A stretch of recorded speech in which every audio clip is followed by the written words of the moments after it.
The story begins with the fact that a bunch of things was scattered near the bed. The ringing of the alarm clock broke the morning silence. A girl with blue hair tried to ignore the alarm with all her might. The girl laid her hand on her watch and turned off the ringing alarm. The schoolgirl sat on the bed and began to wipe her eyes. She came to her senses after sleep. The girl put on her slippers near the bed and went to a large closet. The student reached out and went to the mirror to look closely at herself. The girl was surprised. She was amazed when she saw her appearance in the mirror. The student looked with her blue eyes in the mirror and could not understand who she sees. The girl carefully looked in the mirror and could not understand who she sees. The student was very scared and shouted loudly in her room. The schoolgirl was very scared. She decided to quickly run away from the room. The girl held out her hands and grabbed the door hand. She scaredly could not understand what happened and where she was. The schoolgirl remembered that something similar was happening to her, which was in a legend called a long aots. The student carefully looked at herself in the mirror. She even decided that she was still sleeping. The schoolgirl turned and looked carefully at herself.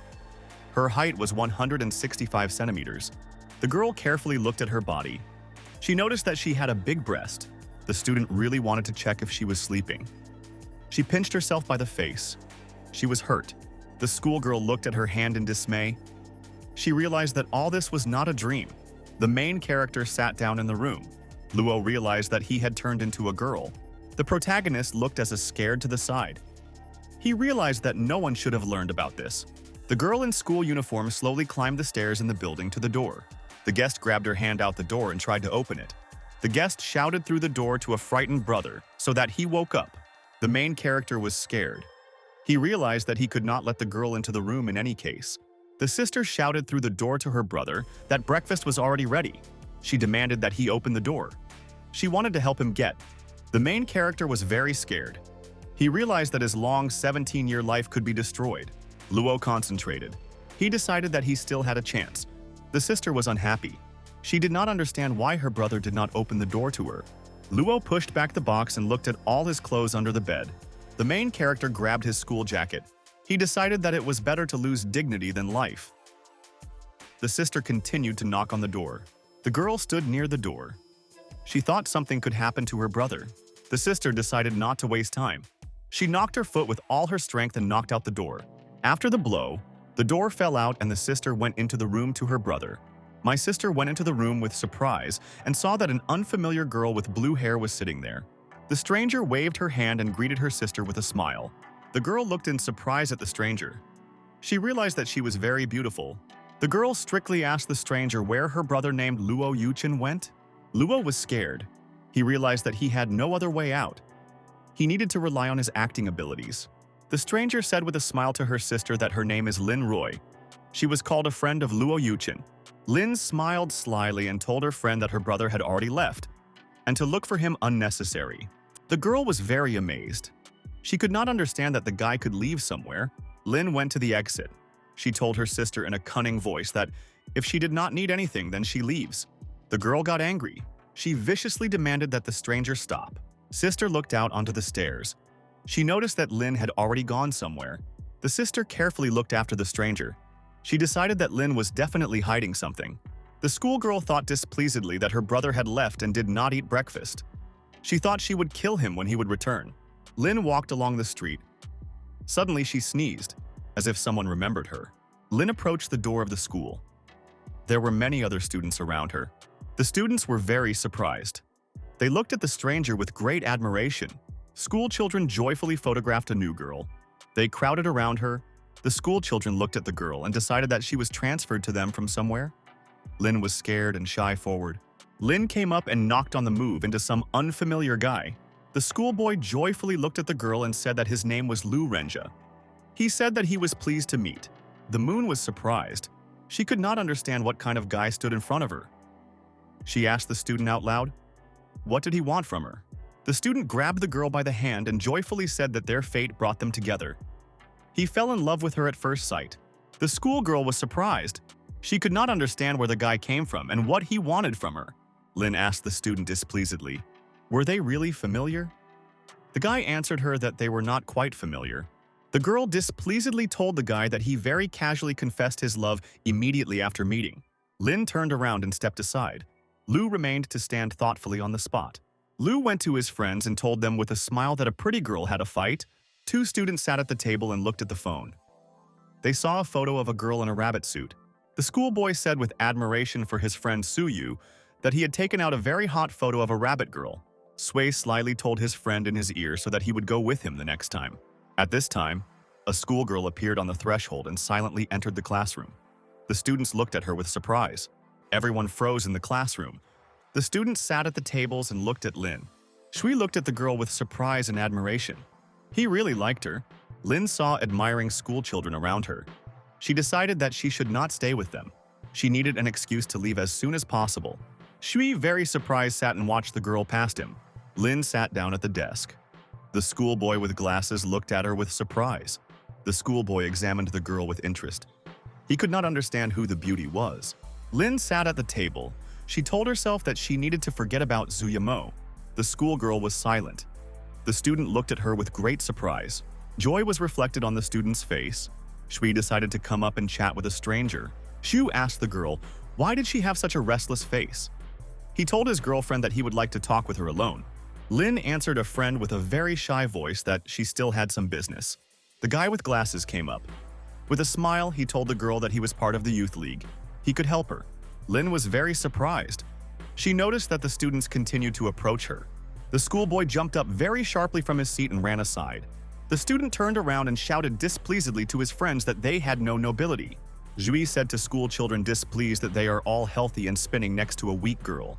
The student viciously commanded that all school children would go to their places. Students fell silent. They looked displeased at Suya and waited for what he would do next.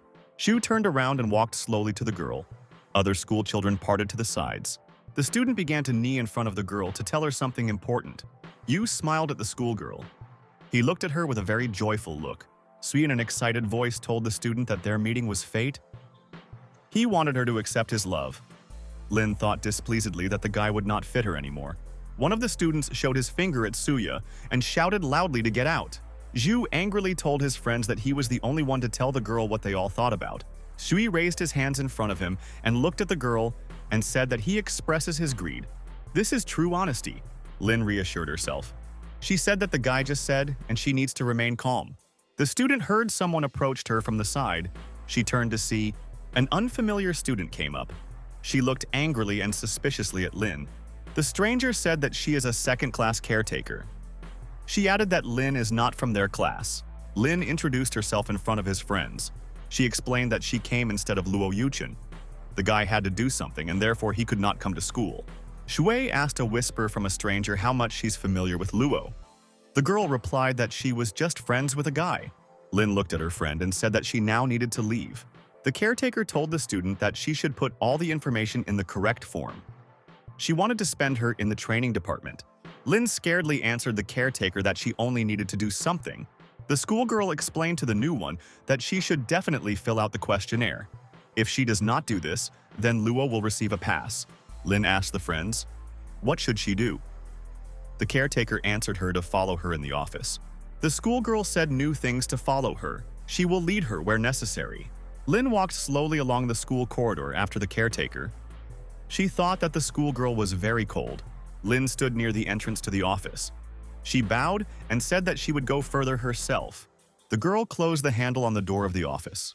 She sat quietly on a chair and exhaled in relief. The girl walked along the street. She told herself in a dissatisfied voice that the school principal informed her parents about the student's failure.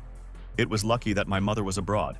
The main character told himself that if his mother had heard about Lin, she would have decided that he had finally got a girl. Mother would immediately come home to look at the future daughter, in-law. The main character thought that he would have to think about how he would now forever live in the girl's body. Luo walked lonely along the streets. He realized that he was very tired, since his body was not yet accustomed to changes. The main character raised his eyes up and asked for forgiveness from his parents for becoming so. Lin turned around in surprise. There was a deserted street around. It was one of the abandoned areas of Jangan. She could not understand how she got here. The girl looked aside and thought that this street had long been a place for Gapota. The schoolgirl noticed how some guys appeared behind her. She did not understand what they wanted from her. The stranger viciously asked the schoolgirl, was she really looking for a guy here? The stranger viciously told the girl that there was no reason for her to come here. Another bully told friends that they could talk a little with a stranger. Lin was very scared. She thought that she would be better to leave here as soon as possible. The schoolgirl with a smile told the hooligans that she passed by and did not want to distract them. The stranger viciously told the frightened girl that she would not be worried about trifles. The hooligan glanced angrily at the schoolgirl and said that no one would interrupt them in this place. Lin told strangers with a frightened voice that they did not need to be so hospitable. The girl was very scared. She held out her hand to her bag and stepped back. One of the hooligans angrily told the girl that they would not hurt her. Lin stood near the wall. Lin grabbed a large pipe near the wall and swung. She shouted to the guys that they would feel pain now. The stranger viciously grabbed the pipe from the girl's hand and asked who she wanted to scare. Lin was very scared. She realized that the hooligans would attack her now. The guy with all his might waved his hand with the pipe and hit the girl's hand. He viciously explained to her that during the blow, it was necessary to use the whole body. Lin flew off after a very powerful blow and hit her back against the wall. The girl came to her senses and said in a weak voice that she was very painful. The bully grabbed the schoolgirl with his hand by the clothes and said that she had not cut down. The stranger viciously held the girl by the clothes. He told her that he loves obstinate girls. The hooligan shouted to the boss on the side to show the stranger. The bully squeezed the girl's mouth and said strictly that she now just won't leave him. The stranger shouted to the girl that he wanted to see what she had under her clothes. He grabbed her with his hand. Lin swung and with all her might hit the guy's foot in the groin. She shouted that she lagged behind her. The girl was surprised to see how a stranger flew back after her blow. The hooligans were very scared. They scaredly watched how their boss fell to the wall.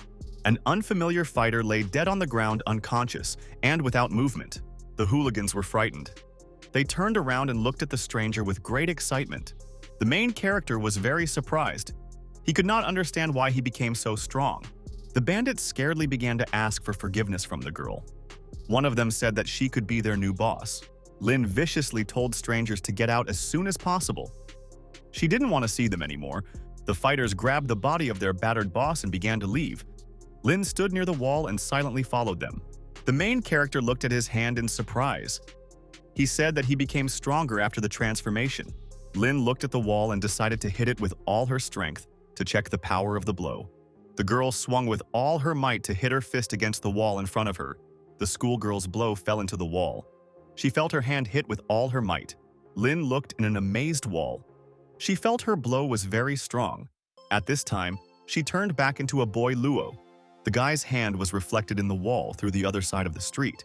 The main character scaredly grabbed the hand. He shouted that he was hurt. Luo looked at his watch. He realized that his transformation was over by noon. The main character looked carefully at his outfit. He realized that he should not see him in him. The main character took his phone. He decided to call a friend and ask him for help. Luo stood near the wall and called his friend on the phone. He waited patiently. Luo greeted his friend. Zhui replied that he knew who was calling him. The main character sternly told his friend on the phone that he needed help. A friend answered the guy so that he would understand everything himself. Luo was unhappy. He realized that his friend did not want to help him. Yu sat at the table. He noticed how his phone rang again. The main character on the phone informed his friend that he knew that he had made his way to a school for girls last week. He demanded that Shu immediately bring him a male uniform. Luo stood in the lane near the wall. He used one of his secrets against his friend. 20 minutes later, Shui appeared in the lane. He fled with a bag and something at the main character. The main character looked at his breathless friend and said that the path here from the school takes less than 5 kilometers. Shu angrily told a friend that he had run such a distance in 20 minutes. Luo asked his friend if he brought him to ask him. Shui looked at his friend and confirmed that he was always responsible for his friend. He asked why the protagonist put on a female form. Shu angrily asked his friend when he became such a pervert. Luo answered a friend that there was a reason for this. The student put his hand on the shoulder of the protagonist and said that he could boldly wear a school uniform. Luo smiled at his friend and said that he could already come back. Zhui told a friend that he was about to walk. He sent a camera on the main character on the phone. Sui began to photograph his friend. He viciously told him that he should get something in return. The main character was scared by his hands. Sui looked joyfully on the phone. He told his friend to add a little more emotions for a new photo.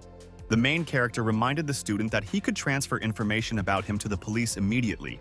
Sei swung and threw the briefcase straight into his hands with his surprised friend. Shu turned around and began to leave. He shouted goodbye to a friend that you wouldn't have fun with him. Luo viciously asked the student, "Did the one that happened today?" Zhu turned around and asked his friend, "Did he really not understand something?" The main character sternly told the student that he was at school all day today. He did not go anywhere and did not give anything to anyone. Shui answered a friend that he understands everything. He threatened that he could post a photo on the school website. Zhu angrily looked at the protagonist and said that his life could come to an end. The protagonist suggested a friend that he would pick him up with himself. He cunningly reminded him of cameras that were hidden in different unusual places.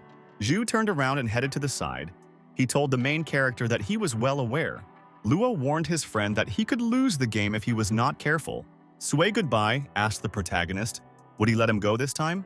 The schoolboy with glasses headed for the exit from the alley. The main character silently looked after him. Luo stood silently for a long time and looked straight after the departing friend. The main character sat near the wall. He had already managed to change into his school suit. Luo told himself that his friend sometimes really annoys him. The main character thought with displeasure that his friend could tell everyone that Lin Ruo is his girlfriend. Luo headed for the exit to the lane. He immediately thought that Su was better to keep silent. The main character slyly thought that his friend's life would be destroyed with his life. Luo held out the key and inserted him on the door, and he prepared to go to his apartment. The main character opened the door to the apartment. He listened, and there was silence inside. Luo carefully took off his upper shoes. He prepared to wear slippers. The main character was very surprised. He noticed how his sister rushed to him. The girl hit the guy with all her head and rushed to the floor with him. Luo lay in fright on the floor, make his sister lay motionless on top of him. The sister demanded that his brother tell what the girl was in his room in the morning. A girlfriend looked strictly at her brother and said that if he reaches her, she would kill him. Luo asked her sister with a surprised look, which girl she talks about. The sister looked angrily at her brother and said that if he deceives her, then she could do something to him. Luo explained to his sister that he wanted to see Lin's girlfriend in the morning, but he already apologized to her. Sister slowly got to her feet. It was difficult for her to believe in the words of her brother. The girl looked angrily and suspiciously at the protagonist and asked, "Was that really so?" Luo jumped to his feet. He told his sister a confident voice that he would not lie to her. My sister told the guy that she was very scared when she saw another girl. She decided that someone stole him from her. The main character stroked his sister on the head. He said that the girl Lin would never meet such a guy like him. A friend threatened the guy so that he would no longer invite the girl to their house. The sister looked strictly at her brother and said that she would be furious. Luo felt tired of the bed. He lay motionless and looked up at the ceiling. Suddenly, some blue butterflies began to rise from the body of a sleeping guy. Bright luminous insects flew up and began to steam in the room. Suddenly, an unknown fairy appeared among bright butterflies. She had blue hair, and she was a seller in the room. The fairy looked at the guy sleeping on the bed and said with fright and surprise that he was the bearer of her strength. A fairy, Tail Girl, flew up close to the person. She looked at him carefully. The fairy suddenly swung and knocked a man on her face with her pen. The main character screamed angrily that he was painful. He could not understand who hit him. Luo was surprised to see a small doll with blue hair in front of him. He did not understand what it was. The protagonist was surprised to stroke the toy on the head and said that it was a doll. Luo was surprised to look at the toy. It was amazing to him that such dolls are being made in our time. Suddenly, the fairy opened one of her eyes and looked at the man. The fairy turned to the man and asked displeasedly, did he really want to meet his death? Luo frightened in fright. He screamed, frightened that the fairy was speaking thanks to the nutrition from the battery. A fairy, Tail Girl, said to a person in a calm voice that her name is Karen Scotty. The fairy told the main character that he could ask her questions. She will answer as far as possible. The main character was surprised to ask Karen, would she really answer all his questions? The fairy explained to the guy that he could ask any questions. She will answer them to a certain extent. Luo asked Fairy, what does she know about the fact that he woke up in the form of a girl this morning? Karen is cheerful in the air. She silently looked at the protagonist and said nothing. The fairy explained to the man that she had settled in his body for a long time. She accumulated power to wake up and she was in a deep dream. Karen said that the guy will be infected with a small part of the power that belongs to her. Luo asked frightenedly at Karen, what will mean that he would be infected with her strength? The fairy explained to the guy that the energy in his body will be removed during the day. His strength will gradually be depleted. Until that moment, he will be able to maintain his current appearance. Luo fell silent. He pondered to himself the words that he heard from a fairy tale girl. Luo grabbed the fairy by the hands. He demanded menacingly to save him from this power. The guy threatened that he would pack it in a box and give it to some perverts. Karen swung sharply and with all her might, hit her man with her hand on the face. The fairy told the guy not to despair immediately. She demanded that the protagonist collaborate with her.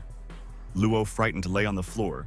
Luo turned around and asked a fairy tale girl, what should he do now? Karen told the person that she wants to teach a source of her strength. She left him in ancient ruins. If the main character helps her, then he will be able to forget about his problem. Luo asked Fairy with excitement, where are the ruins? He wanted to deal with everything as soon as possible. Karen, with a shy, told the guy that she had forgotten where the ruins are. The girl explained to a friend that time had not yet come, but the time when she receives the body in this world is already approaching. Luo suddenly jumped to his feet. He thought, and did not know what to do next. The main character said in a dissatisfied voice that he would continue to live like Luo. Karen flew next to him in the air. The fairy told the guy that she would suppress strength as much as she can. At this time, there was a creak on the door. The sister looked and asked his brother, with whom he speaks. Luo joyfully shouted to his sister that his phone had just rang. Luo looked at his sister in dismay. He did not understand why she looked at him with such a look. The sister said with suspicion to the guy that he was talking to some girl about ruins. Luo smiled at his friend and explained that Shui Mo called him and talked about some kind of plot and story. The sister did not believe the words of the protagonist. She suspiciously looked around. The sister answered her brother displeasedly that she decided as if he had hidden a girl in her room. Luo smiled and told his girlfriend that her brother could not do that. The girl went to the door. She told the guy that she would cook dinner. He can come later. The sister ran out of the room and slammed the door behind her. The guy remained sitting on the bed. The girl remained standing near the door. She listened carefully. The main character took the phone in the hand. He told his friend on the phone that his sister had just approached him and demanded that he speak faster. Luo shouted angrily on his friend on the phone that if he touched his sister, he would give his friend to cement. The sister stood closely near the door and listened to everything. The protagonist said goodbye to someone until tomorrow. The girl relaxed and closed her eyes. She turned and went along the corridor. Luo turned to the door. He realized that his sister had already finally left. The main character fell on the bed. He decided to rest. The guy was amazed at the sixth feeling of his sister. Luo looked piercingly in front of him. He decided to clarify something with a fairy tale girl. Luo was sitting on the bed. He asked Fairy how long he could remain in his body. Karen explained to the person that the transformation itself could last 3 hours. She can suppress the limit of the forces of the protagonist in a short time. It will take time to recover. Karen looked at the guy and said with a smile that he had other options. Luo demanded that Fei be told him about other options. The fairy told the guy that he could exchange time now for tomorrow. He will be sure of tomorrow without incident. Luo told Fei to activate everything to the maximum. He did not need to leave the room at night. The main character woke up the next morning and went to the mirror. He looked at himself carefully. Lun looked at herself and said in a joyful voice that the guy in the girl's body became attractive. The fairy told the man that next time she would suppress strength in his body. The moon went down in school uniform. Karen told her that for 4 hours she would be hidden in her body. The girl shouted on the move that she would have plenty of 4 hours. She went down the stairs. The fairy flew in the room under the ceiling. The girl approached the output door. The moon came close to the door and laid her hand on the handle. She prepared to open it. The girl opened the front door wide. The wind developed her hair and she came out. Luo appeared on the street in the guise of a boy. He joyfully said that he was coming out. The guy in school clothes calmly walked on the street near his house. Luo was scared. He noticed how many people stood on the street in front of him. On the street in front of the main character stood a whole bunch of angry students. Luo looked scared at school children and asked why they looked at him so strangely. Shui pointed his hand forward. He shouted to the disciples that the girl they saw yesterday meets the main character. The main character decided to run back into the building. He was unhappy due to the fact that the students began to do something upon his return. Zwei shouted in an evil voice to his friend that he had committed a crime. He demanded that Luo surrender and promise indulgence for him. School children began to burst into the building. They shouted so that the protagonist adequately accepted his death. The main character stood near the door and with all his might held a pen so that it would not be opened outside. Lun fled along the corridor. A whole bunch of evil school children raced behind him. The students rushed for the main character with a whole group. They wanted to overtake him. Lun was very scared. He fled along the corridor of the building and saw a dead end ahead. The main character fled along the corridor and saw that he was in front of him. There was no further road.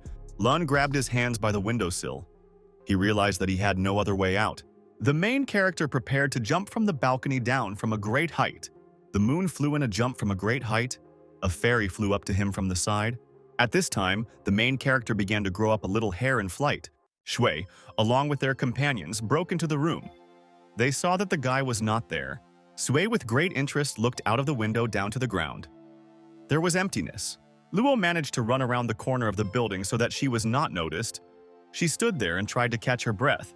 Shui looked out of the window. He was surprised due to the fact that the guy learned to jump so high. The schoolboy turned around and shouted to his companions that they had missed their goal. The moon looked in displeasure to the side. She saw Sui disappeared in the building and no longer appeared. Luna very maliciously told herself that she was obliged to take revenge on Suyu Mo. The fairy flew up and told her friend that she should first take care of herself. Karen explained that the main character will wait another hour before suppressing his strength. Lun displeasedly told herself that she would now have to miss the morning lesson. Karen looked at the girl very viciously in response. They both were silent. Lun was frightened and sat down on the ground.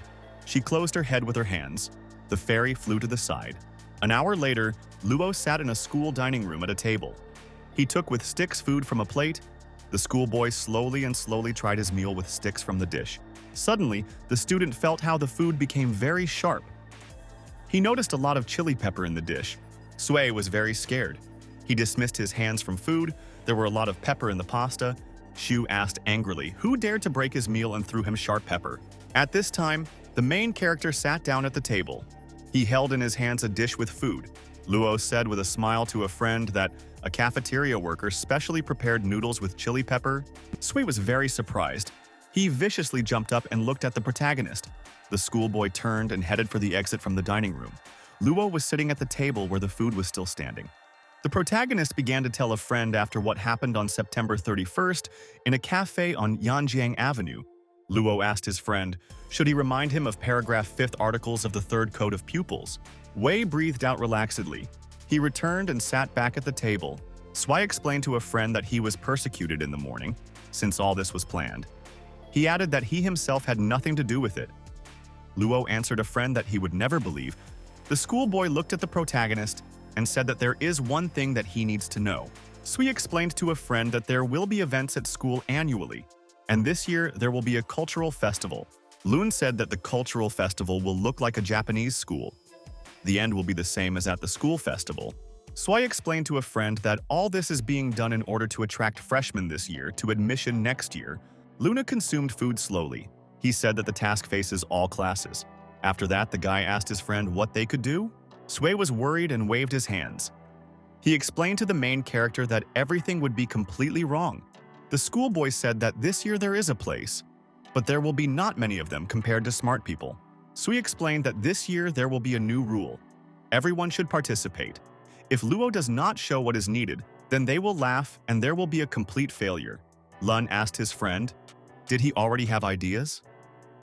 Shui explained to the schoolchild that he had already begun to draw up a schedule of the program of their class. The main character may try to become his right hand. Lun was very surprised when he heard such a friend. He looked at him silently. Zhu asked his friend with a smile, could he help him? He explained that he worked a lot to get this opportunity. Lun raised his finger up and told the student that there should be no punishment for all violations. Wei cunningly looked at his friend and invited him to make a deal. School children joyfully shook hands and wished each other successful cooperation. School children sat in the office and carefully recorded something in notebooks. In the 2nd grade, a teacher named Li Muchen looked very carefully at her students. Li told school children that next week they will have a cultural festival. The woman said that she hopes that this year their school would take part. Therefore, she waits for everyone to subscribe. Luo joyfully approached his friend from behind. They smiled cunningly together. The woman demanded that those who wanted to participate in the group competition of drawings raise their hand. In the whole class, only a few people raised their hands. The rest sat silently. Lu demanded that the hands be raised by those who wanted to participate in the singing competition. There was complete silence in the room. No one raised his hands and everyone was silent. Lun saw some glow in front of him. He was immediately very worried. The main character in fright asked Karen what was happening to him. The fairy answered the guy that the suppression of force could now be cancelled.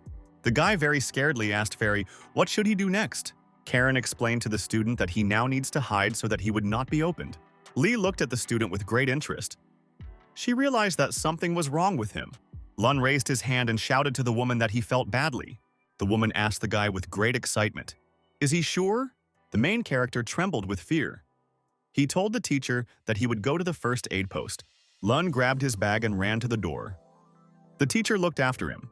The guy very quickly with a bag on his shoulder walked along the corridor. He needed to hide somewhere. The main character ran to the door of the male toilet and very quickly jumped inside. The guy quickly sat in the booth to the toilet. At this time, he turned into a girl. The schoolgirl looked at the fairy and said that she was very unreliable. She can no longer rely on her words. Karen looked scared at her friend and said that there was a mistake in the curse. She promised to solve everything as soon as possible. The fairy explained to her friend that she would remain in such an image for some time. Lun angrily answered Frame that no one would want to stay in her form in such a place. Lun turned into her handbag. She remembered that she had other clothes there. The girl joyfully thanked herself for her own training. She opened her bag. The schoolgirl began to slowly unfasten a tie on her clothes from above.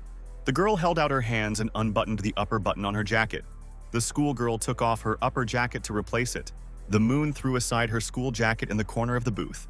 The girl took off her school trousers to replace them with a small skirt. Lun took off her white school shirt to change it. The girl put on small school golfs under her shoes. The moon tried on a small red butterfly instead of a tie. The girl said in a calm voice to herself that she could go out. Lun opened the door and tried to get out of it as calmly as possible. The girl was very scared. She realized that right near the cabin some person was stealing. The moon was very frightened and amazed at the schoolboy near the door of the cabin.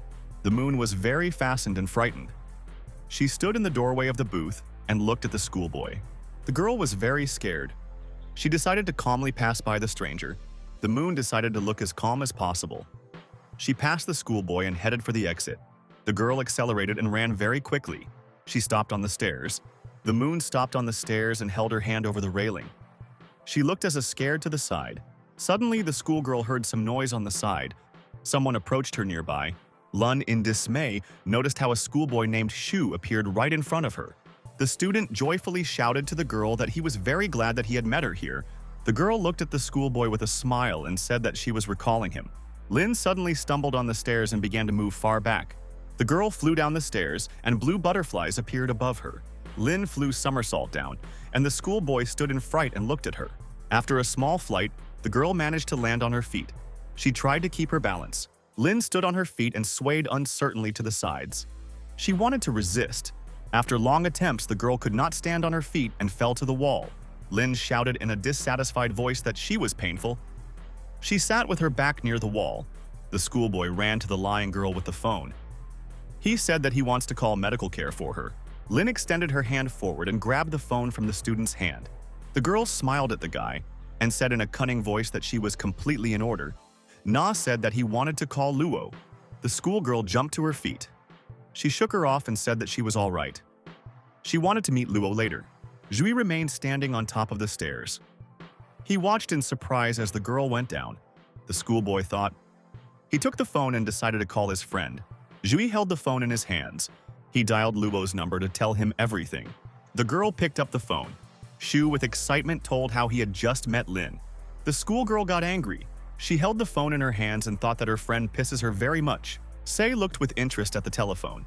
He realized that a friend had interrupted his call. Lin lay on a bench to relax.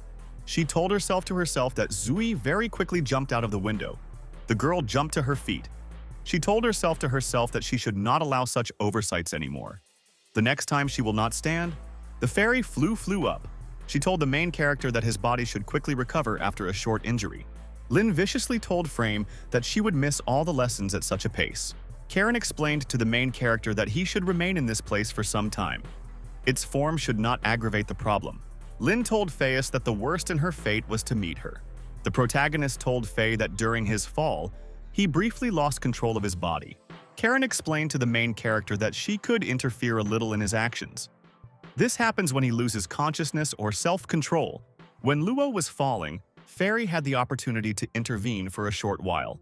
Lin said in a thoughtful voice that all this sounds like the usual ability of a ghost. The fairy was very angry when she heard such words from a girl.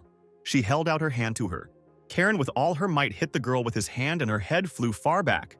The fairy viciously demanded that the girl would not compare her with the ghost. Lin thanked the fairy for the help. Although it was not without injuries, Karen explained to the main character that his physical stability increased and injuries should heal faster. The main character approached the school class door and prepared to go. Luo stood and sadly thought that he did not know on which side his friend Shumo was located. The guy carefully opened the front door and went into the classroom. There were few students inside. Luo gently walked around the office. He heard the school children next to him about something. The main character settled tiredly at the table. He put his bag on top. Zhui said, from behind the surprised main character, that he had been afraid of him before. Zhui in a cunning voice looked at the guy and said that he had previously thought they were equal. Luo turned around in a chair and asked his friend, what did he mean? Zhui explained to his friend to be convinced himself. He pointed his finger at the board. The main character carefully looked at the board. He read in detail what is written there. Luo read on the board that he would have to participate in the song and dance competition. The guy was very scared. The main character viciously turned around and asked the student, why was he on this list? Zhui threw his legs on the table. He looked at his friend displeasedly and explained that Luo had to know that. The protagonist thought deeply. His friend sat at the next desk and looked at him carefully. Suddenly, the guy came up with an idea. He remembered the conversation with the teacher. The main character with excitement explained to a friend that the woman misunderstood him. Zhui joyfully put his hand on his shoulder. He said that if Luo becomes popular, then he will not forget him. The main character grabbed the schoolboy by the hand and told him with a smile that they could speak together. Luo was surprised to notice how his friend sharply bounced to the side and sat down at the desk. Zhui looked at his friend very strictly and said that he wants to ask him something. The main character looked at his school friend and asked what happened. Zhui went to the main character and quietly asked who the girl was, that girl. Luo asked his friend with great excitement, what did he mean? Zhui said with excitement to the main character that his girlfriend is a very unusual person. The main character was excited. He thought that his friend noticed something. Luo asked Fairy, is it possible to fully erase his friend's memory? Karen responded to the telepathically chief hero that the victim could have short-term consequences. Luo imagined how the fairy hit his friend's head. Karen told the main character that he should hit the student's head well, and he would lose his memories, but Zhui will be 3 days unconscious. The schoolboy with glasses waved his hand in the face of the protagonist to take him to his senses. Luo asked his friend with a smile, how did he meet Lin Roy? Zhui told with excitement to the main character that he accidentally approached the girl. And then she did incredible things. Zhui told a friend in detail how the girl in flight from the stairs was able to land on her feet. He said that it is not like an ordinary person. The main character looked angrily at his friend and said that he was better not to know some things. Luo explained to his surprised comrade that it was not always good to know a lot. Zhui got up from his place and went to the side. Luo turned around and also went aside. The main character told himself with the excitement that he thought, as if his friend had noticed something. Luo said viciously to himself that he could only regret that he gave his friend to leave. The teacher was sitting in a chair and holding documents in her hands. She told the main character that the list has already been sent. Perhaps this list has already reached the Council on Education. The protagonist asked the woman with excitement, is it possible to refuse to participate now? Li thought very much when she heard a sentence of refusal from the guy. The teacher told the guy that it was impossible to refuse. He can only find the one who replaces it. Luo looked at the woman and said that he would still think before making a decision. The teacher turned and told the guy that if he has questions, he could contact her at any time. The sad fairy told the man that he could not refuse directly. She asked what would he do. Luo answered Frame that he no longer has options. He must cancel his participation in this. Karen thought deeply. She looked with excitement in front of her and did not answer the guy. The fairy told the main character that he still has a chance to participate in the contest in the role of Lin Roy. The main character, after a small pause, answered Karen that all this would be even worse. The fairy told the guy that she could take possession of his body and take his place. Luo asked the girlfriends, did she deal with music before? Karen smiled at the guy and said that she knew something about music. She can handle it. At this time, someone's steps were heard from the side. The fairy, along with the guy, noticed how the schoolgirl approached them. The main character extended his hand and grabbed Karen to hide it from outsiders. Luo calmly stood in the corridor and waited until a stranger passed by him. The fairy was displeased. She had to endure and wait in the hands of the protagonist. Luo waited when the schoolgirl walked past him in the corridor. He looked after her. The main character returned to the classroom and went to his place to sit on him. Yue looked at his friend with interest and asked how things were moving. Luo looked at the schoolboy with displeasure and said that thanks to him, everything goes on uselessly.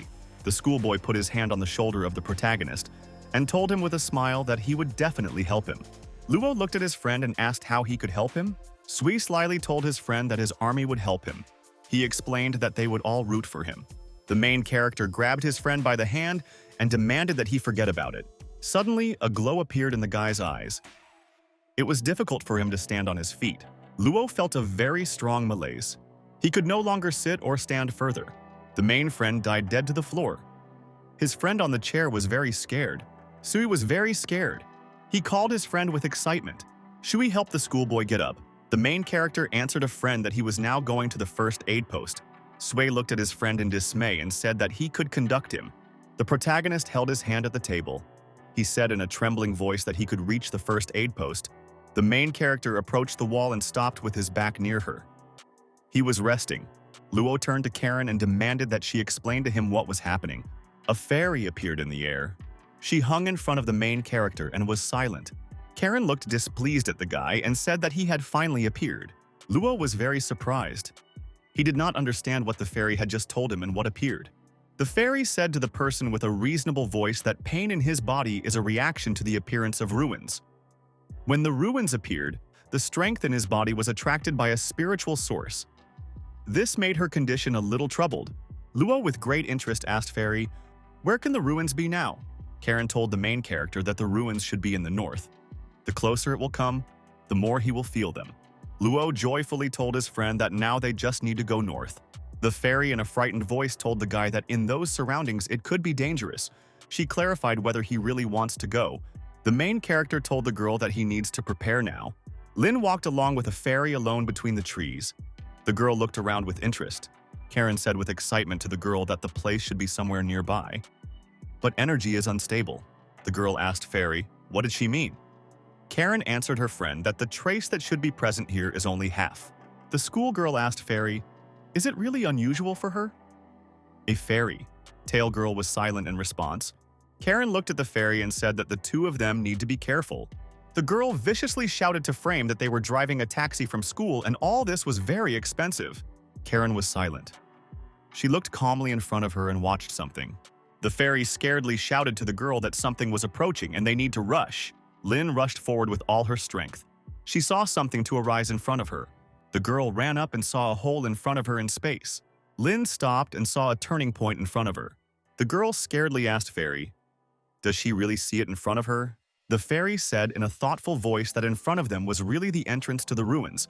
She felt the energy of a spiritual source, but the passage has not yet completely appeared. Karen told the girl to come back. Today they came here in vain. If the passage appears, it means that they already know the coordinates of the place.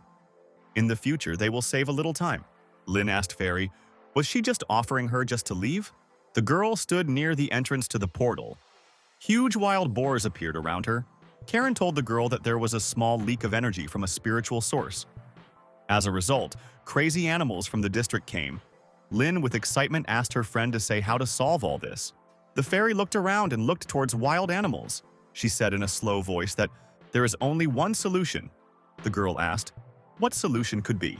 Karen pointed her hand to the side and demanded that the girl kill predatory animals. The demonic boar growled very menacingly. He prepared to rush at the girls. Lin rushed forward bravely on the animal to kill him as soon as possible. The girl swung and with all her might hit her foot on the head. Frightened, Lin fled with all her strength along the road. A herd of wild boars rushed behind her. The fairy on the go asked the girl, did she really want to escape? Lin answered, frightened, that she could not do anything else. A herd of wild boars rushed for a fairy. She flew and said that if these predators give the opportunity to calmly run, it would bring them problems. Karen flew at full speed and tried to quickly hide from the herd of animals. The fairy turned around and asked the girl, what does she plan to do with predators? Karen flew in the air. She saw a whole bunch of dangerous wild boars on the ground. The fairy sternly told the girl that if she wants to solve the problem, then she should completely erase her. Lin turned around and asked on the go of the girlfriends, what did she conceive? The girl was very surprised. She realized that the fairy wanted to use some kind of magic. Karen held out her hand forward and blue lightning appeared around her. She ordered that thunder light would turn into ashes everything that she would touch. Huge bright lightning went down from the sky. They struck all wild animals. The girl next to the fairy stood in the center of the lawn. The bodies of wild boars were lying around. Karen calmly shook her hands and said that everything was finished on this. The girl turned around in fright and looked at the fairy. She stood on the side next to her. Lin told Faius that she could again deal with this situation. Karen explained to her friend that she uses magic and consumes her life energy. She will not be able to suppress vital energy in the body for several hours. Gloomy lightning appeared around the girl. Karen said that if this happens several times, then she will be sleeping. The fairy said in a sad voice to the girl that in the end the fate of Lin would be doomed. Lin fell silent. She listened to her friend and did not answer. The girl smiled cunningly and said that it was time for them to return. The fairy with the girl looked into the sky. There was a bright radiance. Karen told the girl that she needed to wait a bit. She should close the emptiness of the world around the ruins. Otherwise, there will be even more victims among animals. They will become infected with the energy of the spiritual source. Lin told Faius to clear the battlefield. It was impossible to leave corpses here. Karen commanded a spell about scarlet flame, which illuminates the sky in the night. Fires appeared above the bodies of predators. The girl slowly descended from above from the stairs in complete solitude. Karen fell tiredly and fell asleep. The girl carried her carefully in her clothes in her pocket. Lin said that the fairy spent a lot of effort and therefore overwhelmed. Karen began to recover. She sighed deeply and took off. Lin went to the bodies of animals and noticed how they all tanned brightly together. The fairy said that she would need time to restore her spiritual power. She leaves the rest to the girl. Karen closed her eyes and fell asleep deeply. She spent a lot of effort and rested. The girl carefully and quietly carried a sleeping fairy on her hands. Lin held a small and sleeping fairy in her arms and looked at her for a long time. The girl went down the stairs. She said that she better go home and wait out this time. Lin did not think long and shouted loudly that she made a decision. The girl decided to return to the apartment. She went to the door of the apartment. Lin put her hand in her pocket and took the key. She prepared to open the door. The girl opened the door with a key and prepared to go inside the apartment. Lin looked into the apartment and was surprised to notice that someone was already there. The girl saw on the threshold a small guest in the girl's clothes. She carefully examined her. The girl asked with interest the surprised Lin, "What was she doing here?" Lin explained that she is the girlfriend of the protagonist. The guy asked him to bring something from the house. The girl said with a smile that she is the mother of the protagonist. She apologized for his behavior. Lin began to wave a frightened hand. She explained to the girl that she was just passing by. The stranger smiled and said that she had not heard that Leo had such a beautiful girl. The girl began to pull her guest into the apartment. She said that she did not need to stand on the street. Lin went into the apartment and slammed the door.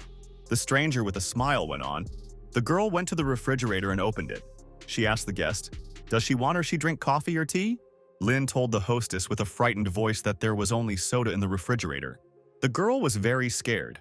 She realized that she was talking about the refrigerator. Lin waved her hands in fright and told the hostess that she needed to return to school. Therefore, she will be here for a short while. The hostess poured soda from a bottle into a glass. A girl stood behind her.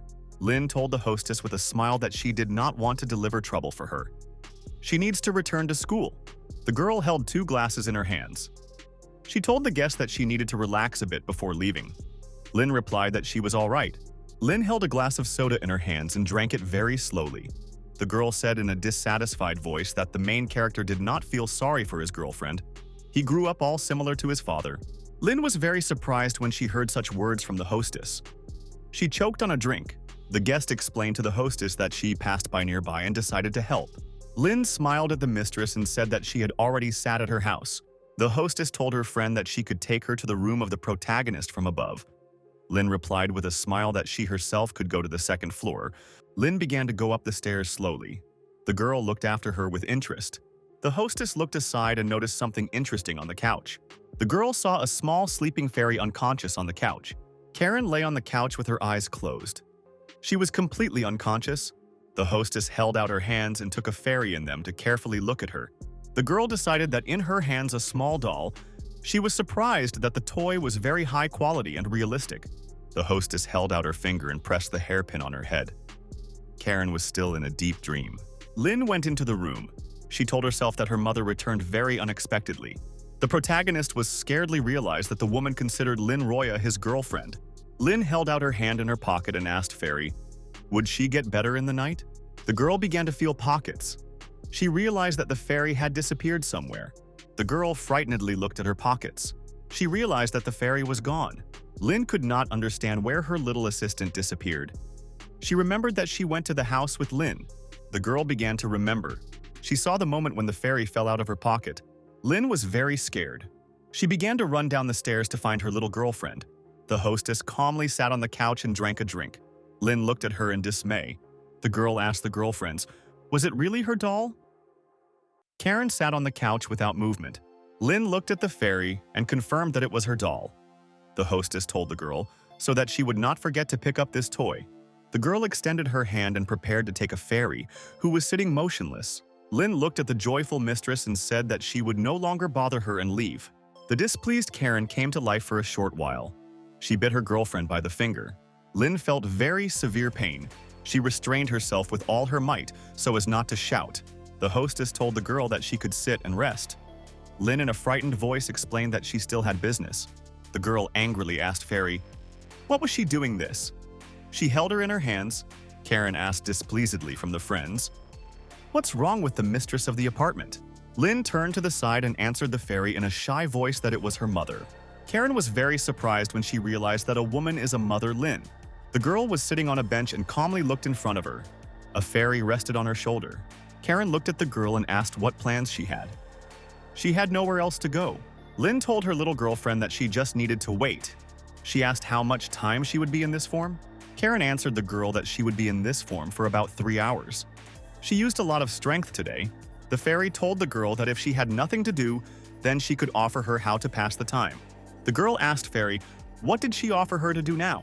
Karen informed her friend that the creature outside will be under the influence of spiritual sources. Some of them were evolved in 1,000 years. She cannot say what the situation is there. The fairy told the girl that she could teach her to use power to protect herself. Lynn asked the assistant with excitement, will it be difficult to learn? Karen answered the girl that she could very quickly learn some self-defense techniques. Lynn told a little assistant that for practice you need to choose a little bit. The fairy answered the girl that there was no need to complicate anything. She must follow the teams. The girl silently sat on a bench and looked in front of her. She waited for the fairy to do. Karen extended her finger forward and prepared to touch the girl. The fairy touched her forehead with her finger. The girl closed her eyes at this time. Fairy's face was very focused. Blue butterflies appeared next to her. Karen continued to fly near the girl and touch her head with a finger. Lynn opened her eyes sharply. She was in an unfamiliar place and looked around with surprise. The girl was very surprised. She looked around and asked, Fairy, where are they now? Karen replied that they are inside the imaginary world. Everything that they see is at the same time an illusion and reality. This will help in training. Lynn looked around in surprise. She asked the assistant if she would later forget this imaginary world. The fairy told the girl with a smile that she could not forget, even if she wants to do it. The fairy told the girl to stop chatting and giving her control over her body. She wanted to show for Lynn that her soul remembers what she should feel. Lynn sat in a meditative pose and completely plunged into the process. There was a bright radiance around her. The fairy stood next to the girl. She watched her very carefully. A big blue butterfly appeared near the fairy's hand. She sent her to the schoolgirl. Karen held her hand extended towards the schoolgirl. A butterfly flew from it. The student sat with her eyes closed. The butterfly flew up to her head and dissolved in it. Lynn gently opened her eyes. She silently looked straight in front of her. Karen pointed her finger on her forehead. She told the girl to carefully feel the waves of spiritual power in her body. The girl put her hand to the side and waved it in space. There was a very bright and strong explosion. Lynn stood and looked in front of her. The girl told herself that the easiest way is to use spiritual power if it is assembled in her fingers. It all depends on the amount of spiritual energy and compression level. Lynn stood with her eyes closed. A fairy in the air flew in front of her. Karen turned around and looked at her companion. She asked if she understood anything. Lynn thoughtfully replied that she felt something. The fairy answered the girl that she could ask her about everything. They will not stop until her body is in critical condition. Karen looked at the girl and said that she would show her the skill of shooting next time. Lynn looked aside at a huge old building. Everything around was covered with fog. The girl silently looked in front of her at that time in front of her face. Blue butterflies flew. The girl flew aside in space. She decided to experience her flight abilities. Lynn, after a small flight, crashed into a tree with a grand scale. The fairy flew up to the girl and asked with excitement, "Is she all right?" Lynn answered her friend displeasedly that she crashed into a tree at speed and could not be all right. The girl demanded that Karen explain in detail how to manage it. The fairy looked at the girl and said that she forgot to explain the details to her. Lynn looked at her little assistant and said that they could try a magic bomb. Lynn extended her hands to the side and a bright glow appeared near them. The fairy was scared. She told her girlfriend to stop. Suddenly, there was a very powerful explosion. The fairy, along with the girl, was attributed to the side. The girl opened her eyes very widely. She looked scared in front of her. After a small pause, Lynn woke up on a bench. She realized that she had returned to the real world. The girl on the bench viciously looked at the fairy and asked, "Did she really wanted to kill her?" Karen explained her friend that the accumulation of spiritual power is only a basic course. It is very easy to cause spiritual chaos and a negative reaction in the body. The fairy told the girl that in the illusion there is no real harm to the body. Otherwise, Lynn would be dead. Lynn hid behind a bush near the house. She held twigs near her head in her hands to disguise herself. The girl asked Fairy if she needed to return home in this form now. The girl answered the fairy that she did not matter. Her loved ones may be speechless, or everything will end with fatal outcome. Lynn sharply jumped out of the bushes and ran close to the door of the house. The girl stood close to the door. She thought that she needed to come up with some other way. Lynn opened the door and looked more carefully into the apartment. She realized that there is someone there. The girl carefully looked at the room. She noticed that her mother and sister were sitting there. Two girls played a computer game. Mother asked the girlfriends, "Is Luo really returning home every day?" The girl replied that before the guy was returning earlier, Mother held the joystick in her hands. She demanded from the girlfriends to talk about how always a girl named Lynn Roya came. Lynn stood near the corner and listened carefully. One of the girls said that Luo has recently been creating a lot of problems. The guy also tried to hide all this from her. Lynn stood near the corner and listened carefully to the conversation. She realized that if everything goes awry, then it would be necessary to use amnesia or something like that. The hostess turned to the side on the couch. She said that the ordered food for a removal should be delivered soon. A friend explained that when the guy is returning, it will still be necessary to prepare dinner. So now it's better not to eat a lot. At this time, there was some kind of knock on the door. The girl was very worried. She realized that it was a food deliverer. Lynn stood silently and looked into the corridor in front of her. She realized that it was time to act. The girl raised her fingers in front of her near her head. She realized that she needed to act now. Lynn used a skill called the freezing of the world. The hostess walked through the corridor. Lynn was very strong. She stood near the door. The girl called Karen with a frightened voice. At this time, the girl went to the door and opened them for a food as a food. Karen told the girl that she took a great technique called the freezing of the world. But this is only the initial level. Karen seemed to the girl that she would now suppress her strength inside her. Then she sings to rest, and Lynn will be able to live calmly. Lynn turned and looked at her little girlfriend. She said that she could start. The main character was sitting on the couch. Opposite him at the table were two girls. One of the girls asked the guy, what could he say? Luo sat indecisive and did not know what to answer his girlfriend. My sister sternly told her brother that generosity shows to those who admit their guilt. She demanded that the guy not get away from the answer. Luo could not understand what he needed to admit. The guy did not know the reason for the interest in him. Mother reminded the guy that she had already told him before, that she would visit him and sister. The main character answered the girl that he had not heard anything about it. The sister coughed loudly and clearly. She wanted to say something to her brother. Mother demanded from the guy to tell her details about Lin Roy. She reminded her son that she did not allow him to hide her girlfriend. The main character was very worried. He answered his mother that if she asked, he would not hide anything. Luo told the girl the story that everything happened one night last month, when he walked. The guy walked with headphones in his hands. On that day, the bright moon was shining and the autumn air fragrant. At this time, the car signal was heard on the side. The main character was very scared. Luo stood in fright on the street. He noticed how a truck with the headlights turned on was approaching him.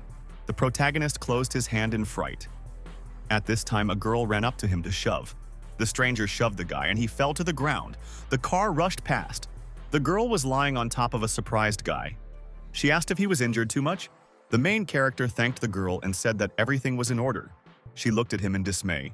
The stranger told the guy not to be careless, so next time, the girl turned and went aside. She said goodbye to the guy. Luo shouted after her to stop and waited. The main character explained to his friends that everything was exactly as he had just told him. Mother told the guy that his girlfriend somehow went to them. She would very much like to thank her. Sister told her brother that she would also like to see his girlfriend and apologize to her. Luo answered his sister that he would inform his girlfriend when he had the opportunity. The fairy flew up to the lying main character. She asked him if he was all right. Lin replied that he was normal. He was afraid that his family members could expose him at any moment. The protagonist told Faye that the biggest problem is that next week the school will begin to prepare for the sports festival. It is not known when classes will end, and it will not be possible to plan. The fairy flew up to the side of the guy and wanted to say something to him. Luo asked her what she wanted to say about. Karen told the guy in a chair that there is an opportunity to penetrate the ruins. If he is ready, then she can continue. The main character was surprised when he heard that there was an opportunity to penetrate the ruins. Karen explained that you can get to the ruins when the entrance there is not completely disclosed. The fairy told the guy that if he goes now to the ruins, he would enter another world as an ordinary person. All gained experience will be enormous. Luo stroked his little girlfriend on the head. He asked her not to die. The fairy turned to the guy and asked him to remove his hands from her. The main character said with a smile Faya, so that she would not be so cold to him. Lin stood with a cap on her head. She suggested that the fairy go outside. Karen explained to the girl that she needed to go out at noon when the sun is at a zenith.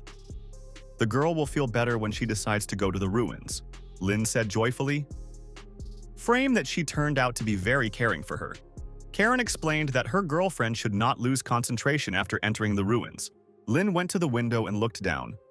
She told Fayus that they need to get out of here until it's too late. The girl from a great height jumped out of the window straight into the street. Lin, after the flight from the window, calmly landed on the ground and leaned with her hand. The girl fled at full speed through an empty park. There were no people around.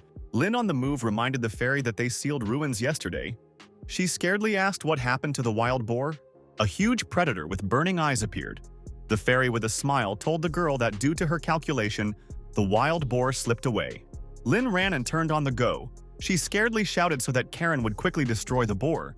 Karen turned around and said that she could not use spiritual energy, as she did yesterday. The predator growled angrily. The fairy told the guy that the forces of the demonic power of this wild boar would be enough to move from ordinary spirit to demonic. If the predator becomes a demon, then he will be a big problem. Therefore, it needs to be destroyed immediately. Lin fled at full speed and looked at the boar with great fright. The wild boar swung sharply and threw the girl away from him aside with a powerful blow. Lin, after a long flight from the blow of the predator, landed to the ground. The girl turned around. She did not know how she could kill the wild boar. The creature had a strong armor. She could not even pierce it with a knife. The fairy on the go reminded the girl that she could use the technique that she taught her yesterday. This should help inflict damage. The girl jumped onto a tree branch with an acceleration. The evil boar stood on the ground and looked at it. Lin swung and launched a spiritual bomb into the predator. A cloud of blue energy flew into the boar. A bunch of blue energy at full speed crashed into the boar straight into his head. Lin stood on a tree branch and barely held balance. She could fall down. The girl in displeasure told the fairy that the blow to the wild boar was very scanty. Karen reminded the girl that she used less than a tenth of her strength. Lin ran away from the evil boar. The fairy shouted to the girl that she should increase strength by a third. This is the only way she will cause damage to the demonic spirit. Lin closed her eyes and held her hands in front of her. She was completely concentrated. The girl opened her eyes. She saw blue butterflies in front of her face. Lin stood in the center of a huge circle. Pentagrams glowed from below. Karen thought with excitement to herself that the main character in 2 days of training had already reached an important stage. He could already manipulate spiritual energy. The girl waved her hand with all her might. Blue butterflies flew near it. Lin launched a huge flow of energy in front of her. He flew through the park and demolished everything in his way. The girl stood near the body of a prone boar and looked at him carefully. Lin came up and touched a finger at the predator.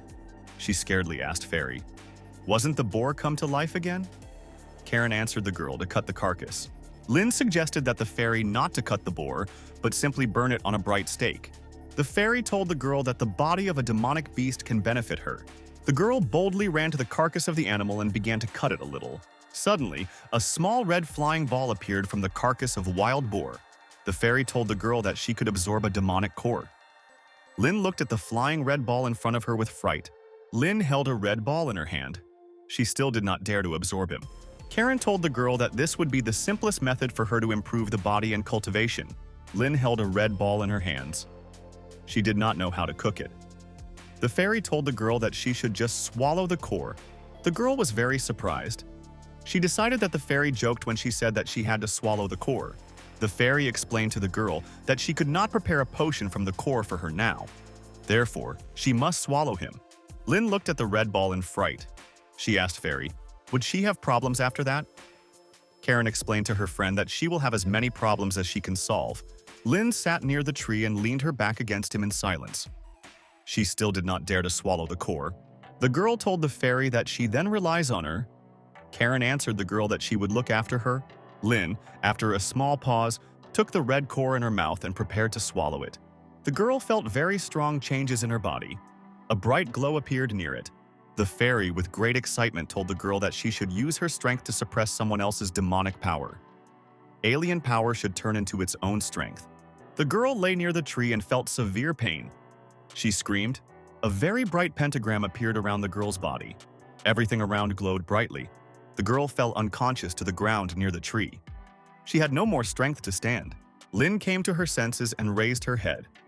At this time, a fairy sat on the ground near her.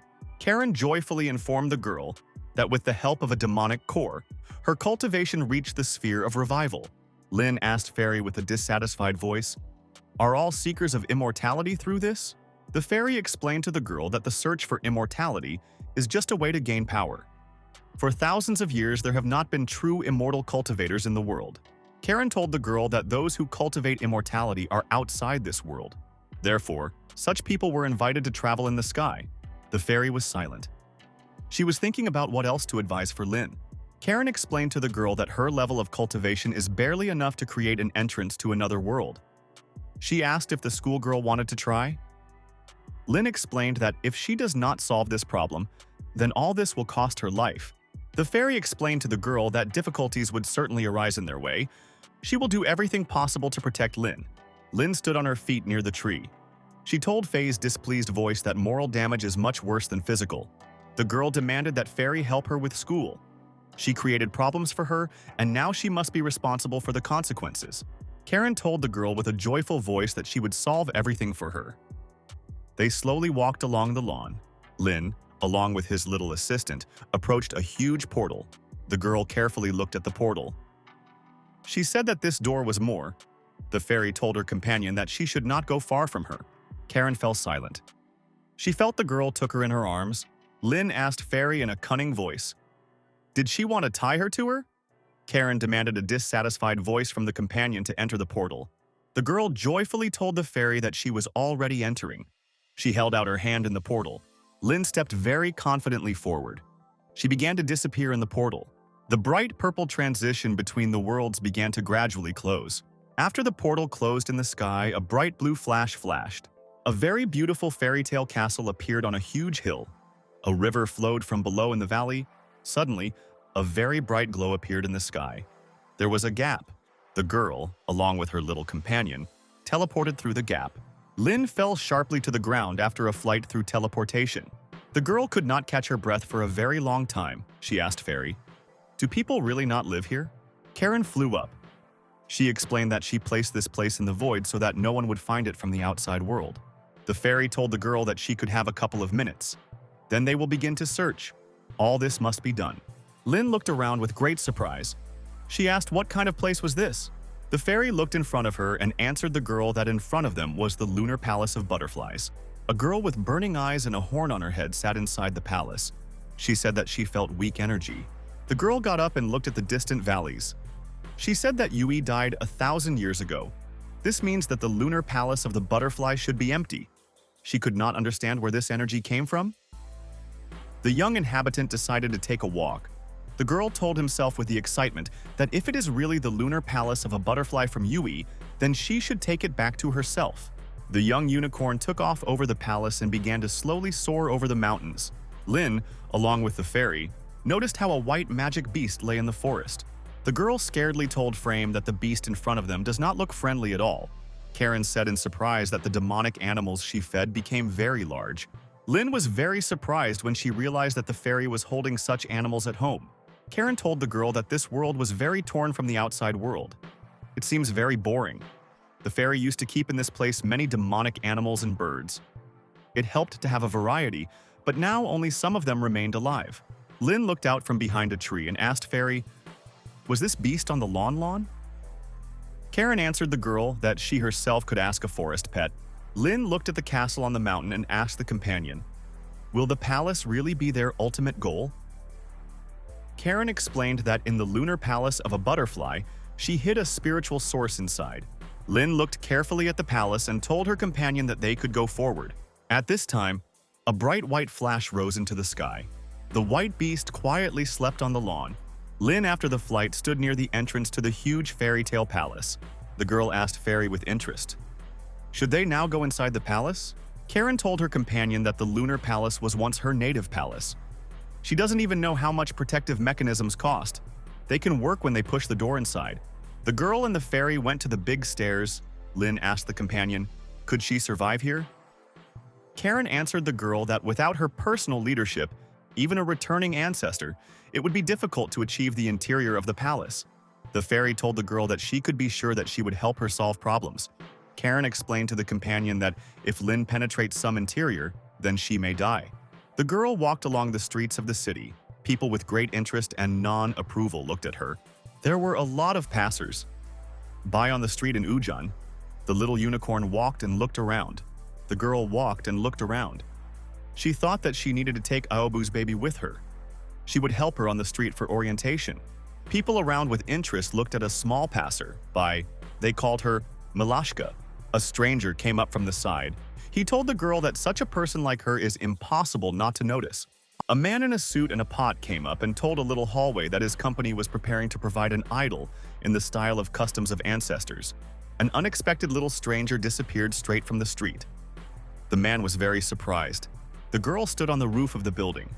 She told herself that she was the last time in this world, 100 years ago. People have become very noisy. The girl told herself on the roof of the house that she did not need to agree that the baby Aobu lived in this world for a very long time. She could spend free time cultivation. The fairy handed a small vessel for a surprised girl. She said that this tool would save her life in difficult times. Karen told the girl that she had given her a spiritual pill. This medicine is made from her spiritual life.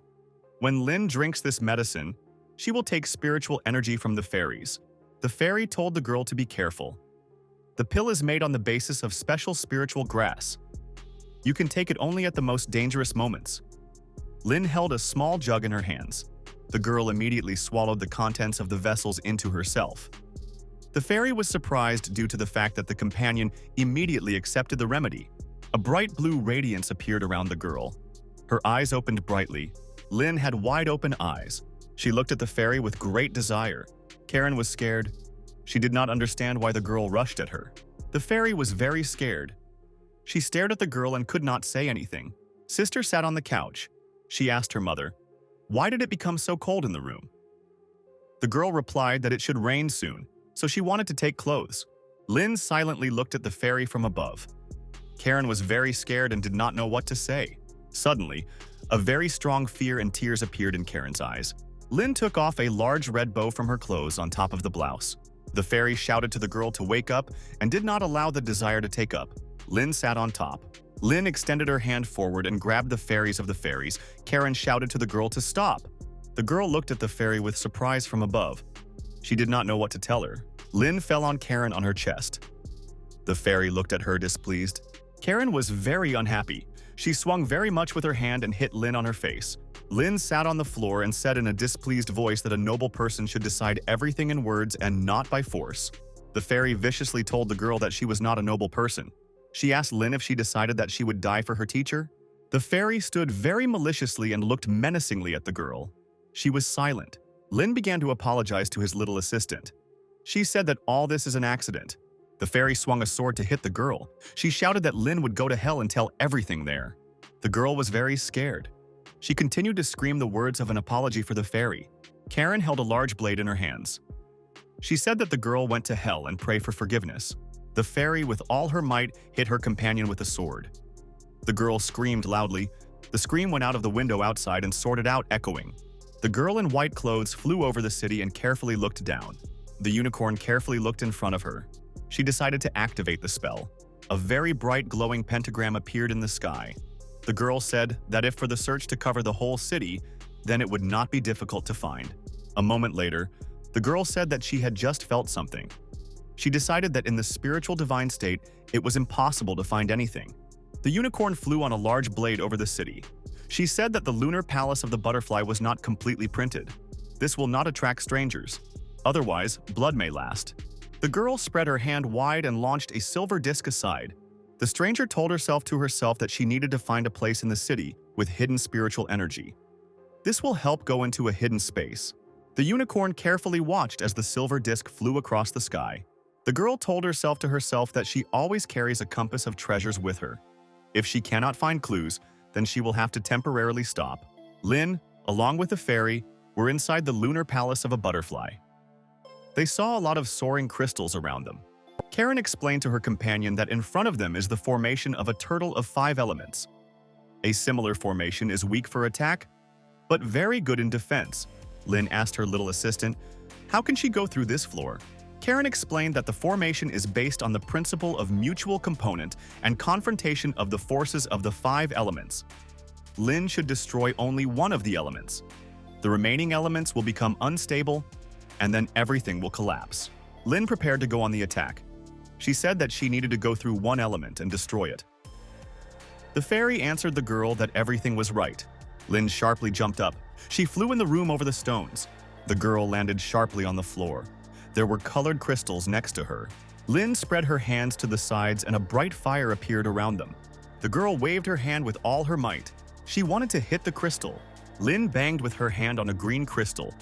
He began to crack. Other crystals in the room began to glow even more brightly, and small fragments fell off from them.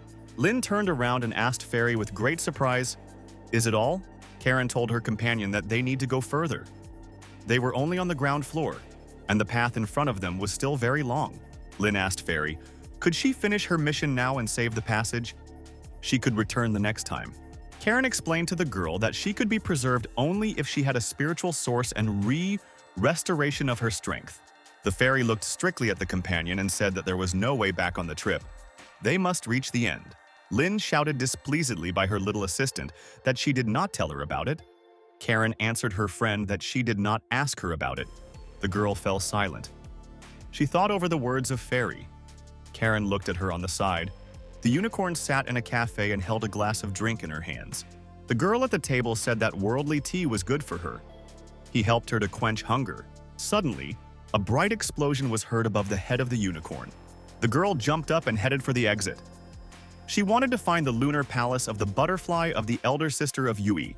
The waiter was very surprised when he saw that a bright portal appeared in the cafe. The unicorn extended her hand there. The guy from Surprise dropped the tray. He saw that an unfamiliar girl disappeared in the portal. The girl passed through the portal to another world.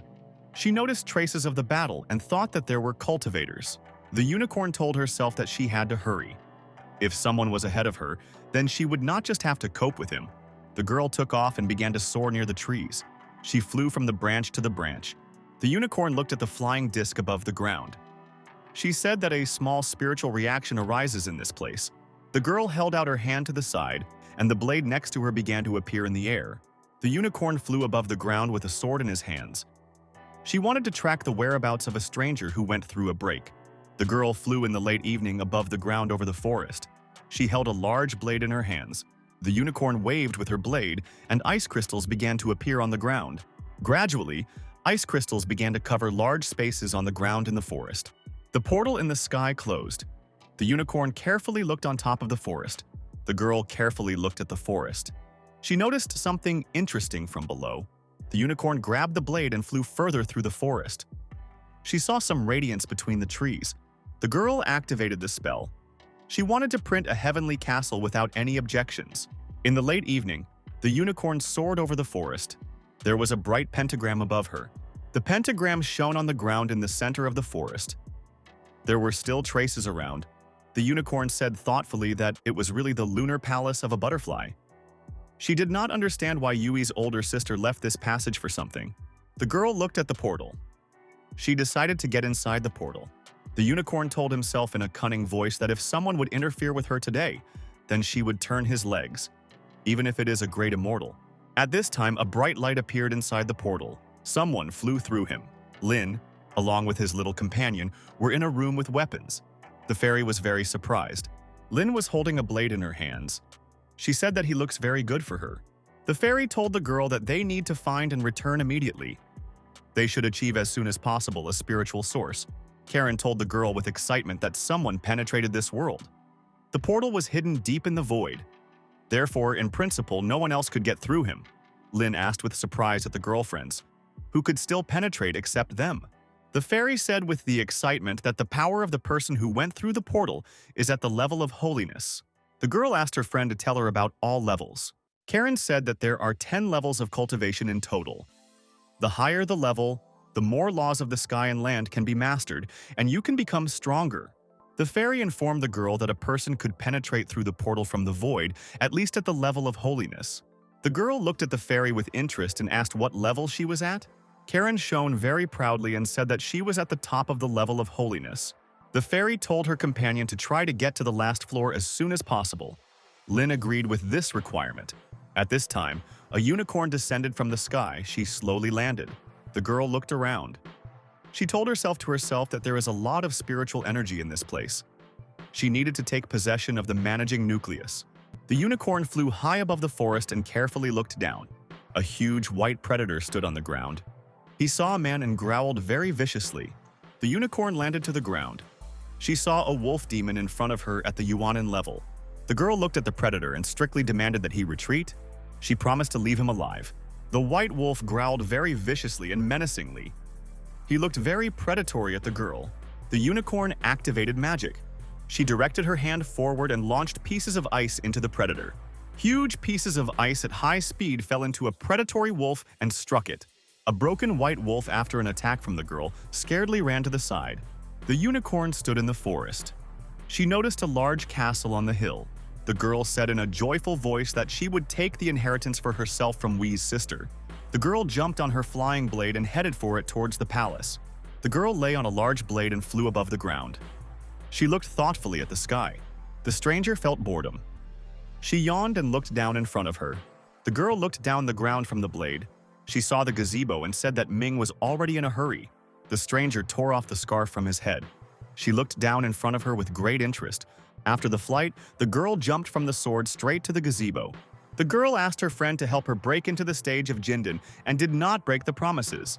The guest looked closely and noticed a kettle on the table in the gazebo. She sat at the table and said in displeasure that some person slipped away from her. At this time, Lin, after a very strong blow from some predator, flew off and hit her back against the wall.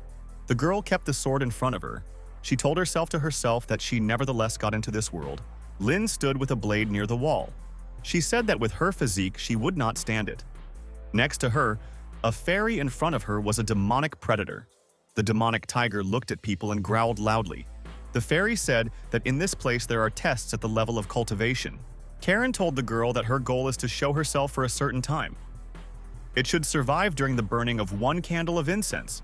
Lin turned around and told the companion that she wanted to deceive her. The fairy replied to the girl that the invader was approaching the sanctuary. Now they need to switch to the next floor as soon as possible. A 1. Time walked along the crystals of ice on the ground. She looked carefully around. The girl said in an evil voice that the stranger who broke here will be buried here. The unicorn said in a strict voice that information about the appearance of the lunar palace of the butterfly should not get public. The girl looked carefully and noticed that some monster had appeared next to her. The dragon with many goals decided to attack a unicorn with a sword. The girl in a calm voice said that she did not plan to destroy the palace of the older sister of Yui. The The unicorn stood on a small pile of ice. She told the dragon that she has no time now to stay here. Then she will return to restore everything here.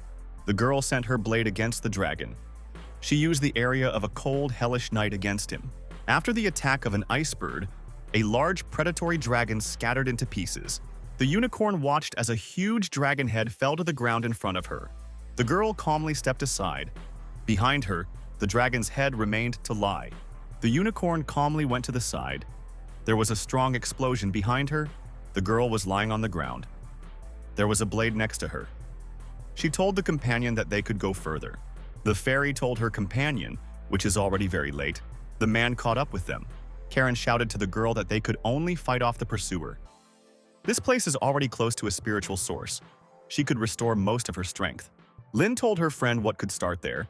She decided to rest a little. The girl held out both hands in front of her. The fairy turned around and looked at her inquiringly.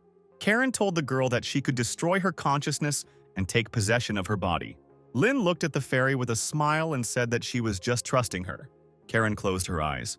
She told her companion with a displeased voice that she would start now. The fairy flew up to the surprised girl and gently kissed her forehead. Lynn looked in front of her in surprise. She noticed that the fairy disappeared somewhere. The girl came up and silently grabbed the blade in her hand. She was ready to fight further. A girl with a blade noticed how someone wanted to appear through the portal. She told herself that she could continue to use such a combat style of cultivators. A unicorn appeared in the mirror of the portal. She went out with her icy sword inside the castle. Lynn ran up and swung a blade. She wanted to attack the stranger. Lynn swung her blade to hit the opponent. The stranger was defended by an ice sword. The unicorn could not defend herself well after the attack and flew to the side. The girl rushed forward. She raised her fingers to activate the magic spell. The unicorn was still near the wall. Bright pentagrams lit up around her. From the pentagram on the wall began to fly rays straight in the direction of the girl. The girl sat and held her ice sword in her hands. Around her diverged puffs of dust. The unicorn realized that the person against her was not old, but very strong. She did not understand where he could come from in the world of cultivation. The unicorn rose on her feet and prepared to raise her sword in front of her. She told the rival that she still had no place here. After that, the girl unexpectedly disappeared. She appeared from behind to attack Lynn from above, on the head with an icy sword. The unicorn tried to crush the opponent with a powerful blow. Lynn disappeared very on time. The girl was surprised. She realized that her rival used spatial movement. A bunch of ice appeared on the ground under her sword. A stranger hung in a large room under the ceiling. It was connected by blue chains. Lynn at this time lay on the ground unconscious. The girl opened her eyes and looked up in front of her with great interest. Lynn looked around and could not understand where she was now. The fairy flew up and told the girl that this is the final point of their journey. They are in the center of the lunar palace of the butterfly. The fairy told her companion that they did not have to change anything. She promised to reward the girl when everything was over. Lynn asked the friends, what should she do now? Karen cunningly glanced at the girl and said that she would do everything herself next. They will see later. Under the ceiling is a stranger cheerful. She was constrained by blue chains. Lynn sat with a fairy from below. The girl suddenly felt strong fatigue. She fell unconscious to the floor. Lynn lay on the floor in a large room. A stranger in chains hung from above at the bottom. Suddenly, chains began to break away. A bright pentagram shone on the floor from below. The body of a stranger began to slowly go down from top to bottom in a bright ray. The unicorn hung in the air on its blade. She viciously said that all her labors passed ashes. She hoped that her opponent would not succeed. The boy slowly opened his eyes. The fairy said with excitement that he had already woken up. A friend replied that he was still without strength and feels a little good. Karen replied to a little friend that part of the spiritual power from his body belonged to her, and she completely scattered. He can recover after a short rest. The boy looked at the fairy and said that he did not know whether she should say this. The boy looked at the smiling fairy and asked who she was. The fairy said with a smile that she was the mistress of the warehouse and her name is Karen Scotty. The boy asked with interest from the girlfriends, really she returns her strength? Karen thanked the young friend for everything. The boy reminded the fairy that after she returned her strength, he could return to her previous state. The fairy looked at her friend and said that this is, in principle, possible.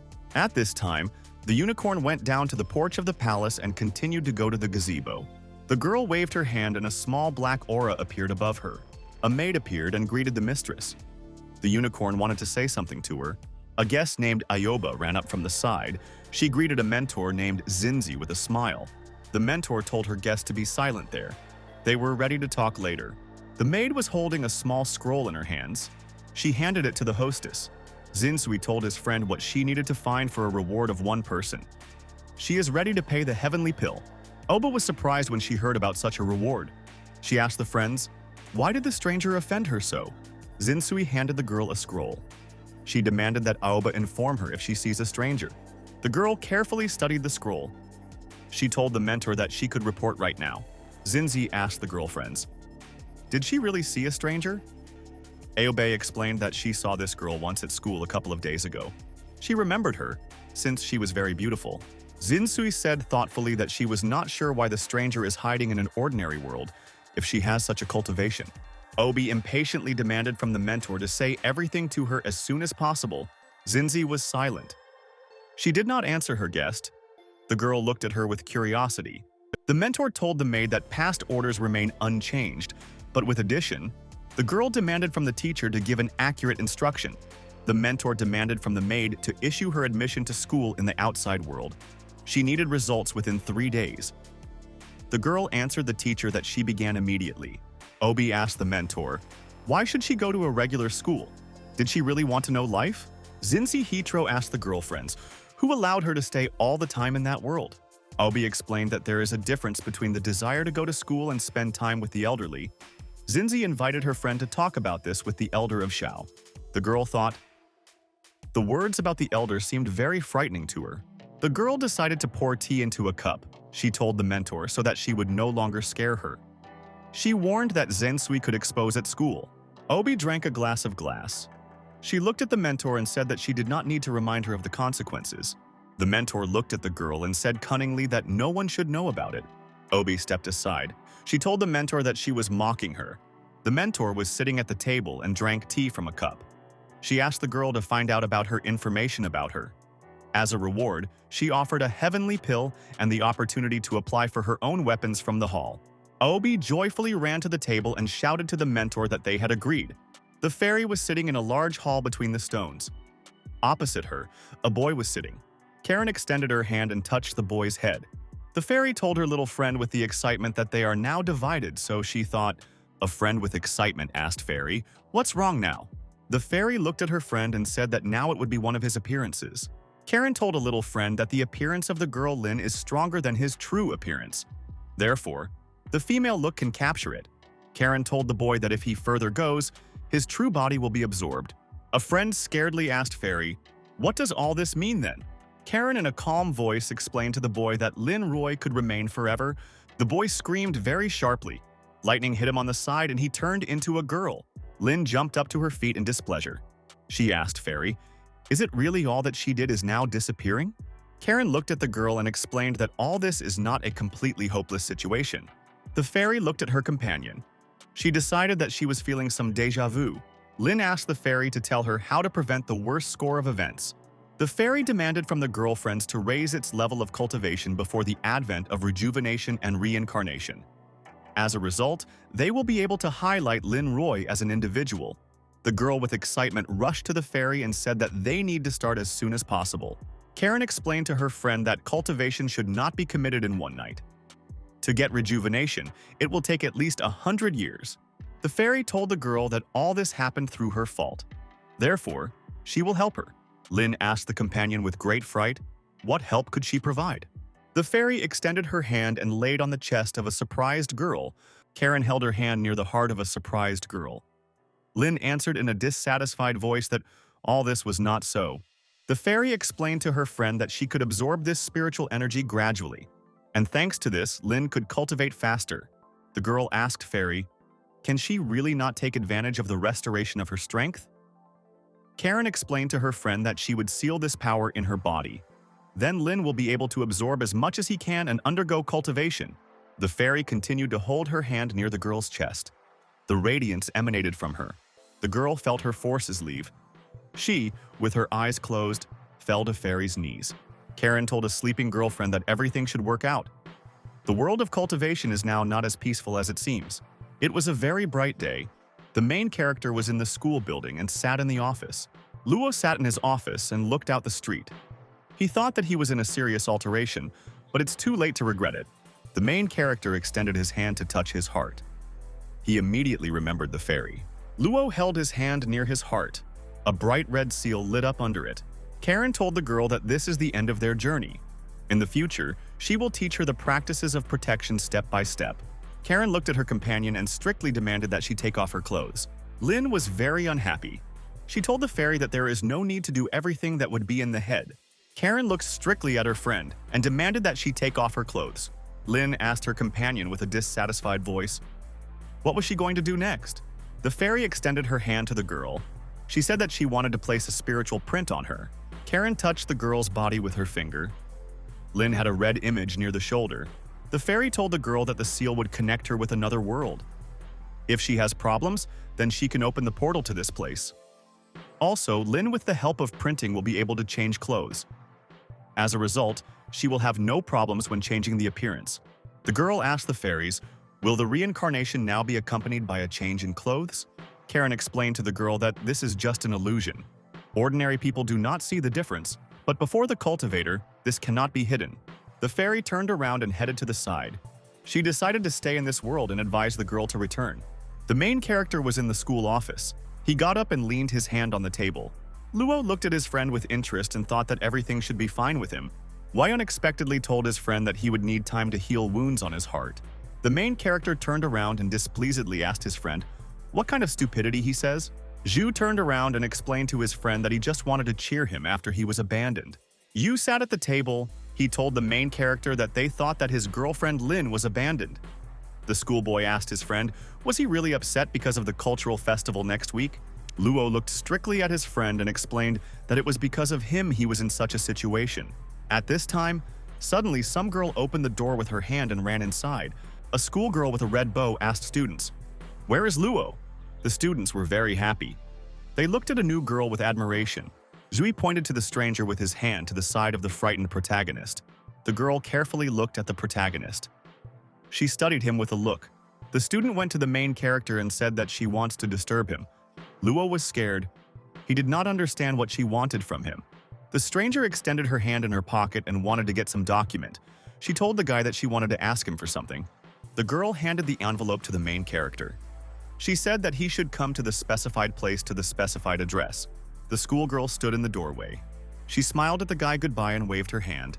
The stranger strictly reminded the main character that he was forbidden to be late. Luo stood near the board and held an envelope in his hands. He still did not dare to open it. The main character looked carefully at the envelope. The school children around him were angry. Luo looked at the students around and explained to them in a frightened voice that in our time, no one was writing love letters. Zhu asked his friend to open the envelope. Now only on Luo it depends on whether he will live on. The main character opened the envelope. He was invited to meet in the backyard after school. The sender was Suezin. Luo scaredly read a message in the envelope. A friend with a smile told the main character that he had achieved very simply what other people could never do. One of the students stood and held a large broom in his hands. He told friends to be caught by the protagonist. Luo looked at his friend in displeasure and said that he was an avid provocateur. Zhu angrily looked at the guy and said that he could not run this time. All paths were blocked. The main character went to the window and prepared to jump out. He shouted to the disciples that they would see them in the afternoon. Luo jumped out of the school window to the ground. Sui looked after him for a long time. The school principal sat in his office at a table and carefully studied the document. A new student with luminous hair was dressed in a white dress. She drank tea from a white cup. The man asked the girl, why did she decide to transfer to their school? The student put a cup with a drink on the table and turned to the director. The girl looked at the man and said that she had no bad intentions. The man grabbed the telephone. He said that a teacher of Li went into his office. The director continued to look at the documents. He told the schoolgirl to wait a minute. At this time, there was a loud knock on the door. This was the teacher. He entered the office and asked the director, did he call her? The director pointed to a new student named Mu Qingwei. He told the teacher that soon the new one would be transferred to her class. Mu silently and with a very dissatisfied gaze looked at the woman in front of her. The director explained to the girl that she would be able to talk later with Li Mukin's teacher. The woman told a new student that she wants to arrange a tour of her school. Mu extended her hand to the teacher and said with a smile that she would bother her, Mu went out with the teacher at the doorbell. The director escorted them. The director carefully studied the document for the girl. All information about her was confidential. The director called the leader and said that he did everything. He asked what was wrong with the new student. A friend told the director on the phone that he should not ignore the new student. The man hung up. He told the girl in a mask and black clothes that he did everything as she asked. A friend thanked the man and said he was satisfied. The girl threw a small bubble in the man's hand. She explained to him that this was his reward. The employee answered his guest that he would continue to command his people. The girl looked angrily at the man and said that he would not think to find out the origin of the girl. The stranger in the mask looked an evil look at the man and threatened that no one could save him. The worker in a suit scaredly looked at the girl and did not answer her. The main character sat on a bench and carefully read a message in his hand. Luo read the message again. He could not believe that it was a love letter. The main character remembered how the girl looked at him cunningly and handed over the envelope. He thought that all this was a joke. The guy prepared to leave the park. He decided to eat tofu today. Luo stood on the path in the park. Around him it was deserted, and there was silence. The main character was unhappy. He recalled that the girl asked him to meet, but she did not come. Luo suddenly heard some noise behind. He realized that someone had appeared there. The stranger told the guy that he is very punctual. She cunningly told him that she could punish him if he forces her to wait. The main character was very surprised. He looked at the girl with surprise and could not understand who she was. The guy carefully looked at the student in front of him. He noticed some radiance near her. The main character handed the letter to the girl and asked what it means. The schoolgirl calmly answered her friend that she simply admitted to him. The stranger approached the main character and wanted to say something. The girl cunningly said that Luo can already have a girlfriend, and so he may not accept her recognition. The main character stood on the path in the park opposite the stranger. There was nobody around them. Luo grabbed the girl and told her a joyful voice that he was still alone. The girl was very scared. She looked at the guy with great excitement. The stranger bounced to the side. She asked the guy, why not the script should not? Luo asked displeasedly from the friends, what scenario could have only 2 lines of dialogue? The stranger thought. She looked at the guy very viciously and silently.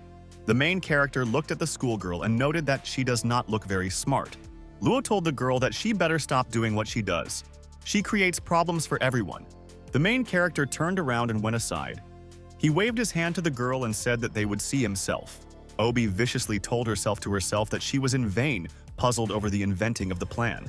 The girl decided to attack the protagonist. She took out her huge sword. The schoolgirl swung her blade and launched him towards the protagonist. A huge sword flew in and stuck into the ground. Luo stopped in dismay. The guy realized that the stranger decided to come immediately to the climax.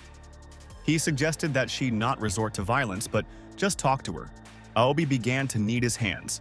She demanded that the guy immediately tell her where Lin Roy was located. Around the protagonist appeared a radiance. He said strictly to the stranger that she should not cross his path. Aobi felt that there was a very strong aura around the guy. The girl looked with excitement at the protagonist. She studied him with a look. The guy from above from the school building told the girl that he had heard her requirements, but nothing waits for her more. Zhui stood on the windowsill and carefully looked down. The main character called him. The schoolboy jumped out of the window and flew down to land on the ground. Sui jumped from height to the ground. He told the main character that he was an expert in such matters. Luo and Aobi looked at him with surprise. The main character was very surprised. Sui told him that he may not hide it anymore and this is not his fault. The schoolboy turned to the girl and said that she should give up. She crossed the line, Obey asked his friend displeasedly. Did he really come here to interfere with her? Wei looked strictly at the guy with the girl. He wanted to warn them. What would happen at the end if everything would go the same as now? The schoolboy warned his other that they could start fighting among themselves. Obi stood and viciously looked at the guys. They silently looked at her in response. The schoolgirl held a huge blade in her hands. She told the main character that this time she would leave him alone. The girl stepped aside. She pulled a huge blade on the ground in her hands. Luo asked his friend, really? He was waiting for him here in the morning? Shui answered a friend that he would return here later. He warned the protagonist that he would have to give an answer to the girl in the near future. The schoolboy told the main character that he has extensive experience in the game in the simulator. Luo has only 2 possible options for the development of events if it does not come. The main character grabbed his friend's hand. He was surprised that the experience of Zuya comes from the simulator of the date. Shui did not understand what surprised his friend. Luo with a smile answered the student that he was surprised why he still lived. A student stood on top of the roof of the school and looked at the guys. One of them said that all this is amazing. Mu studied the guys angrily with a look. She stood motionless on the roof. In the evening, the main character sat in his room on the bed with his eyes closed. He heard some kind of creak. The main character said thoughtfully to himself that the girl gave him the opportunity to slip away. At this time, the door creak suddenly rang out. The girl looked around. The girl looked around in surprise. The main character told the mother that she should come in as a normal person and not portray a thief. Mother smiled and told her son that she did not want to interfere with him in his own room. Luo turned around and asked his mother, what did she need at such a late hour? The girl looked at the guy and said that she wants to go to the store with him. The main character suggested sending his sister to the store. Mother told in a dissatisfied voice that KSI slipped into her room. She wants to play, not go to the store. The girl began a teenage rebellion. The girl told the guy that she would eat the ice cream of his sister in the refrigerator. This will be as a punishment. The main character walked along the street with his mother. The girl asked the guy, what worries him? Luo was very surprised at the answer of his mother. He could not understand why she was asking him. The girl went forward on the road in the park. She told her son that he always has people who you can rely on if he has problems. Mother said to her son with a thoughtful voice that the girl would not harm him. Luo looked at the girl with excitement and asked what she wanted to tell him. The girl told the guy in a thoughtful voice that there was a meat shop nearby. They sell good meat there. The son told her mother displeased that she was changing very quickly the topic. The girl answered in a dissatisfied voice that they would have stewed meat today. In the gazebo, the fairy sat and was busy with cultivation. There was a blue glow around her. Karen opened her eyes. She told herself that she should cultivate the capabilities of the Palace of the Diamond Moon. Karen was very unhappy. She did not know how much time it would take. The fairy told herself to herself that she could not remain in solitude for a long time. She needed to make a decision. Karen stood on her feet in the gazebo. She said that this world would help restore its strength. This will help to resist impending problems. The sky has become very dark. The fairy stood on the ground, and around it there were luminous lightning. The fairy looked up with an unblinking gaze. Rose butterflies appeared around her. The main character shouted to himself. At this time, he remembered the fairy. The guy had a feeling as if something was happening with Karen. At this time, a schoolboy ran into the office. He screamed to a friend that he had urgent news. Sui was very excited. He shouted to the main character that he had urgent news. Luo answered a friend that he would not knock on him if he was caught by the creation of unwanted photos. Sui sternly told his friend that he could have any thoughts in his head, but he should be careful when he expresses them. The main character asked a friend with a displeased voice, "Is it all true?" Shu with very great attention looked around. He wanted to say something to the main character. The schoolboy whispered to his friend that they now have a new student in the classroom. Luo was surprisingly surprised that for his friend, this news turned out to be something incredible. Zui told the main character that an ordinary new student would not become a big event. The schoolboy with glasses decided to tell his friend more about everything. At this time, there was a school call. The teacher went and told the students that there will be a school class now. They had to take their places. Lee looked at the students and said that they have two things that need to be discussed.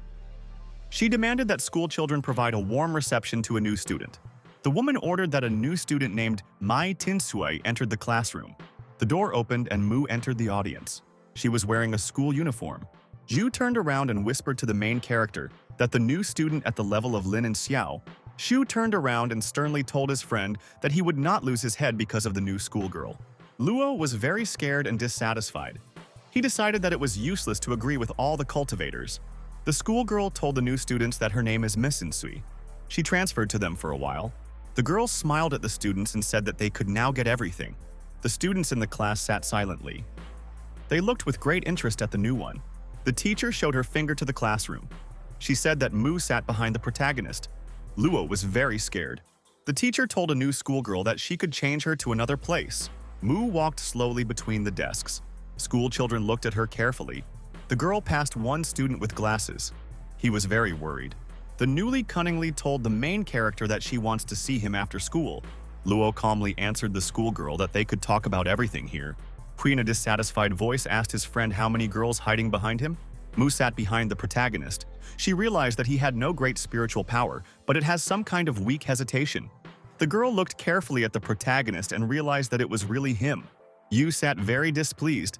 He could not believe that his friend could conquer the big mountains. Someone was looking for the protagonist in the courtyard. One of the students shouted that Luo could not run too far.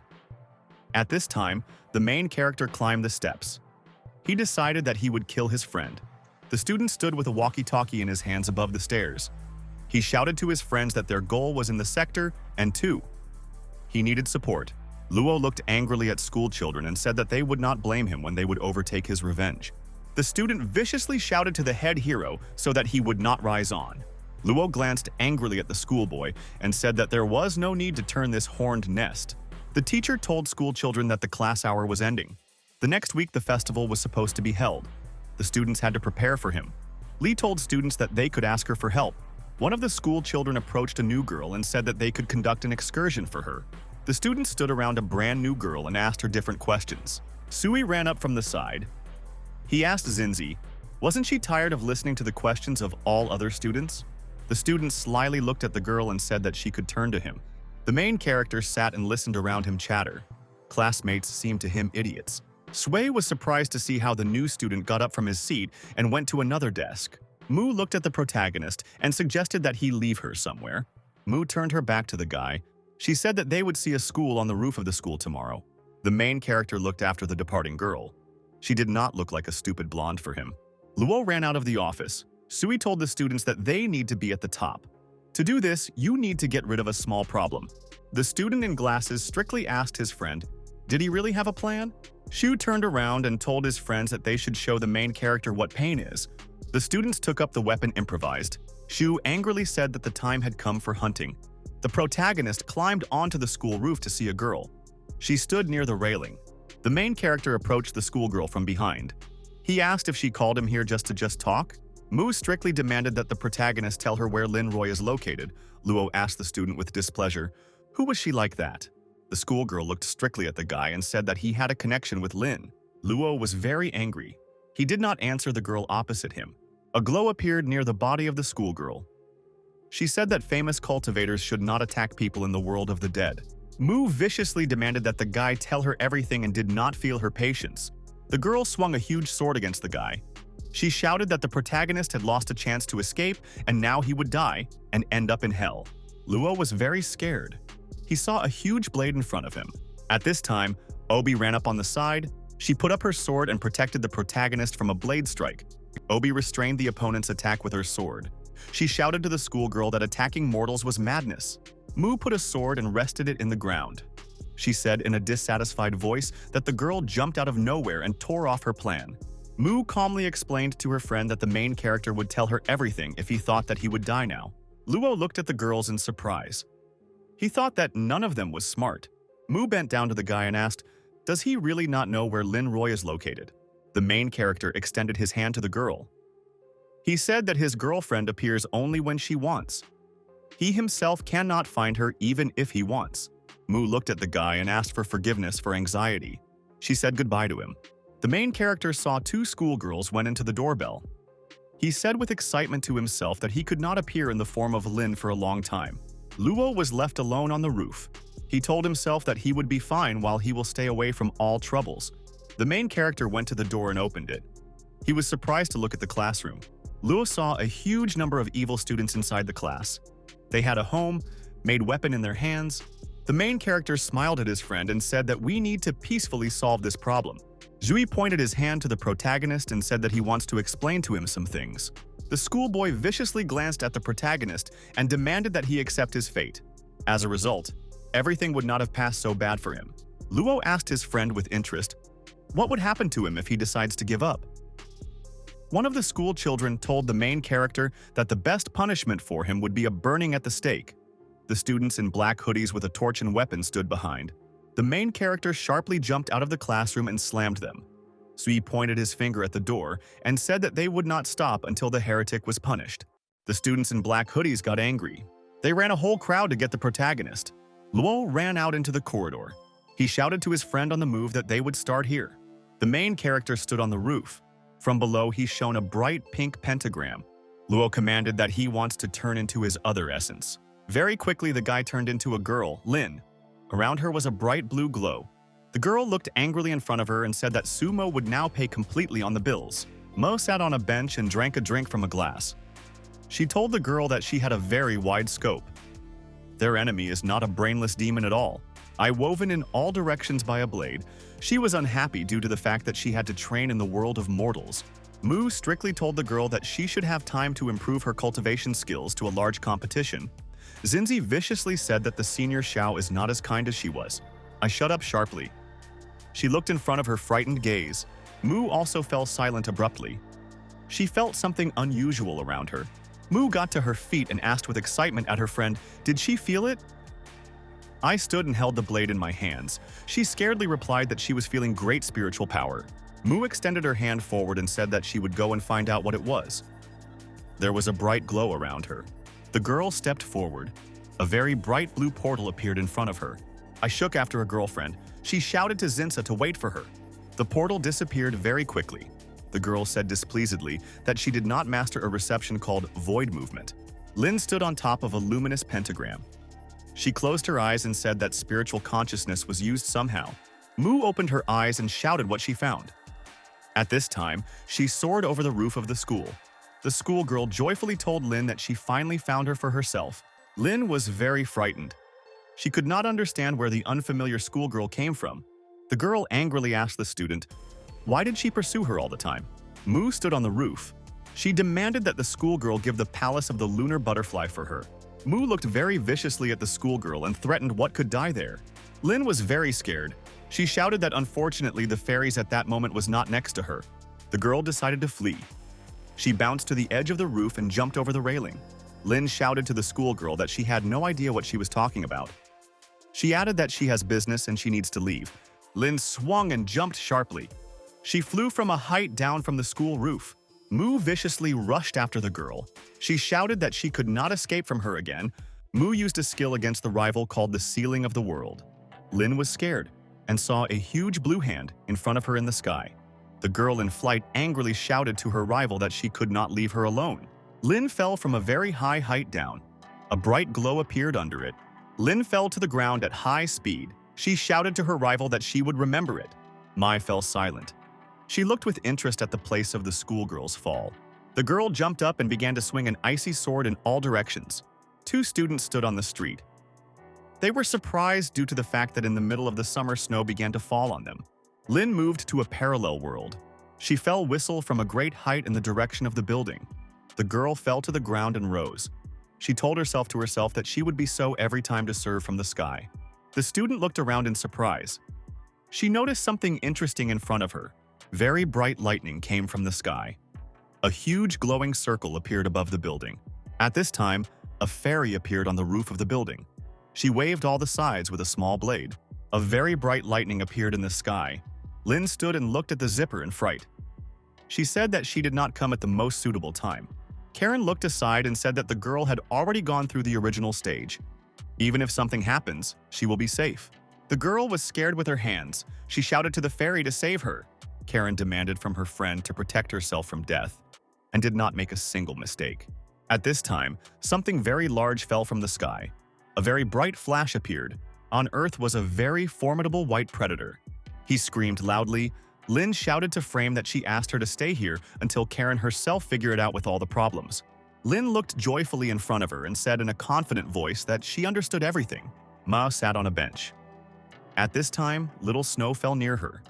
She said that her rival used the palace of the moon butterfly as a teleportation point and escaped the seal of emptiness.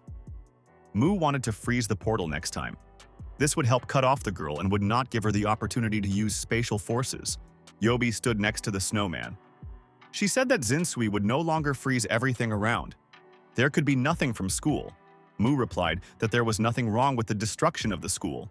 They could not even catch a person. Yobi asked the friends, "What is located in the palace of the lunar butterfly? Is there any treasure there?" Mu explained to the girl that the owner of the palace is Lian Yue. Obi shouted in amazement that the legendary Lian Yue had reached the highest rank among all palace masters. Mu told the schoolgirl that Lian in the past had an alliance of 10 regions to resist the foreigners. She died in that battle. The invaders were expelled. The palace of the Diamond Moon is now in this state, only thanks to Lian. Aobi answered her friend that she was not at all interested in old stories. Obi smiled slyly and asked the schoolgirl, what did she prepare for the cultural festival?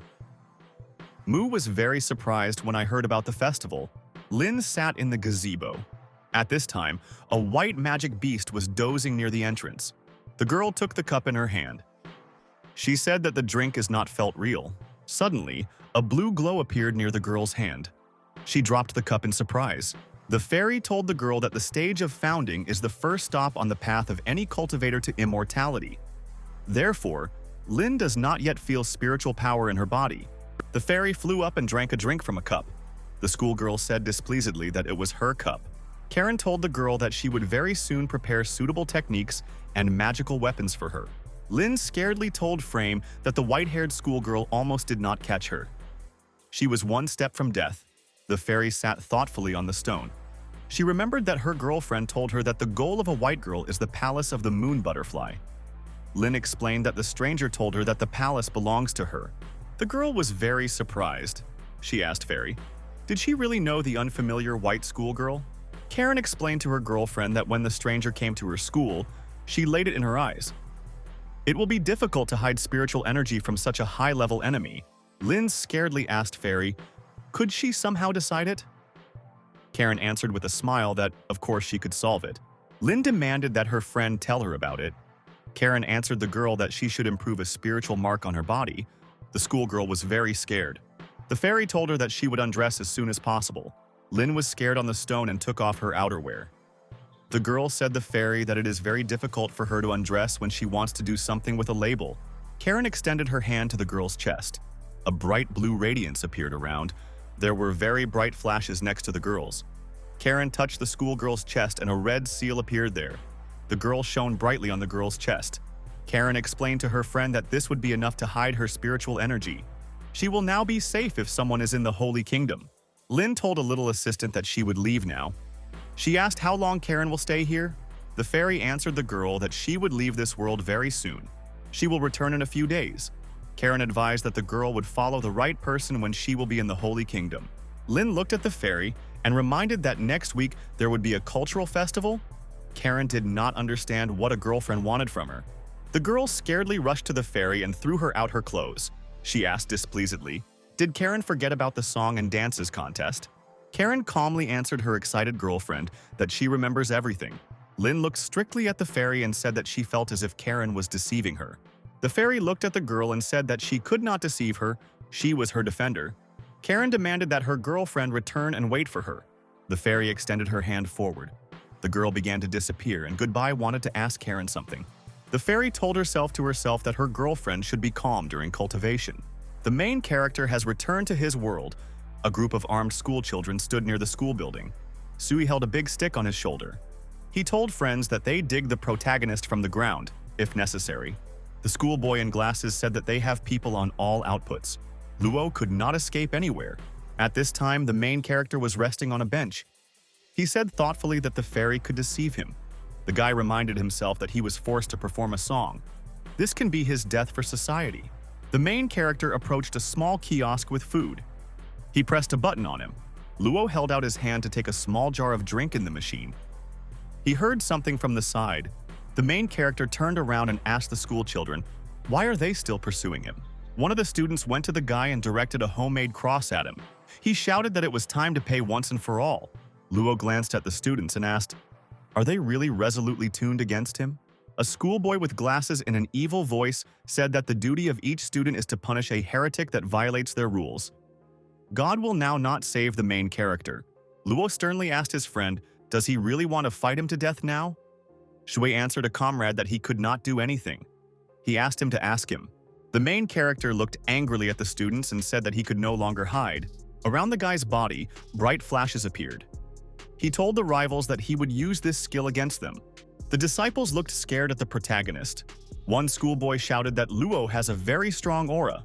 The main character stepped forward and leaned very sharply to the ground. Luo shouted to the disciples that he recognized his defeat. Now he will be at their disposal. School children were surprised. They stood scared and looked at the protagonist in front of them on the ground. School children were very amazed. They looked in surprise at the protagonist on their knees in front of them. Shui went to the lying friend and said that he would recognize his mistakes. They all decided that Luo had lost his head for a while. One of the students told the main character that he had returned to the holy side. Therefore, their friendship is still alive. The student in glasses reminded the main character so that he would not violate the rules again. Luo was still on his knees on the ground. Luo bent over and reached out to his knees. He told friends that their battle does not make sense. Luo looked at school children and explained that the situation is very difficult for them to cope with her. The students could not understand what the main character wanted to tell them. Luo answered his friend that he had won enough time. He would teach him this next time. The main character suddenly swung and himself with all his might hit himself with his fist on his face. Sui was very amazed. He shouted that the guy wants to imitate injuries from a fight. A girl appeared in school uniform. She told the students that there were violators in front of them. The stripping group should remove the violators and transfer them to the student council. The student stood on top of the school roof and carefully looked at him from below. Luo complained to the student that the bullies were beaten. He demanded that the students be punished by the rules. The students were terribly amazed. They realized that the protagonist had no shame. The girl with very great excitement glanced at the protagonist. She studied him with a look. The girl ordered school children to carry hooligans. Luo remained to stand behind her. Mu sat on the roof with her girlfriend. She asked, "Is it really a common situation for mortal school?" Obi replied that all this was just a misunderstanding. School children must study and perform tests. Mu pointed down her hand and asked the girlfriends, "What is happening there?" Obi explained that in the courtyard a group of persons and there is a special case. Obi asked her companion, "Did she now feel the aura of the right person?" Mu replied that she feels very poorly aura. The person necessary for them was a cultivator. Obi with excitement asked the girlfriends, "Is the guy a student of that person?" Mu replied that the guy could be the heir. They now needed to follow him. Mu told her companion that now you can return to business. Aobi reminded the schoolgirl that they need to study now. They could not miss the lessons. Mu explained to her friend that teaching all these things will not help her improve cultivation. She recalled that Aobi has finished only the third training for today. Aobi bounced aside from the roof to her blade. She shouted to her companion that she had not ended in lessons today. Mu very viciously looked at her runaway girlfriend. She wanted to stop her. Suddenly, the schoolgirl flew up on her ball into a huge piece of ice in the sky. Aobi very quickly turned out to be sharpened in a huge ice cage. She could not escape. Mu flew in a cage on an icy sword and said that if she misses training, then in a minute of pass, she would put her in an ice cage for an hour. Obi, with tears in her eyes, asked the companion, "Why does she hate her?" The ice cage could freeze even her soul. Mu sternly looked at the girl and shouted that she should improve skills as quickly as possible. After that, a schoolgirl with white hair flew into the portal in the sky. Mi flew across the sky above the school. She heard one of the students in the courtyard was dissatisfied with the fact that he was arrested. At this time, the fairy flew high in the sky. She flew over the old building. Karen flew on a huge blue blade and was approaching an old building. Suddenly, two guards appeared in the air in front of the fairy. The guard said that this is the territory of the Alliance of Forbidden Lands. Unknown people cannot pass without written permission. Violators punish death. Karen glanced angrily at the guards and asked which family they belong to. One guard said that she belongs to the Palace of the Diamond Moon. Her companion belonged to the Pavilion of the Blue Shaft. They must protect this territory and cannot miss anyone. Karen shouted to the guards to leave the road. She needed to study the forbidden print here. The guard said that she could not miss anyone without permission from the head of the Alliance. The fairy threw a small object in front of her to the guards. She said that the guards would not force her to repeat. The girl grabbed a small green stone with her hand. The guard said with surprise that this is a divine diamond sign. The guard looked at the green talisman. She said that this thing belongs to the owner of the Palace of the Diamond Moon. It is also a sign of the head of the Alliance. The guard bowed to the fairy and said that she is the owner of a divine diamond sign and could pass with them. The guard on the go asked Fai, "Does she really want to look at the ancient seal of Forbidden Lands?" Karen replied that she wanted. The guard reminded the guest that the seal is checked once every decade. They had 3 more years before the next inspection. Karen answered the girl that the eldest is much more visible how everything should be. The guard demanded that the guest tell her in detail her name and belonging. The fairy said that her name is Linroy, and she does not belong to any unification. The guard swung a sword. She shouted to the guest that she should capture her. The guard swung and hit with all her might a sword forward. She used the fencing of the spiritual moon and the technique of a bright moon. The fairy was absolutely calm. She saw a bunch of pink energy in front of her. The guards scaredly asked her girlfriend, "What does she do?" The guard replied that their guest could have hidden intentions. The girl demanded from a colleague that she reported everything to her older sister and the rest. The guard in the mask shouted to her colleague to hold on. She promised to return soon. Suddenly, a bright flash appeared in the sky. It flew a magic bird. Blue lightning sparkled. Karen stood on the ground with the guard. The guard looked up in dismay and said that this is the kingdom of the true god. Karen stood and looked at her rival with a very malicious look. There were a lot of people near the white building. Near the entrance there was a sign about the cultural festival. Near the entrance stood a very tired main character. He told the guests that they would not miss the largest cultural festival of their school. The girl approached the guy. She told him in surprise that he managed to become a chain dog of the committee in a couple of days. Luo said to his girlfriend in a weakened voice that he did not really want to be here. Also, he cannot say much to an outsider. Yobi angrily looked at the guy and asked if he could speak normally. Luo told the girl not to ask him questions anymore. He could not answer them. Yobi asked the guy if he would sing at the cultural festival. She promised that she would support him. The main character answered his girlfriend that he would never participate in this. Before leaving, I transferred a piece of paper over myself. She told the main character to try. She will watch him. The protagonist asked himself from himself with a dissatisfied voice, "Where did this child come from?" A little girl came up from the side. She saw a piece of paper on the sidewalk and was very unhappy because someone was littering. Luo came up and asked an unfamiliar baby, "Is everything good for her?" The girl was very angry. She told the guy that he himself is the baby and his whole family are kids. The main character was surprised. He did not expect such a strange reaction from a little girl. The mother of the protagonist unexpectedly sneezed. She did not understand why she would return to work on the weekend. The girl ran quickly around the hall. She decided to call her better. The hostess ran to the table in slippers and stopped. She thought for a while. The girl thoughtfully decided that her children should be fine. The stranger was sitting on a bench with a cup of drink in his hands. She said that she forgives the protagonist for bringing tea with milk for her. Luo demanded from a stranger to go with him. The girl looked suspiciously at the guy and asked, "Did he really want to kidnap her?" The protagonist pointed his hand to the bandage on his hand. He said that he was appointed executive member of the cultural festival. He wanted to take the girl to the radio broadcast room. There she would have waited for her parents. The stranger rose in surprise from the bench. She told the main character that he would not help her even in search of one person. The girl jumped up and ran along the road of the park. She sang something to herself. Luo told himself that he was not lucky today. Sui appeared on the side. He joyfully told the main character that the time had come to change. The guy answered a friend that he had come just in time. Sui went to the guy and put his hand on his shoulder. He said that no one should judge other people's hobbies. It's never too late to repent. The main character looked at his friend in bewilderment and asked, "Who else tells him about this?" The main character Chagall in the corridor of the school. He told himself that he would solve the problem, even if it would be necessary to go through all the circles of hell. The teacher was sitting at the table. She asked the guy who would replace him with a song contest. Luo reminded for the woman that it was possible to replace. Lu told the main character that it was still not very late. The list of participants will be sent soon. The main character jumped out into the corridor. He shouted to the teacher that he would now call the girl here. Luo stood near the wall and carefully looked around. There was no one around. The protagonist turned into Lin very quickly.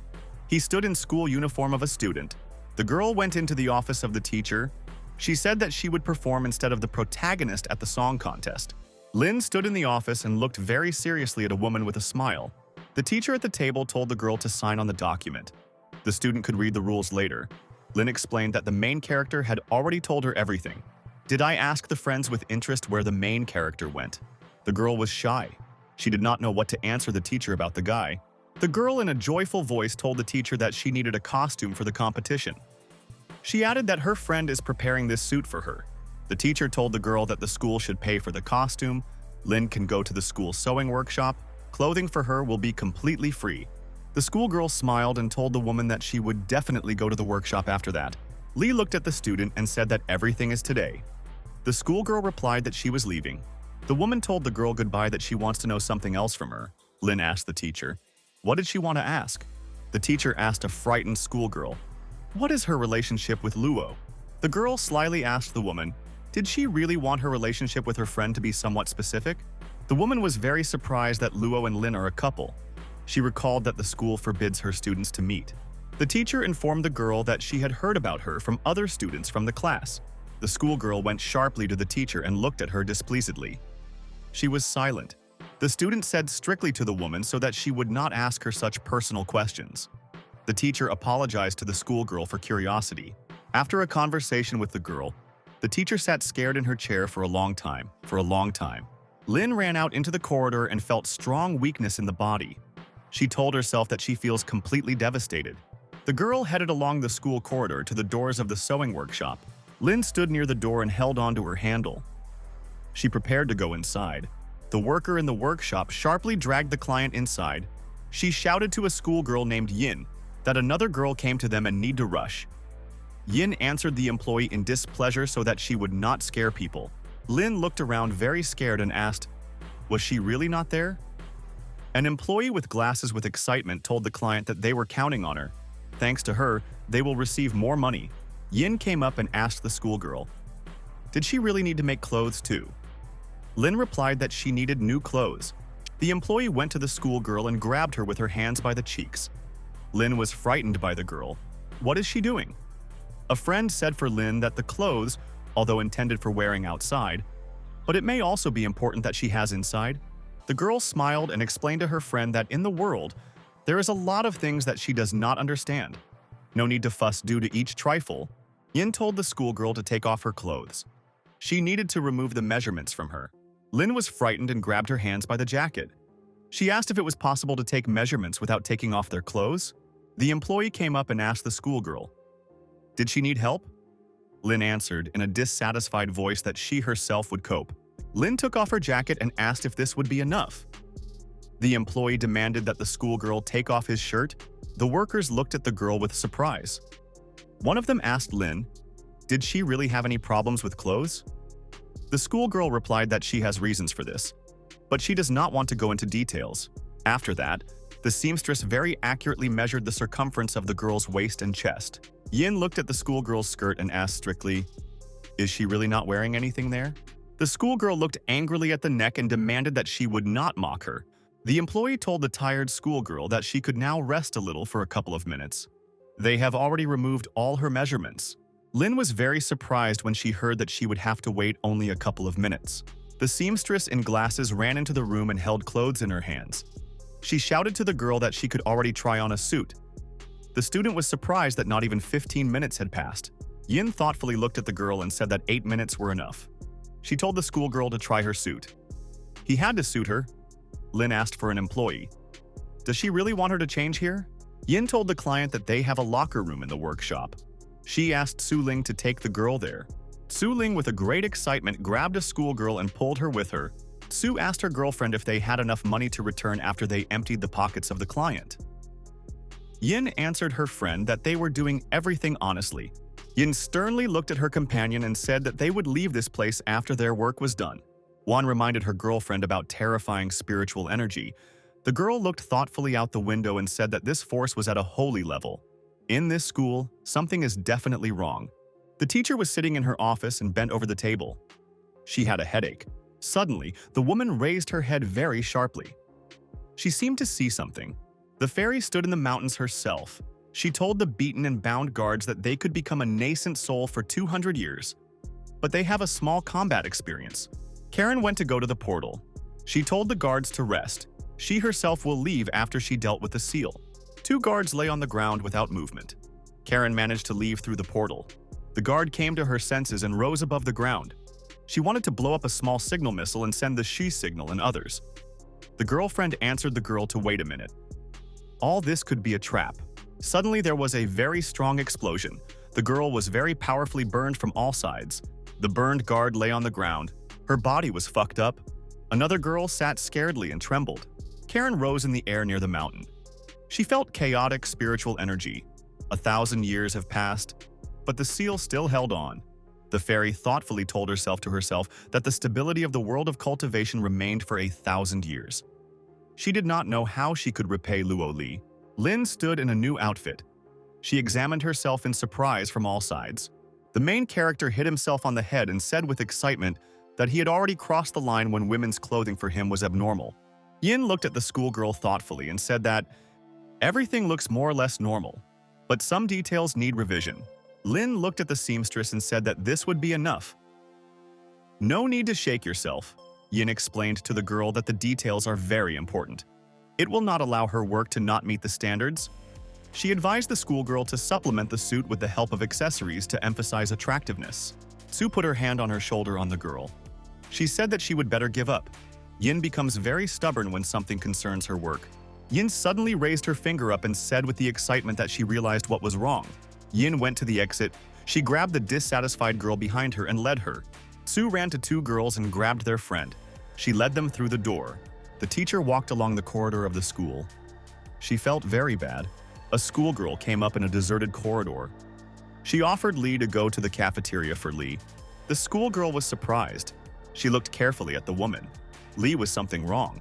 Suddenly, did she run up to the surprised girl and pressed her with her back against the wall for the kiss? The student was very surprised. She did not understand why the woman pressed her against the wall and kissed her. Lee walked along the corridor and muttered something slurred to herself. The schoolgirl remained lying near the door of the office on the floor. Suddenly, the student found the strength to get up. She got up directly and began to go after the teacher with a leisurely step. Lin, in a new outfit, walked along the lawn. She asked her companions where they were going. Yin explained to her friend that they are going to the backyard now. There is a garden. She plans to find what she needs there. Sue was suspicious to her girlfriend that now is the middle of the day, and there was nobody around. Lin looked around in surprise. There was no one around. Yin slyly asked her companion, why did she not have a boyfriend?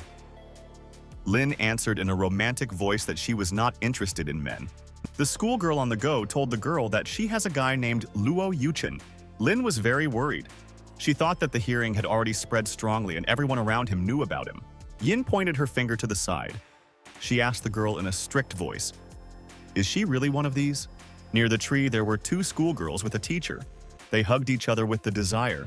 Sue was very surprised. She said in a frightened voice that this school was very open. Yin looked closely and answered her companion that something strange was happening with the teacher and other schoolgirls. Lin looked in surprise at preoccupied schoolgirls and a teacher. She thought that cultivation became very dangerous. Sue said, with the excitement of a girlfriend, that all this looks as if someone had used the control of the mind. Yin answered the girl that all this looks like a capture of reason. Lin looked with great surprise at the behavior of a teacher and other schoolgirls. Yin told her companion that her work needs to be postponed so far. She needed to deal with these people first. Lin hid behind a bench. She shouted to her companions to go and do business. She was in no hurry. Sue straightened her sleeve on clothes. She asked her companion if they could count on additional money if they helped to deal with the problem. Yin looked strictly forward and told her girlfriend that she needed to free other schoolgirls from control and not injure them. Sue smiled slyly and told her companion that she understood everything. The teacher, along with schoolgirls, behaved absolutely insane. They looked angrily in all directions and smiled. Yin said in a dissatisfied voice that someone used the seizure of the soul on ordinary people. Only a terrible person could do this. Lin looked in a scared person when she heard about the fact that someone terrible dared to use the seizure of the soul on ordinary people. The teacher looked angrily and with a desire at the girl and held out her hand. She told her to come up and play with her. Yin slapped her fingers. She realized that the teacher, along with schoolgirls, lost their minds. They had to be calmed down immediately. Yin walked along the street. Around her was a bright and fiery flame. She shouted to the woman that all her sins need to be calculated. A very bright fire appeared near the teacher. She closed her hand and said something slurred. The schoolgirl turned and shouted to the teacher so that she would not panic. She could just look from the side. Gu shouted joyfully that she traveled with Yin for many years and she saw a lot of things. Gu thought that she first sees this. She watched in surprise as two crazy schoolgirls attacked her girlfriend. Lin asked her companions in surprise, "Who are they?" Yin stood on the ground and a bright spot shone under it. She shouted to the girl so that she would not worry about such things. Knowing all this would not help her in any way. The girl looked angrily at Lin and said that she would not be worried. Lin was surprised to realize that people from the world of cultivators appeared in front of her. She could not understand when so many practicing cultivators appeared at school. The director went to the building window. He joyfully said that now there is fire and snow in the school. The man in a displeased voice told his girlfriend that she was not serious about him. Around the flame raged. The teacher stood in the middle of the street and said something slurred. A schoolgirl came up behind her. The girl told a surprised woman that there was no passage in this place. Lin sat near the bench. She could not understand why other girls looked stronger than she herself. As a result, the student decided that she could not show herself better now. She could sit under the protection of other cultivators, Lin said, in a cunning voice that you need to be cowardly at a certain moment. Yu extended her hand and a fiery radiance appeared near it. She turned around and shouted so that Yin restrained another group of people. Yu shouted to her companion to act faster. There were fire flashes above the ground on the site. There was still a group of schoolgirls and Li. The teacher angrily asked the schoolgirl, "Why is she lifting her?" She explained that she just wants to get along with everyone. Yu extended her hand forward to a frightened woman. She told the teacher that she could only blame the person who used the seizure of the soul for her. A bright flame appeared near the girl's hand. Li viciously glanced at the student and said that she did not want to play with her. Li grabbed the girl in hands and shouted that she would fall into the abyss with her. Yu was very scared. She screamed loudly, but could not escape from a crazy woman. Yin looked aside with excitement. She told the girl that the dark side prevails in people who have taken the soul. This is like a curved method. Lin at this time used watermelon with appetite. Yin said a surprised companion that she could calmly leave. They could continue tomorrow. Lin answered with excitement to her friend that she was in no hurry. After that, the girl asked about the alliance of 10 regions. Yin told the girl that in the alliance of 10 regions there are the strongest lands of their world. Together, they control the whole world of cultivation. Lin asked the girlfriends how to contact them. The girl took the phone in her hand and explained that she would contact his help. Lin was surprised due to the fact that everything turned out to be so simple. 2 girls were sitting in a cafe at a table. Ayobi told her companion that they did not have to deeply analyze tea in order to understand the structure of this world. They came together in a cafe for the 16th time after graduation. Mu sat at the table and holding a small glass in her hands. She did not answer her friend. The girl put a glass on the table. She asked her friend, did she really like to live such a restless life? Aobi was very worried. She wanted to ask her friend, what is she thinking? The girl rang the phone. A friend told the master that they had just received a report on the detection of traces of an evil clan. Mu asked the friends, what kind of evil clan is this? Mu ordered a friend on the phone to send the coordinates. She wanted to figure it out with everything. The guy was scared and told the girl that the problem is not very serious and she does not need to participate personally. The girl answered the subordinate that everything was very serious and demanded the coordinates. She sat and looked carefully on the phone. Mu was very surprised when I saw the received coordinates. She studied them carefully. Obi, with excitement, asked her girlfriend, what happened? The girl jumped sharply to her feet and shouted that something had happened. Mu went to the exit. She told her girlfriend to figure out everything remaining. Obi sat near the table with empty cups. She closed her eyes and began to think concentrated. The girl decided that everything could be returned back and they would simply return the money. In the palace of the Diamond Moon, the fairy was in the late evening. Around her stood stone statues of warriors, and the lamps of the soul glowed. Karen sat on the floor on top of a very large glowing pentagram. Suddenly, the fairy felt a very strong surge of energy in herself. She opened her eyes in fright. Karen turned around and told herself strictly that now you can't rely on luck. The fairy informed herself that she had passed for a whole 1,000 years. Enemies would not be inactive all this time. But the problem is not so serious. Karen held out her hand, and a bright glow appeared near her. She said in a loud voice that it was never too late to fix it. The glow on the floor became more and more bright. The fairy said thoughtfully that at that moment she could not do something more than that.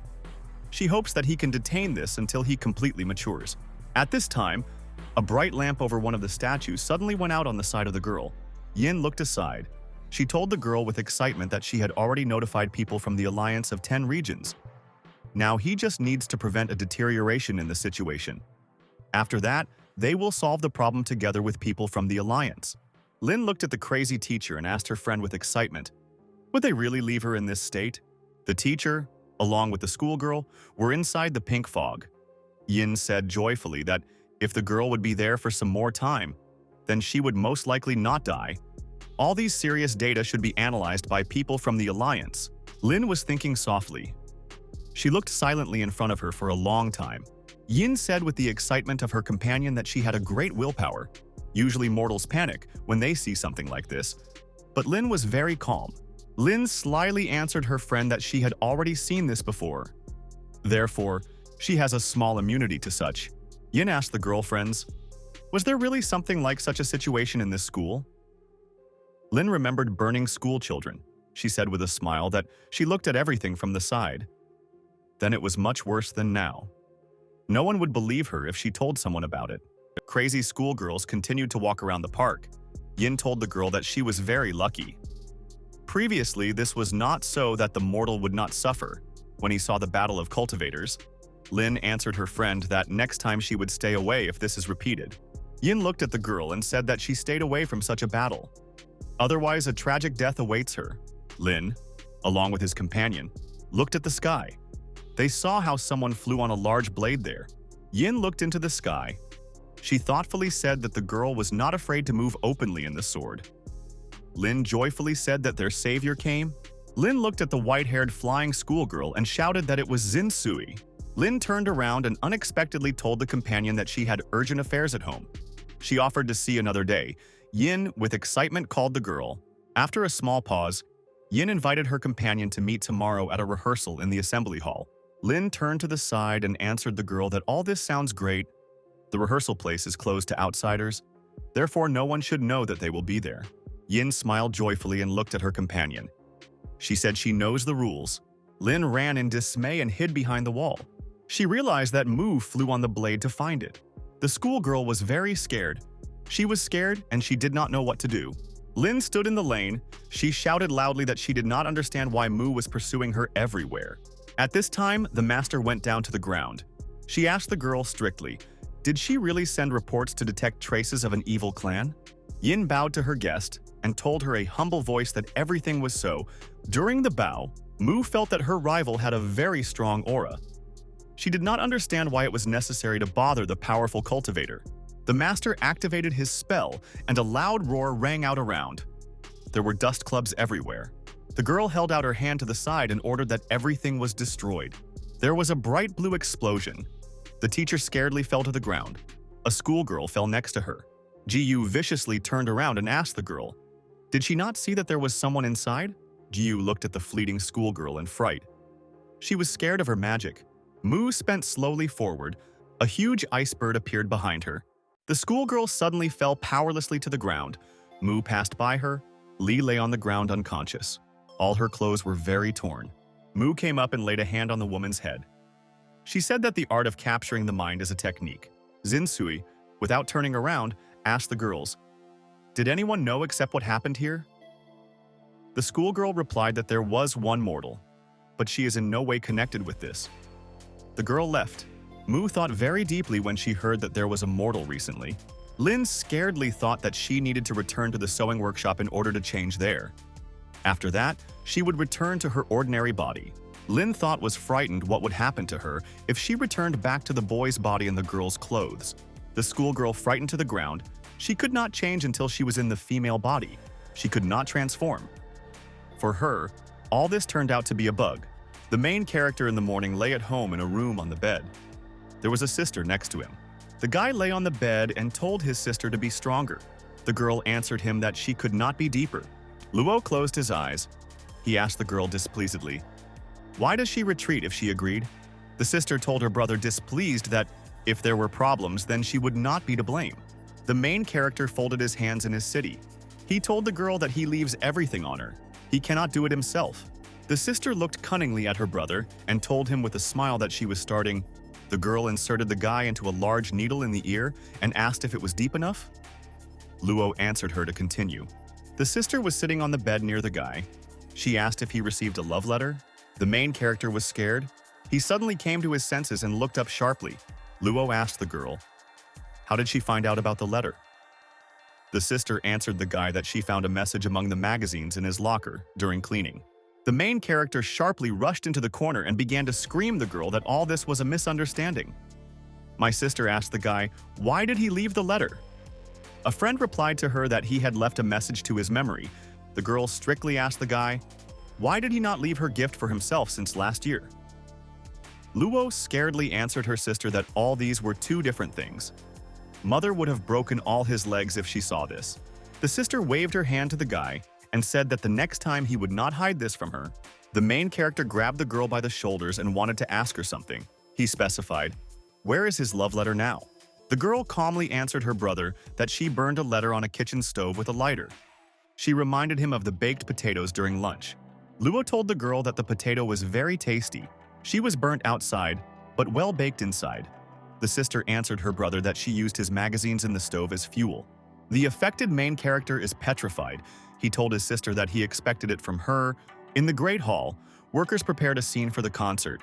Yin in the radio asked her girlfriend, "Did Miss Lin still come?" Sue sat displeased on the stairs. She told her girlfriend that she had already asked her about this more than 30 times in the last 2 hours. Sue saw a suitable girl. She shouted to her friend that Lin had already come. The girl in the walkie-talkie shouted to the workers so that they all occupy their positions. Sue with excitement looked from the side at the girl. Lin looked as if someone had taken her personal money from her.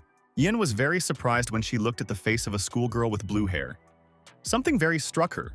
The exhausted teacher slept on the table upside down. She did not understand what happened yesterday. Lee woke up yesterday in the courtyard of the school, and then she had to go to the infirmary. The woman began to manifest small memories. She had a feeling as if she had a dream of a nightmare. The woman was very scared. She could not believe that it was a dream at all. At this time, the teacher rang the phone on the table. She stretched to him. A friend told the teacher on the phone that she should find to replace 2 students who would take part in the song competition. She needed to find a replacement in any way. The woman was very surprised. She sat and held the telephone near her. The teacher shouted into the phone to the director that she could not find a replacement in such a short time. The man threw it into the phone. The woman heard only beeps on the phone. Lee exhaustedly fell on the table. She called the man a bastard. At this time, someone called her from the side. A young girl with pink hair came in. She asked the woman, "What happened?" Lee explained to the guest that she needed to find a replacement for a song contest. The girl reminded that the competition begins tomorrow. It was too late to look for a replacement. Lee was very angry due to the fact that the director had to give her a paid vacation 2 days after everything ends. And now, he wanted her to do everything in 1 day. The girl came up and whispered to the teacher to relax. She could find a replacement among her students. Lee took her colleague named Yunhan by the hand and asked her to inform her if one of her students would be interested in participation. The girl slyly told the teacher that she would help her find the participants later. They should not think about it now. The teacher paced restlessly along the corridor. She said in fright that none of the class could participate in the song competition. Everyone is busy because of the cultural festival. No one has time. Lee suddenly noticed how a girl with white hair passed behind her. She realized that now there is someone free. The woman ran up from behind and laid her hands on the shoulders of the student of Mu. Mu was unhappy. She turned around and asked a woman in irritation, "How can she help her?" The teacher approached the girl from behind and asked if she could participate in the song competition. Zin Sui, without turning around, told a surprised woman to find someone else for herself. Lee waved his hand to the girl and said that she would not insist. The teacher wished the schoolgirl to enjoy the cultural festival. The teacher stepped aside. She told herself that Lin Roy was involved in the song contest. Mu unexpectedly very sharply jumped out of the office. She ran to the teacher and asked if Lin Roy really participates in the competition. The woman explained to the girl that Luo Yuchenya replaced the girl Lin a couple of days ago. Zinzi thought deeply. She said in a dissatisfied voice that the guy should not be trusted at all. The schoolgirl unexpectedly turned around and asked the teacher, what did she need to take part in the competition? Lee told the girl that she should come to the assembly hall for a rehearsal tomorrow later. They will tell her everything there. The woman was surprised due to the fact that the girl changed her opinion.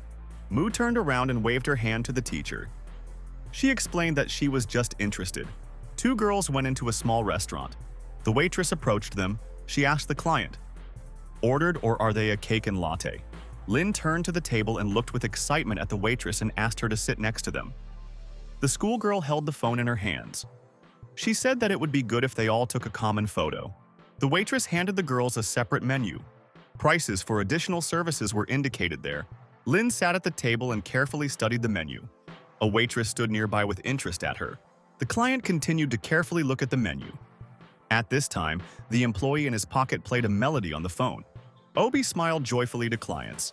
She said that they had fun as they want. They could call her if they needed. Obi jumped into the corridor. Zinsui demanded from her immediately so that she quickly came to the assembly hall. The girl scaredly asked Mu, what did she just tell her? The girlfriend hung up. Mu sat on a bench near a large white building with a drink. A girlfriend ran up in her hand on the side to her. Obi was very tired and out of breath. She told her friend displeased that she was busy at the cultural festival. Mu pointed her finger to the side and asked the girlfriends, did she know what it was in front of her? Obi looked at the building and said that it was an assembly hall. It will take place in it in the next 2 days.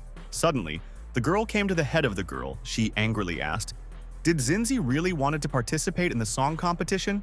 Mu calmly looked at her girlfriend and said that they would participate in the competition.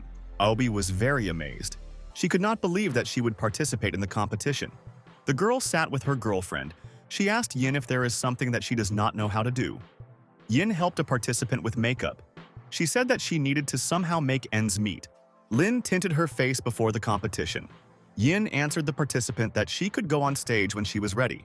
The schoolgirl told the girl that she could start. She warned that only a couple of people were sitting in the hall. Lin answered her friend that she understood everything. She went on stage with a leisurely step. A participant in an evening dress stood near the microphone on stage. She prepared to sing. The girl waved her hands and bunches of light headed on her from all sides. She began to sing a song about cultivation. Lin stared at her and hummed that she was tired and she had no more strength. The girl joyfully sang in the microphone. The audience all looked at her with admiration. The girls in the hall looked at the participant in amazement. They listened carefully to her. The sounds of the song came out of the building of the assembly hall, and they were heard by school children on the street. Mu was gradually approaching the building of the assembly hall with her girlfriend. One schoolboy looked at them suspiciously. The hostess stood near the stove and cooked a fish dish there. She heard the words of the song.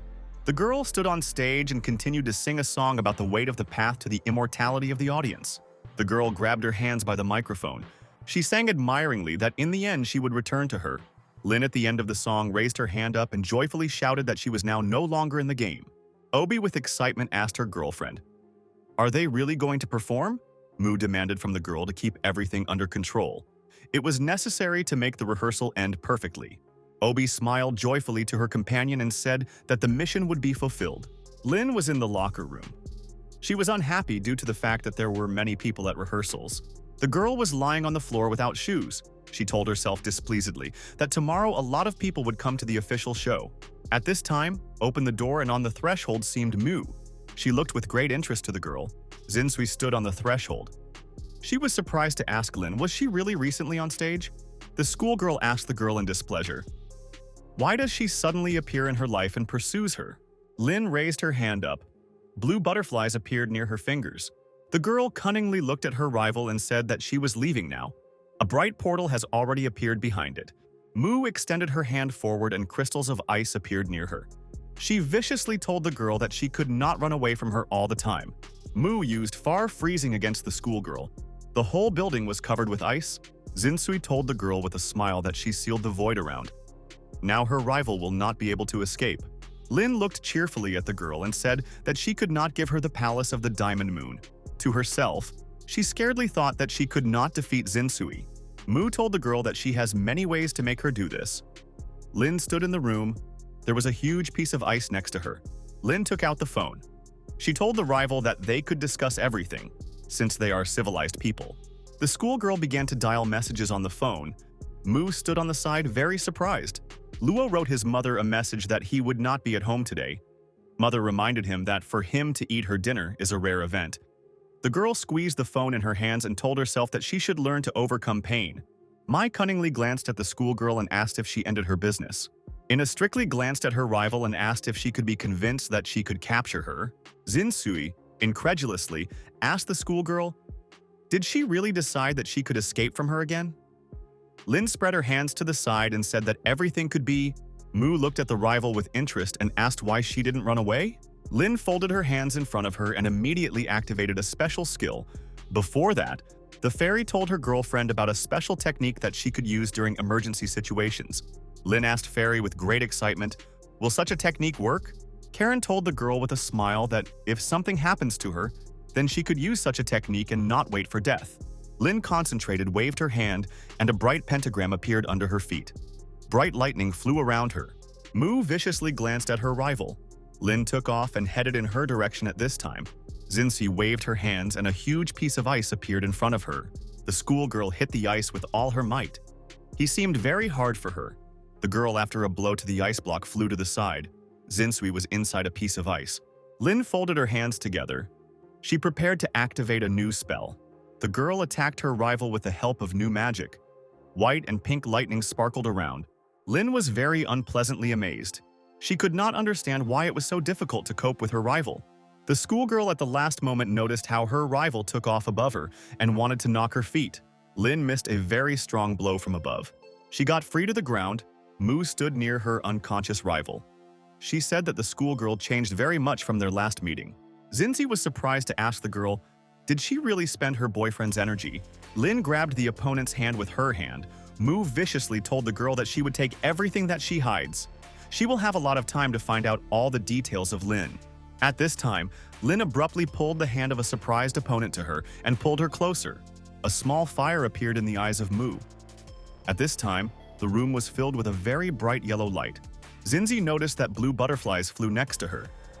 She said that this spiritual power is very strange. The girl took the phone.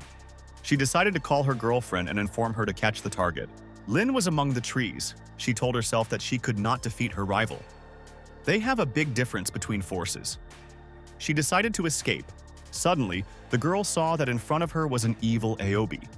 Behind her were other girls in cloaks and weapons. Obe, in an evil voice, told the girl that they met again. Obi told the girl that she would arrest her for the illegal use of spells in the world of mortals. Lin told the schoolgirl, will it not be humiliating if she listens to her words and follow her? Obi told the girl that she should not say that, especially if she can defeat Xinxi. Aobi thoughtfully explained to her friend that all this was the order of the head of the alliance, and they could not do anything about it. Lin is very strong for the divine kingdom, and the head of the alliance can show condescension. The girl did not understand what the divine kingdom is. She did not believe a white-haired Mu. She said aloud that her current defeat is a consequence of her weakness. She cannot blame anyone else other than herself. Lin held out her hand forward in front of the girl. She said that she recognizes her defeat. After that, the girl lost consciousness. She opened her eyes and saw a white-haired Mu. After a small pause, Xinxi asked the schoolgirl, was she waking up? Lin sat in a chair in her festive outfit. She looked at Mu in surprise. Xinxi told her captive that she could not take the palace of the Diamond Moon from her without her consent. After a small pause, Mu informed the girl with a smile that if something happens to the owner, then the palace can be taken just like that. Lin, in a calm voice, replied that Mu simply wants to kill her and there is no need to complicate anything. Xinxi asked the girl if she wants to see her boyfriend at last. Lin sat on the couch. She asked the girlfriends, how could Luo be influenced by her? Xinxi turned her back to the captive. She said that they would see whether she could continue to be calm after her guy is here. Lin asked displeasedly with the girlfriends, what did she seek after she grabbed her? Mu said that the palace of the Diamond Moon is the possession that the head of the lunar genealogy founded. Xinxi is his descendant and wants to return the palace in legitimate hands. Lin asked the friends with the name of the founder of the palace. Mu answered the girl that the founder of the palace was called Lian Yue. Lin was worried. She realized that her girlfriend Yue hid a lot from her. Mu asked the girl if she would pass on her the palace or she would take it herself. Lin replied to her that someone else already owns the palace. Xinxi smiled and explained to the captive that she would not believe such an obvious lie. Lin got to her feet. She explained to the surprised friend that she pursued her for a very long time. All efforts can be abyss. The girl poured tea from a teapot into a cup. She said that Xinxi could take a chance. Lin stood in the center of the room with a cup in her hands. Mu asked her who controls the palace at that moment. Lin explained to her friend that she could not even see that she lies under her nose.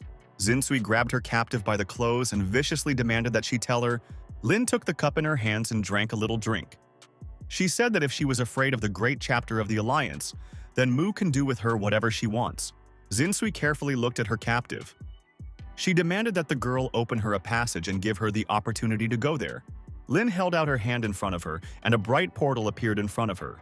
The girl pointed her hand to the portal. She said that Mu could at least understand something in this situation. Xinxi held out her hand in the portal. She told the girl that she could run away now, but could not do it forever. Lin waved her hand and said that she would not accompany her. She can wait inside until Yue returns. Lin turned and went aside. She shouted to the girl that she would not make her company. Mu at this time stepped into the portal.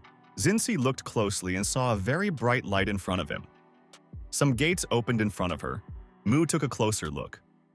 She realized that she got through the portal at the right target. Xinzi was inside the palace above the mountain. She shouted displeasedly that this building could be made more mundane. The girl ran into the room and told her mother that she was very hungry. The hostess answered the daughter of Xiao that they would have dinner today. Luo will not be able to eat at home. Xiao told her mother that the main character could be busy at the cultural festival that takes place at school.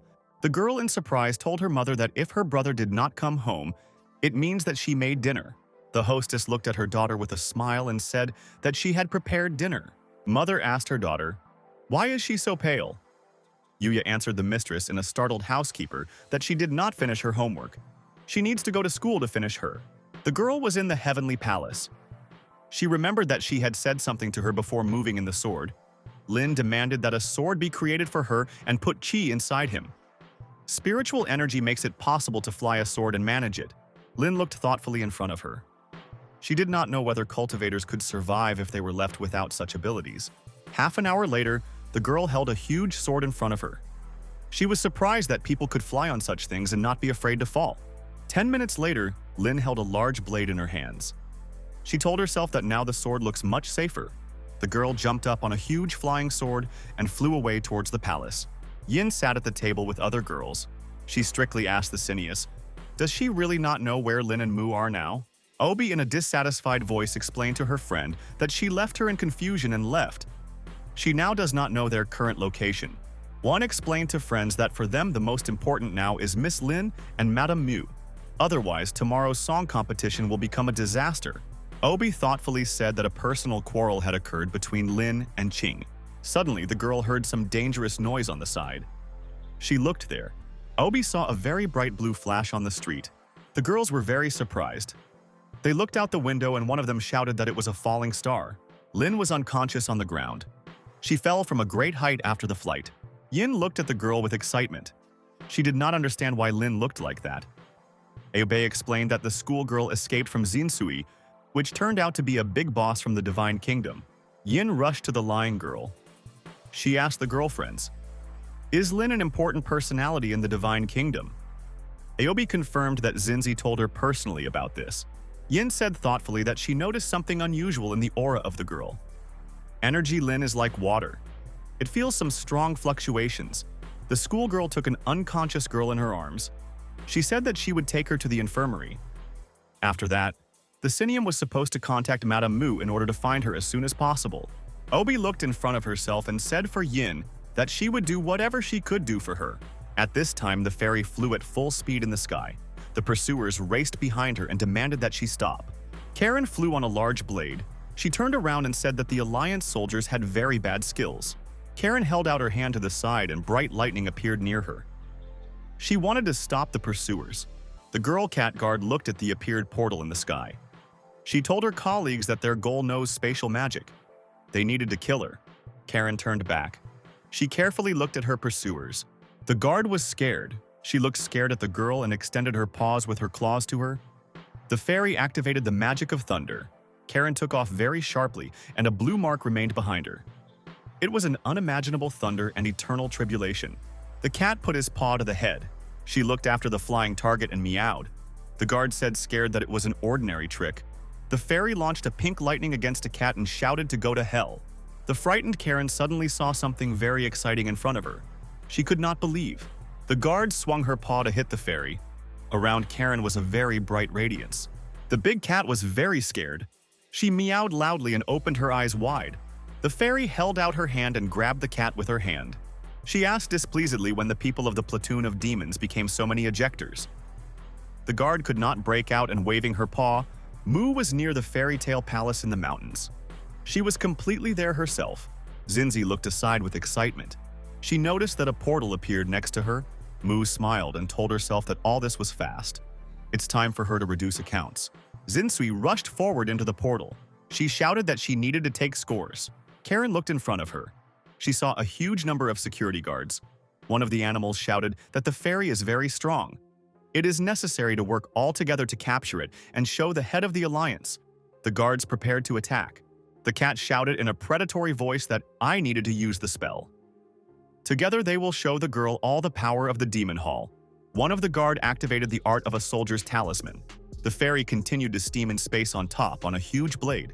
The guards used various spells against her. Karen thought about something of her, and after that shook her head and crushed. The fairy said a large spell. She flew in space on a huge blue blade. Mu teleported and carefully looked at her from the portal. Xinzi was surprised to notice how the guards tried to catch up with the fairy. One of the cats greeted the master of the alliance. Karen looked down in dismay and activated the magic of thunder and the boundless curse of thunder. There were lightning around her. Mu looked aside. The guard shouted to her to be more careful. Xinzi looked at the fairy. She was very struck by her magic. Mu, with great fright, looked at the lightning. She realized that it was a special spell.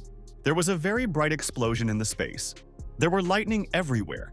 The guard shouted in fright that it was a legendary thunderer. Meanwhile, Lin woke up and opened her eyes. She did not understand where she was. The girl looked scaredly around and asked scaredly, where was she located? Yin came up and told the patient that her body had not yet restored. The schoolgirl lay on a hospital bed and was scared. Lin was very unpleasantly surprised. She did not understand what kind of business it was. Yin told the girl that the song contest has already begun, but they have not yet found Ms. Mu. At this time, the portal brightly lit up in the hospital ward. The girls looked aside and knew that someone was supposed to appear. Karen left the portal and looked around. She said that the coordinates did not change. Lin was scared on the bed. She asked Fairy, "What is happening now?" Karen threw the unconscious body of Zinsui on the bed. Karen glanced at the girl and asked her displeased, did she really understand anything? Lin was very surprised. She looked at the fairy with an incomprehensible look and did not understand what she was talking about. A girl with white hair was unconscious on the bed. Her clothes were torn. Yin was very surprised. She could not believe how Zinsui could be here. The girl bowed to the fairy and named her name. Karen glanced at the schoolgirl and called her a newcomer. The fairy laid her hand on the girl's face and asked what reason she was here. Yin, in a frightened voice, explained that she is a simple cultivator from Mount Taihua. She was sent here only for legal activities. The fairy turned around and asked her girlfriend, what just happened to her? Lin said with excitement that one and then the other happened to her first. Lin Roy told her friend in great detail about the current situation. Karen said thoughtfully that the song contest has already begun. She asked her friend, how did she still hold out? Lin sternly asked the friends, how did she think because of whom all this happened? Lin looked at the schoolgirl and said that she should win for them. They could not go on stage now. Yin explained to her friends that she was ready to leave. They must come immediately as soon as they are ready. The girl said goodbye and ran along the corridor. Karen asked the schoolgirl, what would she do now? Lin explained to her friend that she should help her with a performance, but now they must deal with the Mew so that Xinzi no longer creates a problem for them. The fairy asked the girl, how can she help her with a performance? Lin replied that all this would be very simple. Half an hour later, Mu opened her eyes and came to her senses. Next to her was Lin. Lin stood and held a small glass in her hands. She asked the girl with interest, did she really woke up? Zinsui got angry and handed the blade in front of her. She shouted to the girl that today they would reduce scores. Lin sat quietly on the chair. She said that Mu would not be so impulsive. She suggested that Zinsui think about whether she should perform such actions. Xinzi viciously looked at the girl and said that this situation is part of her plan. The schoolgirl sat at the chair absolutely calmly. She said that this is probably the case. Mu laid an ice blade behind her head. She asked her rival in bewilderment, did she really decide to win her in the battle? Lin viciously smiled at the rival and said that she would not be herself. The girl clashed her hands and shouted to her assistant to appear. Lin shouted to appear her guardian angel. The room appeared in the room, a bright shape of a small girl. Xinzi said with the surprise that the aura of the Holy Kingdom would not help the girl. Lin asked the girl, does she really think so? Karen stood next to her. Karen activated the true power of the Divine Kingdom. Zinsui looked at her with fright. Mu sharply jumped out of bed. Lin viciously demanded that her rival listen to the offer if she did not want to fight further. The schoolgirl offered the opponent to first speak at the song contest. Then they could calmly sit down and talk. Mu waved her ice blade. She threatened that she could demolish this place to the base. The fairy looked angrily at the girl and told her that there was no other way. Karen touched the body of a frightened Qing and explained that she would limit her strength. A purple seal appeared on the girl's body. She asked with great excitement to Karen who she was. A distortion appeared on the body of a schoolgirl. The seal became barely noticeable. School children crowded on the street. They were in a hurry to the assembly hall. Someone shouted that they needed to hurry. Otherwise, they will miss the performance of Ruoy. Two girls ran down the street. One of them told her sister that they could stay at home and play the console. The girl in the outfit carefully looked around. She was very amazed. There were a lot of people inside the assembly hall. There was noise and conversation everywhere. Yin asked with excitement with a girlfriend, "Is there really no Lin and Mu?" Sue answered her friend that 8 minutes were left before the competition. They did everything they could. Yin said in displeasure that if the girls do not appear, then they could not do anything. Two schoolgirls appeared. They asked Yin, did they prepare costumes for them? The student joyfully replied that the costumes are waiting for them in the locker room. Lin shouted to her companions to change clothes. To herself, she thought joyfully that she was playing some kind of gaku. The fairy asked the friends with displeasure, what should they change into? Lin explained to the girls that they should turn into stage costumes. Karen reminded the girl that registration was needed for the competition. Lin smiled at her girlfriend and said that she also registered her for the competition with the help of some tricks. Karen reminded her strictly as her companion that she should not create problems for her. Lin answered the fairy in a cheerful voice that they could fight later. The fairy ran into the locker room and slammed the door. She shouted to the girl that she would talk to her then. Lin with a smile said for Mu that she would be free after the end of the show. Zinzi stood silently with her eyes closed. Lin offered for Mu to drink tea together after the cultural festival is over. Zinsui ran to the locker room. She shouted to the girl that they agreed. Mu was in the locker room. She contacted her subordinate Sinium. The operation was cancelled. This was warned by all the teams that cordoned off the assembly hall. Zinsui shouted that they will not bomb this school yet. Obi sat on a bench very exhausted. She felt a strong breakdown in the body. The girl was angry and held the phone in her hands. She shouted menacingly that Mu did not realize how much work she occupied to transport people from the Alliance here. The girl shouted from the connection to his subordinates that the master of the Alliance cancelled the fulfillment of the plan. All of them had to immediately retreat and start the plan B. Two girls walked in the yard and carefully looked around. One girl looked around and said in displeasure that they had to arrange a large mess. After a small pause, the girl said in a conciliatory voice that she had already completely rested for her long vacation. The daughter ran up and waved her mother with her hand. She shouted with excitement that the show was already beginning. The girl smiled slyly and answered her friend that she was already following her. A huge group of school children in battle suits with a large crowd moved forward.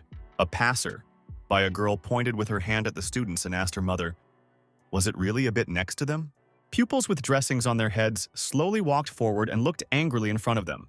The students screamed angrily that they were not an attack, but faithful servants of desires. They called themselves the eternal and pursuer of their unattainable dream.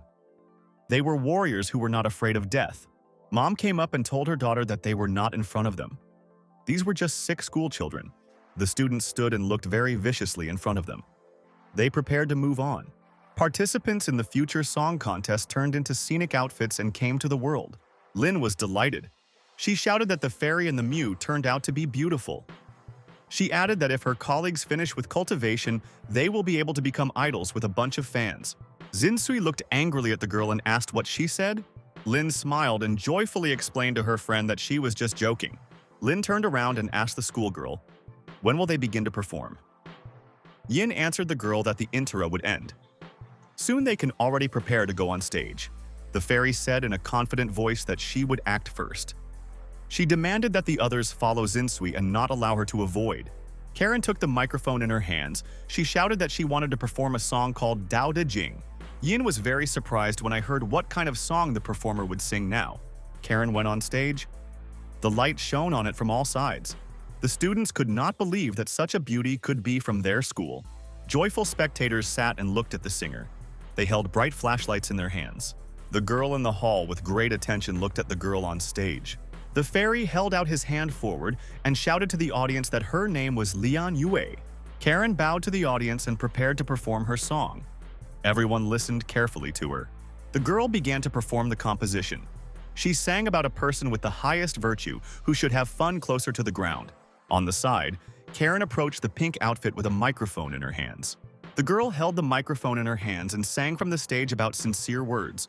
The performers stood opposite each other and held microphones. They continued to sing. The viewer looked at the singer with admiration. She said that she had the feeling as if she was sitting in an ancient language lesson. Another schoolgirl told a girlfriend that she simply did not think about it. Yin asked the girl, "Is she really going to sing a song with her girlfriends?"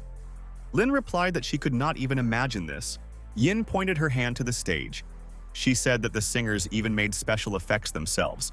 Mu prepared to leave the stage. She announced that her mission was fulfilled. The girl promised the audience that they would see the next time. Zinsui met Lin and strictly reminded her of their general promise. Mu began to go aside.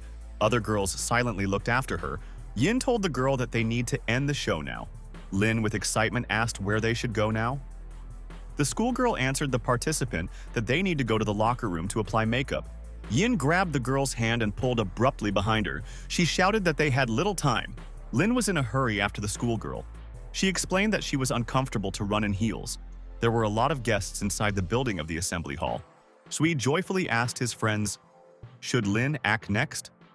The schoolboy told a friend named Kankan that he had to have a program of performances. Zhui turned to a friend and asked why the schoolboy is so emotional. Wei thoughtfully said that the student became so because of love. Earlier, he admitted to Miss Lin. The schoolboy told himself confidently that sooner or later Lin would feel his love. Zhui turned to a friend. He explained to him that he would be a secondary hero for the girl after he called his name for her. Two schoolgirls stood and watched the performer sat. Lin sat quietly on a white chair. She was silent and looked forward, focused. Two schoolgirls were delighted. Yin said in surprise that important people from the Divine Kingdom are terrifying. Lin thought displeasedly to herself that she was cursed. She could not understand what other people wanted from her. Lin went to the stage veil and looked at the audience. There were many people there. The performer scaredly told herself that she was not too late to escape. Yin said that Miss Lin prepares to go on stage as time almost came. The performer thought. She prepared to jump out onto the stage. Karen turned around. She studied her girlfriend with great attention and was silent. Lin sharply stepped onto the stage and a bright glow appeared around her. The girl stood near the microphone and prepared to sing. The audience in the hall lit up with bright lights. Lin went to the microphone and said that she would now sing a composition called A Chain. The girl sang a romantic composition in the microphone. She looked at the hall concentratedly. Lin completely surrendered to the performance of the composition. She sang about the horrors of the world and the fact that the last symphony should be sung. Lin was holding a microphone in her hands. The words of her song reported that the sounds of pain and suffering will eventually get into dust. The girl stood on stage and sang the audience. The verse read that she wants the moment to be eternal. The performer sang about the fact that her heart was crying. At this time, tears appeared in her eyes. Lin sang a song about the fact that she shakes all her and nothing can return time for her. The fairy carefully followed the girl. She said that Lin has recently experienced a lot of stress. Yin asked Fairy behind the stage, "Why did Miss Lin look so bad?" Yin said with excitement that the girl looked as if she had gone beyond her limits. The schoolgirl told Frame that she studied technicians on the mountain of Taihua. With their help, she indirectly felt dark energy. The girl wanted to say something else. Suddenly, Karen hit her hand from the side. Karen held the body of an unconscious student in her hands. She said that she had no choice. The girl continued to stand on stage and perform the composition in a microphone. School children were very delighted. They shouted the words of support for the girl on stage. My daughter said to her mother's joyful voice that Roy is very incredible. The girl said in displeasure that her mother was behaving right like her older brother. Lin stood and looked at the audience hall. People were delighted. The girl told herself that she had a feeling, as if someone else controlled her body. Lin told herself that she could ask Yue about it later. The girl was very scared. She felt a strange feeling in her body. Lin froze motionless on stage. She could no longer go anywhere. The girl screamed angrily that the fairy deceived her. She was very scared. Very quickly, Lin turned into a boy. The main character from Fright dropped the microphone on stage. The schoolboy carefully looked at the stage. He said that the guy looked familiar to him. The student carefully looked at the performer on the stage. He answered a friend that everything was true. Mother in the hall noticed that her daughter fell asleep. She pressed her with her hand. The audience was surprised. They did not understand why the guy stood on the stage. Someone shouted that the performer was a lover of changing clothes and he did well. The main character fell and crushed on stage. Out of fear, he said goodbye to life. The fairy raised a finger in front of her, and in all directions went a bright light. The audience in the hall became very angry. Someone shouted to return the money to them. They were unhappy due to the fact that the guy was on the stage. Sui looked closely and realized that he saw Luo on the stage. He could not understand why the guy made such a magical show. In school news, they reported that a high school student in women's clothing performed at a song contest. Shu hugged his friend and said that they needed to seriously talk about his hobby the other day. The girl displeasedly called the protagonist a pervert and said that he would not approach her. Luo fell due to overload with emotions. He felt in full knockout. Karen was heading on stage to the guy. She went up to him and waved her hand. The fairy was on stage. She used memory control against the guy. Karen held out her hand to the side. A very bright blue fire appeared above it. The fairy touched the guy's head with his hand. She said that he would rest a little before the moment to open his eyes will come. Luo was in parallel space. He looked around and could not understand what kind of place it was. At this time, an unfamiliar girl in a white robe appeared on the side. The guy looked at her in surprise. A stranger in white with a great desire looked at the guy. She told him something incomprehensible. The girl approached the ear of the protagonist and began to whisper something incomprehensible to him. The main character opened his eyes. He looked around and saw a hospital room around him. Luo sat on the bed and grabbed his head with his hand. A girl in a chair was sitting next to him. The schoolgirl looked at the guy displeasedly and asked, "Did he really woke up?" Luo asked the fairy to pinch him. Karen asked the guy, "Was he really dull while he was sleeping?" Luo told the girl that he wants to make sure that he was still sleeping, she thought, and did not answer him. Karen stood and held a sword in front of her. She asked a frightened guy, "What should he cut off?" Luo began to ask her scared forgiveness. The main character was sitting on the bed. He asked the girl in dismay, "What happened to him?" He only remembered how he lost consciousness. The fairy answered the guy that he was a stressful state and his mind could not stand it. He needs to rest a bit. Karen turned around and informed the main character so that he would not be worried. For him, the show has already ended and he managed. Luo went into the sweaty to the girl and hit the wall next to her.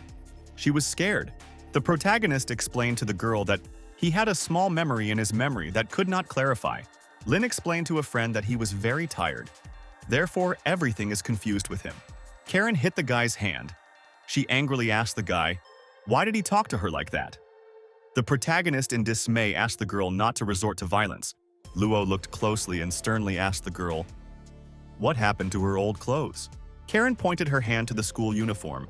She said that it would be more convenient. Luo asked Fairy with interest how she was able to just enroll in a higher school with a white-haired girl. Karen explained that she just went in and acted without any obstacles. The main character looked strictly at the girl and said that she had missed several details. About an hour ago, the director joyfully sat in his office at the table and drank tea. He was fine. Suddenly, the girl, with all her might, knocked on the door and opened her a life. The man viciously asked the guest if she really does not know how to knock. The fairy went into the office in her fabulous robe. She carried a huge sword in her hands. The director bowed to the fairy and called her an immortal master. He asked her what she needed at such a time and promised support. The guest looked at the man and asked him to help with his admission. The director answered the fairy that some actions will be needed for admission. Karen waved her huge blade and cut the table. The director was frightened to her that there would be some documents. Karen asked the man, "What did he say?" The man dutifully told the immortal master that he would push all things for her. He asked Fairy to call him a name. The main character heard a story about a girl and called the police. At this time, someone called the protagonist on the side. Luo and his girlfriend looked in surprise to the side. Sui shouted and scaredly called to his aid. Several girls clung to him from behind. The main character asked his friend displeasedly, with what story he now interferes with him? Shu fell to his knees and explained to the student that he had no choice and forced him. At this time, someone came up behind and put his foot on the student's body. An unfamiliar girl angrily looked at the protagonist and asked his name. Luo looked at the schoolgirl with interest and asked her what happened. The girl said her name is Sun Xian. She angrily pointed to the protagonist with her finger and called him to a duel. The schoolgirl pointed a finger at the protagonist. She said that he is a guy of their girlfriend, Sama. Luo looked down at his friend with interest. Sui was still pressed to the ground and could not answer him anything. The main character asked the girl with displeasure, "What does she want?" Sun demanded that the schoolboy win him and prove that he is worthy of their recognition. After that, they will allow him to meet with themselves. The main character slyly told the girl that if he loses, they will force him to break his relationship with Lin and tell everyone about it. The guy joyfully agreed to the schoolgirl's offer. She was surprised. Luo, in a joyful voice, told the girl that he was taking her challenge and will do everything he could. The main character went to the window and loudly confirmed that he was taking a call. The girl joyfully told the main character that the duel would take place today in the day. In the class of B, Luo answered her friend so that she would not even hope, as it was useless. Sui appeared on the side and waved his friend's hand. He recalled that he is a member of the executive committee for the cultural festival. He could deal with all the problems. Yue looked at his friend and said that he simply accepted everything that could happen to him. Sui told the dissatisfied main character that he will now have an advantage on his native land. Luo told his friend that his words can definitely be taken into account. Sun asked the guys displeasedly, "Can they speak normally?" Shu angrily turned to the girl and reminded of their contract. Sun looked at him displeased. The girl went to the exit. She told the student to come to the student council after classes. Wei scaredly decided to escape. He said goodbye to the main character. Luo put his hand on his shoulder and stopped him. The main character viciously asked the student, "Why does he sell friends?" Shui answered him, scared that his role in this event was small. Shu turned around and viciously told the head hero that there is no difference who passed him. The protagonist angrily threatened the schoolboy so that he explained to him in detail. The fairy sat in the corner of the room and drank tea. Shui asked his friend if he knows who this girl who called him to a duel is. Luo replied that the president of the student council called him to the duel. The schoolboy joyfully told a friend that he was seized from him during delivery. He made a deal with a girl. As a result, all his things were returned to him completely. If the main character agrees to participate in a duel, then he will receive 20% of the Sui goods. The main character thought. He asked the student about the quality of the goods. We began to shout that he had a height of the highest grade. Photos are colored in black and white with great quality. The main character held out a hand to a friend and said that they could converge in 50%. The schoolboy answered a friend with displeasure that even 20% is a lot. As a result, two students agreed by 30%. Luo joyfully raised his finger up. The fairy came up from the side. She asked the protagonist, "What product was not talked about?" Luo turned frightened and looked at the schoolgirl. Next to him was the frightened Shui. Shui turned sharply and ran to the exit. He shouted to his friends that he was leaving. The main character, with a smile, lied to his girlfriend that he and his friend spoke about educational materials. Luo cunningly glanced at the girl and said that he needed to prepare. He wanted to lose in the future match. The fairy looked displeased at the guy. She pondered his words for a long time. Karen smiled and told the main character that she realized that he had on her mind. She cunningly asked the student, did he really think that they will help him? Luo joyfully folded his hands and told the girl that if he succeeds, then he will not have to worry about anything later. Karen goodbye told the guy not to fall into trouble. Luo asked her in bewilderment. Was he really in trouble at least once? The guy said in a sad voice that usually troubles themselves adhere to him. There were a lot of students inside the school court. There were also many multicolored canopies there. Friends joyfully shouted to the main character so that he would not disgrace their class B. The protagonist looked at friends opposite with surprise and asked, "Is this really their help?" Some of the school children replied that this was moral help. Su bit a little banana. He told the girl to let him know if she needs something. Sun told the participants that they need to start a culinary competition. The girl pointed a finger at the guy and strictly asked what he was thinking. Luo explained to his friend that if they cook, then they need a judge. Sun explained to the guy that she called several visitors to the cultural festival as judges. Two girls entered the room. The mother and sister of the protagonist entered the room. They looked around with surprise. Sun greeted two girls. She asked them to participate in competitions as judges. At the end, they will receive 2 special coupons for the festival. The main character was very surprised. He looked at his mother and sister and did not know what to say. The girl got out of the crowd and joyfully waved her hand to the guy. Sun pointed her hand to the side and told the main character that he can start cooking dishes. The main character asked the girl, "Why does this competition need this?" Sun told the guy that they would check if he could cook. whether the girl herself will cook food for herself personally when they will get married. Luo was very surprised when he heard such words from a girl. He felt fright. A student ran up from the side and shouted that he would control the competition. Shu with a banana ran up in his hands. He shouted that he was entering this position. He announced the beginning of the competition. Sun lay to the table with food and began to cut a large fish with a saw. The main character stood near the kitchen sink. He prepared to cook the dish. Luo grabbed a metal dish with rice and covered it in a slow cooker. The protagonist turned on the slow cooker and the process of cooking began. The main character looked carefully at the phone while cooking. Sun was completely focused on cooking dishes. There was a bright steam around her. Shui held a banana in his hand. He shouted joyfully that President San will be the first to complete cooking in this game. The student looked joyfully at the protagonist and shouted that he had not managed to do anything. Luo was dozing at this time. Sun smiled very joyfully to herself. She cooked food and held it on a dish in her hand. The schoolgirl joyfully informed the audience that she wants to offer them fish from the Western Lake in vinegar gravy for testing. Two girls came up and looked joyfully at the food. Mom told her daughter in a dissatisfied voice that she does not really like fish. Shu turned around and said in a surprised voice that the main character began to move. Sui said in surprise that the main character skillfully added rice in a bowl, near the saucers with rice lay sticks for food. Sun with displeasure with a finger at the table with food. She asked the protagonist, "What is it?" Luo answered cunningly to the girl that she was still very naive. Sun grabbed the protagonist by the tie and pulled to her. She demanded that he explain everything. The guy showed his hand to his watch and said that he was already 11:30 in the morning. Sun can take a fish dish that no one can eat at all. Luo explained to the girl that she did not even have sticks for food. Participants will not agree to eat fish with their hands. Sun asked the guy, is he really going to fight her using 2 bowls with rice and sticks for food? Luo took out a jar of sauce and put it on the table. He shouted that there is still it. Sun, along with the guests, was surprised to approach the table and looked carefully at the jar. The girl viciously asked the protagonist, "What is it on the table?" Luo answered her that there was nothing wrong with using a cute sauce with rice. Luo turned and stepped aside. He thought that he was leaving his dish for his mother and Xiaoxi. Sui shouted joyfully that both participants had finished cooking. Now the evaluative committee must voice its verdict. The guest said in a strict voice that Luo was better in terms of culinary skills. After that, she clarified whether the chef's skill competitions or the ability to cook at home took place. At this time, next to her, Zhao consumed food with her appetite. Sun asked the girl, "But what's the difference?" The girl explained that if the competitions are held in culinary skill, then Luo will be able to take the initiative into her own hands. She sat down to the side.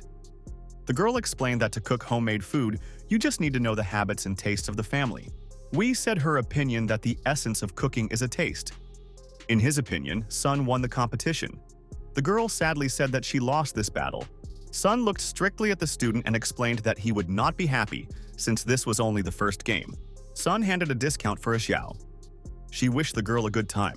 The sister went to her brother and said that they would go home at first. She showed him 2 winning coupons. After that, the girl joyfully grabbed her mother by the hands and they quickly ran to the side. Sun in bewilderment asked the protagonist who was just next to his sister. Sun asked the opponent, what kind of girl was before them? Luo explained to his friend as calmly as possible that it was his mother. The student was very amazed. She looked with great surprise at the protagonist. The guy told the girl that they did not need to talk about it. He does not think that next time he will be her opponent. Sun turned and sharply went to the door. She told the main character that they would see in the next game. Mu sat on a bench in the park and held food in her hands. Next to her stood a glass with a drink. Aobi came up and complained to her girlfriend that this time people were mobilized directly from the sect so that everyone would recognize. If Zinsui does not return, then the Zungles will be afraid that someone will come in 2 days. Mu held food in her hands. She asked the girl, did she really want to try? Aobi viciously replied that no one would want to eat balls from behind the octopus. Zinsui asked her friend if she was not afraid that someone from the club would look and take her back. The elder Xiao had been talking to her several times earlier. The student thought deeply. She did not answer her friend. Mu explained to the girl that she did not plan to return yet. Many secrets are hidden here and they must conduct an investigation. Zinsui said thoughtfully that Lin Roy has a problem with a person. His level of self improvement is not very low and there are still people next to him. She herself decided to find out why all this happened. Obi joyfully shouted that all this is a way to divinity. The girl was scared. She decided that she said something superfluous and looked around with excitement. Obi with excitement asked Zinzi, did she think that all this happened due to the fact that she was accidentally hit on the head? Mu with an evil smile told the girl that it was possible that she was beaten on the head. She added that Zinzi could come closer to her and make it clear whether it was really so. Obi waved a goodbye to Mu and said that she was just joking. Zinzui was sitting on a bench. She viciously shouted to the girl that she did not allow her to leave. The schoolgirl turned around and asked the friends, what else did she need? Zinzi explained to the girl that she still needed one box with food. Mu handed the schoolgirl an empty box. Aobi sighed in relief. Zinsui sat and chewed food calmly. She held out her hand to the girl. A fairy appeared from the side. She was heading along the park path to two girls on a bench. Obi looked aside. She asked the friends, is this person on the path on the way to divinity? Lin gradually approached Mu. She invited her to talk now. Zinsui explained to her friend that it was very noisy in this place. She offered to talk elsewhere. Mu glanced at the girl. She demanded that she take them to a quieter place. Obi thought deeply. She realized that they need to find a place to be quiet now. Suddenly, the schoolgirl joyfully hit her hand and shouted that she remembered. Zinsui looked in surprise to the side and realized that they were all now walking to the roof. Three girls stood on the roof. One of them said that this is the quietest place in the district. Aobi explained to a surprised girlfriend that there are a lot of shocks in the world, and only this place of school can radiate the energy of silence. The girl fell to the ground. Mu, with all her might, hit her hand on her head. Zinsui told her friend that she is the current ruler of the Huanwei Palace. She asked the name of the eldest. Lin in a calm voice explained to her friend that she could well call her the eldest. The schoolgirl looked strictly at her friend and explained what Moon could call her there. Lin looked angrily at the girl and said that she was looking for her only for the sake of one goal. Zinzi replied that her eyes were full of generations. Lin strictly demanded that Mu have to immediately leave here and would not approach the girl. Zinzi said in surprise, was Roy, which was mentioned by the predecessors now. Two girls stood and stared at each other. There was tension between them. Mu looked at her friend and explained that she could not do that. Until the facts become clear, it will never retreat. The schoolgirl has a pink fire in his hand, she asked Mu. Really, all this really happened because of this thing? Zinzi with great surprise took a closer look at herself. She saw the outlines of the pink palace. The girl jumped up and took out a huge ice blade. She asked viciously at the rival, did she really want to fool her? Mu swung an icy sword and a huge ice cage appeared in front of her. The girl looked displeased at the rival and asked, was that all? Mu sharply jumped up. Around her was a bright and pink flame. Zinzi raised her hand up. There was a bright protective dome around her. Suddenly, the dome around the girl began to crack. He scattered into small splitting. Mu was very amazed. She looked up and did not understand how this is possible. Mu sat in fright on the ground and held an ice blade in her hands. She did not understand what kind of girl in front of her. Lin sternly told the rival that she no longer delve into this matter. She threatened that next time she would not forgive her. Zinzi watched the girl left the roof at the door. She called her terrifying. Mu got angry. With all her might, she hit the roof with an ice blade and called the rival a bitch. The schoolgirl carefully looked around the corner. She asked the girl, did she have a conversation completed? Obi neatly went to Zinzi and asked if she was all right. Mu sharply jumped and flew up. Abe looked after her displeased. The girl looked at the broken roof in front of her and stones. She said displeasedly that she needed to do cleaning before leaving. The schoolgirl folded her hands in front of him and activated magical skills. The girl activated the magical recovery skill. The stones on the roof themselves recovered under her feet. Zinsui flew high in the sky. A bright blue mark remained behind her. Lin looked into the sky and said that there was no impregnable wall in the world. But you need to speed up the implementation of the plan. The girl took out a small yellow piece of paper with spells. She said that the time came to report this too. The girl was sitting on a bench with a jar of a drink in her hands. She said in displeasure in a voice for Xiaosai that the guy was slow and had not yet returned. The girl was sitting on a bench and was surprised to notice how she lit up next to her from the blue portal. The mother of the protagonist looked in surprise to the side. She saw that the portal was becoming more and more. Suddenly, from the side of the blue portal, a bright beam appeared and hit the girl in the head. The girl stood and held a piece of paper with spells in her hands. She did not understand who could throw things in such an indecent method. The girl looked at the artifact with great interest. She held him in her hand. The girl glanced at a piece of paper with a gaze and she caught fire. Lin was surprised to notice how the artifact burned in her hands. She scaredly said that the girl did not want to reveal this issue ahead of time. The schoolgirl walked along a deserted path. She told herself thoughtfully that you should not rush about it. Mu went alone. She told herself that it was too much. The girl recalled that her rival used the flaming lunar fire of the ancestor of the moon, and this could not be a fake. Xinzi thoughtfully told herself that if all this was so, then the clan should not leave the notes. The girl closed her eyes. She took out an artifact with magic inscriptions. A girl was sitting inside the Huanyu Mountain Palace. There was a dark evening outside. Xiao Lingqian was the elder of the palace. She sat at the tea table and carefully read the book. The elder suddenly saw how something appeared next to her from the side. She looked carefully. Xiao, with fright, noticed how the magical artifact in her hands began to burn brightly. A bright radiance appeared near the palace. The elder sat at the table in the gazebo. Mu appeared on the side. She folded her hands and greeted the elder. Xiao, sitting at the table, asked the guest, "Why did she hastily come?" Mu explained that she wanted to ask the elder about something. She looked at her friend and said that she would try to answer her questions. Mu, with excitement, asked the girlfriends, "Does she know anything about her ancestor named Ren Yue?" Xiao asked in displeasure with the girlfriends. Why did she ask such a question? Mu asked the elder. Did the master really died in battle 1,000 years ago? She wanted to know if Shifu had a legacy. Mu answered thoughtfully that it was not known exactly whether the Master Moon left the inheritance after itself. Xiao asked the girl with excitement. Why did she decide to ask such a question? Mu, with a smile, explained that receiving an answer from the elder, Xiao completely clarified her thoughts. The girl was sitting at the table and holding a book in her hands. She said that there are such things that are better not to look in. Zinsui thanked the elder for the instructions. She promised her not to disturb her anymore. Mu began to gradually disappear from the table. The elder silently sat opposite her. Zinsui flew over a large city. She saw high-rise buildings on top. Mu told herself a confident voice that she would soon get to the truth. Zinsui flew sharply over the city and left behind a pink trace. Obi sat at a table and consumed drinks from cups. She held a sandwich in her hands and said that Zinsui returned to the clan, and it was very cool. The girl decided to eat a sandwich. She joyfully told herself that she now has a breath of freedom and do not need to train for more forcibly. Suddenly, Aobi heard a suspicious noise next to him. She continued to eat a sandwich. The client at the table asked the employee to give her 10 more vanilla layers. Mu appeared on the side. Zinsui came up on the side and asked the girl, "Is she really having a holiday today?" Aobe explained in a degree that today she has a holiday in honor of Zinsui. Obi was very worried. She looked displeasedly aside with a muddy gaze. The schoolgirl turned onto the chair and reported for Mu that she was celebrating her return to the sect. Mi grabbed the girl with her hands by the face. She was unhappy due to the fact that the student no longer conducted daily training. Aobi invited the girl to drink cold milk tea.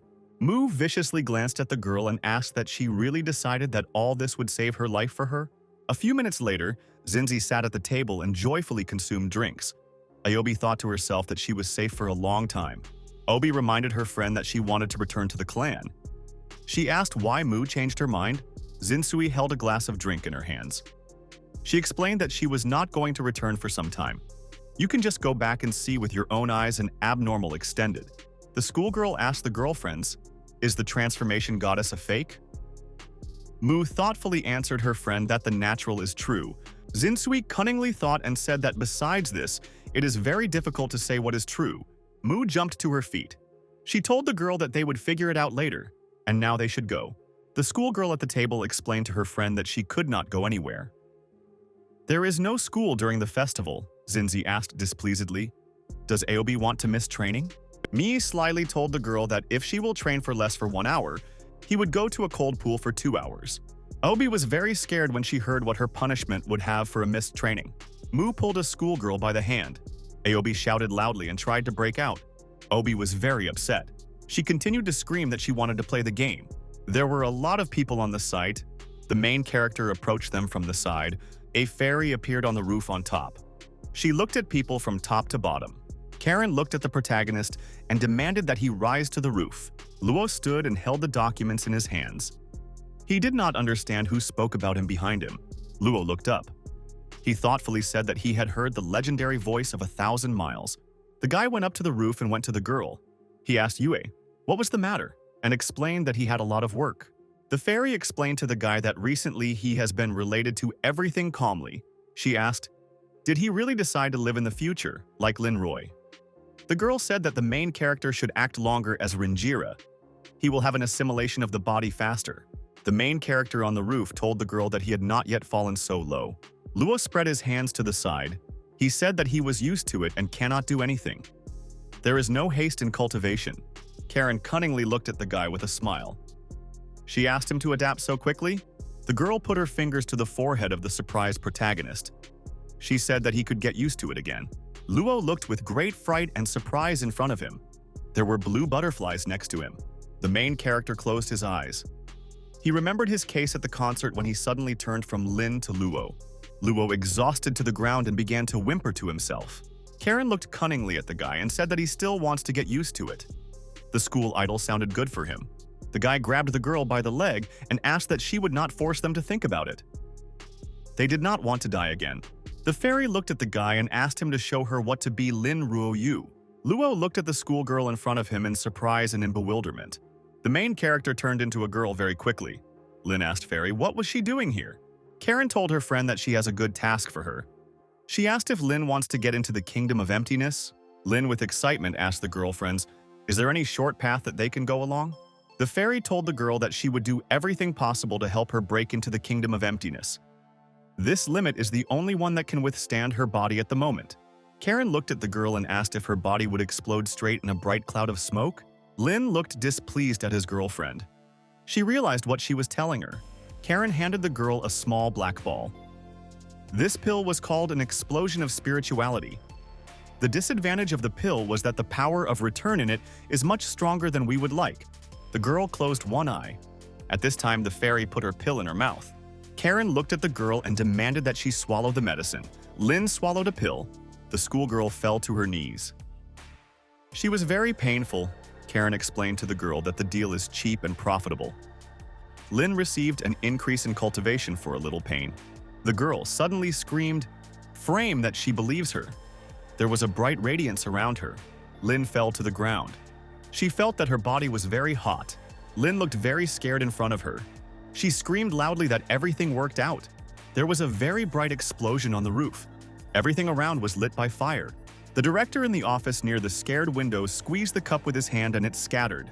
The man angrily threatened the invisible friend that he would pay for everything he did. The girl's son sat in the park on a bench. She slowly consumed food on sticks. The schoolgirl was surprised. She did not understand where the wind came from. A strong impulse turned her box with food. Sun looked at the sky and noticed that it was very dark. She decided that there would be a thunderstorm soon. Around Lin were very bright blue lightning in their hands. She kept a huge blade. The girl looked scared and concentrated in front of her and activated the language of lightning. Lin raised the blade high up. Bright lightning flew around her. On the contrary, a fairy stood. Karen reasonably said that under the influence of a strong stimulus, self-consciousness is awakened. We can say that this is really a divine soul. Lin decided not to waste time. She sharply jumped up and took off. Lin swung against the fairies with a sword and shouted that this semi-haired Jindan was good. Karen calmly blocked the blow with her hand. Lin watched with great surprise how the fairy calmly held her huge sword in her hand. The schoolgirl felt that she began to leave her strength. She unconsciously fell into the hands of fairies. Karen looked at an unconscious schoolgirl. She said that she did not think that she would do this. But in the end, she is really in a hurry. The fairy told herself displeased that the girl had a lot of free time. The girl sat in her apartment and sneezed loudly. The hostess said in surprise that recently people often remember her. Lin lay in the arms of Fairy on the school roof. She told her that she agreed. Karen asked with great excitement in the girl, "How does she feel?" Lin took her hands behind her head. She said that she was feeling as if she had been thrown into the refrigerator after a large heat. After that, she fed a large plate of acute soup. Karen looked at the girl with excitement and promised that she would cope with everything. The girl looked at the fairy and asked how high her requirements for people like her. Karen took her girlfriend by the hands. She, with a smile, said that she was already halfway to the golden elixir. She promised her to help go to the end. The girl headed to the side and waved her hand to the schoolgirl. In parting, she reminded her of training. At this time, the schoolgirl suddenly rang the phone in the jacket pocket. Someone called the girl and said that help was very urgent. The fairy stood on the side and listened. The schoolboy called the girl and asked if she was Miss Lin. The student answered him in the affirmative. Zhui asked the girl to come to work in a cafe with workers' maids. The girl answered the guy with displeasure that she was not interested in such an offer. Lin looked with interest at the fairy who was still next to her. She had some kind of thought. The schoolgirl slyly answered the guy that she would take this job. She went behind Karen. Lin ran up behind to the fairy and grabbed her hand. She said that they can get acquainted with the obligatory traditions of the school. Karen answered her friend that traditions are voluntary in this school. Lin said that the guy called her and offered to go to Maid Cafe, but she has no strength at all. She asked Yue to help her. The fairy tried to break out of the schoolgirl. She shouted displeasedly that she would not help. Lin held her friend's hand and shouted that she would not let her go. Karen turned displeasedly to the girl and asked what she should now do for her. Lin pulled her girlfriend by the hand with her. She explained that they lost a lot of time and now you need to hurry. Lin went to the door and said thoughtfully what they needed here. A fairy stood behind her. The door opened. The girl looked and said with a smile that they had come to help. The worker greeted the surprised Lin Roy with a joyful voice. The girl introduced herself and said that she was the head of the second grade and the owner of the coffee shop. The headman grabbed the girl by the hand and asked her to immediately get to work. Lin showed her hand back. She explained to the employee that she brought a new person for her. The headman looked at the fairy in surprise and carefully studied her gaze. A coffee shop worker said in a joyful voice that there are no problems. Karen stood silently. Lin looked at the employee. She asked if the maids in the coffee shop should wear such an outfit. The worker answered with surprise that everyone should dress like that, as it was a cafe. Lin looked at her girlfriend and said that she had a good waist and long legs. It is ideal for the coffee shop sister Dao Bao. The schoolgirl joyfully shouted to the fairy that she would support her. The worker continued to carefully study Karen with her gaze. After a small pause, the maid suggested that Lin also try on some outfit from them. The schoolgirl waved her hands scared. She said that such clothes were not suitable for her. The employee answered the girl that her figure was very suitable for a maid costume. The schoolgirl was sitting at the table near the cup of coffee. She said reasonably that Lin Roy occupies the first place. The second and third places are occupied by Liang and Mu. The schoolgirl turned aside and asked if such a beautiful girl was studying at school. The students looked at the fairy in surprise and one of them said that Yue was one of the top 3. Some of the girls said that Yue nearby looks very beautiful and it seems that she knows how to fight well. Lin sat at the table and waved her hand. She called the maid to make an order. Yue came up and cunningly asked the girl what did she want to order. The student wanted to start food, then 2 tiramisu. The girl asked the maid to feed her. Yue fell silent. She looked at the client at the table very displeased. Lin sternly said that the waitress did not stand for a long time and demanded to hurry. Yue displeasedly grabbed the schoolgirl by the clothes and asked why she wears this shameful clothes and serves for her. Lin looked angrily at the girl and said that all this was noble revenge. The clients sat at the tables and carefully looked at the conflict between the maid and the client. One of them photographed all this on the phone. Yue looked angrily at the client and said that she would not have beat her. Lin looked at her girlfriend and said that she could kill her with one look. She offered to think about all this as a test of fate. Lin with excitement suggested for the fairy, so that she spared her this time. There were a lot of people near the school building on the street. The students walked near the entrance. Shui went to the school door and stopped. He prepared to go inside. The student with glasses slowly extended his hand forward and knocked on the door. The girl was sitting and holding a cup in her hands. She told the guest that he could come in. Sun sat on the couch and held documents in her hands. She told the guy that he had come on time. Zue looked strictly at the girl and asked her, "Where is the goods now?" Sun told the guy that the goods are in the side box. He can take it himself. She advised the schoolboy to use Black Move. There is no observation camera. Sui joyfully explained to his friend that he knows where the camera is in this school. The schoolboy came up and took out a small metal box. He told the girl that he knows her better than even herself. The student looked very viciously at the guy and called him a pervert. Yu stood and held a metal box in his hands. He said that he was a gentleman who was called a pervert. The schoolboy stopped near the exit. He told the girl that for the sake of their smooth cooperation, she could give another free information to the chairman of Sun. He said that Lin is now in the maid of the cafe of the first and second class. Sun pulled a cup of drink to her. She answered a friend that all this is so. Kui explained to the schoolgirl that Lin is now in a cafe in a maid suit and serves visitors. Sun was very surprised when she heard such words from the guy. She jumped to her feet. The student explained that he cannot sell false information. The student headed for the exit. He wished for a girl happy cooperation. The worker in the corridor joyfully shouted that Lin really changed her mind. She was very happy. Yue cunningly said that the girl really wants to wear this suit. She asked the employee to find the same outfit for the new employee. The maid looked joyfully at the girls and said that she would do all this. Lin turned around and looked cunningly at the fairy. Yue asked her friend, "Are there really any questions?" Lin went to the girl and sternly said that when the retribution is over, the revenge will continue. She offered to release hatred. Yue strictly answered her friend to change clothes when she finished talking. 10 minutes later, Yue looked aside in a maid suit. She thought that all this was so ashamed. School children were sitting at the tables. They looked at the girl with great interest and considered her very sweet. Girls carefully carried treats for customers at the tables. One of the guys wanted to take a picture with the maid. Lin looked aside and said that a maid was needed both here and here. Yu sat at a table and drank a drink from a cup. She demanded that the girl approach her. Lin slowly went to the table and greeted the new client of Yue. The maid asked the girl at the table, what would she order? The client demanded from the waitress to feed her. Lin agreed with surprise. Lin was very unhappy and angry. She prepared to get hooked on the table. Yue turned displeasedly to the girl and demanded that she act faster. Lin pulled a spoon forward and took a small cherry slowly in a hurry. The maid handed a berry for the client on a spoon and asked her to open her mouth. Yu swallowed the berry and said in a reasonable voice for the waitress that something was missing in her. Lin held a spoon in her hands. She told the client that if this will continue so further, then they will not be the only ones who die. Lin explained to Frame that her company is small. If she comes to her, then they will have fun. Yue turned to the side. She invited the schoolgirl to talk when the time came. The fairy decided to feed the girl. Lin told her girlfriend to be ready for dangers. The white-haired rival is very stubborn. Obi shouted after Zinsu that the most important thing between them is trust. She asked her friend to return and change clothes. There is no need to look like that.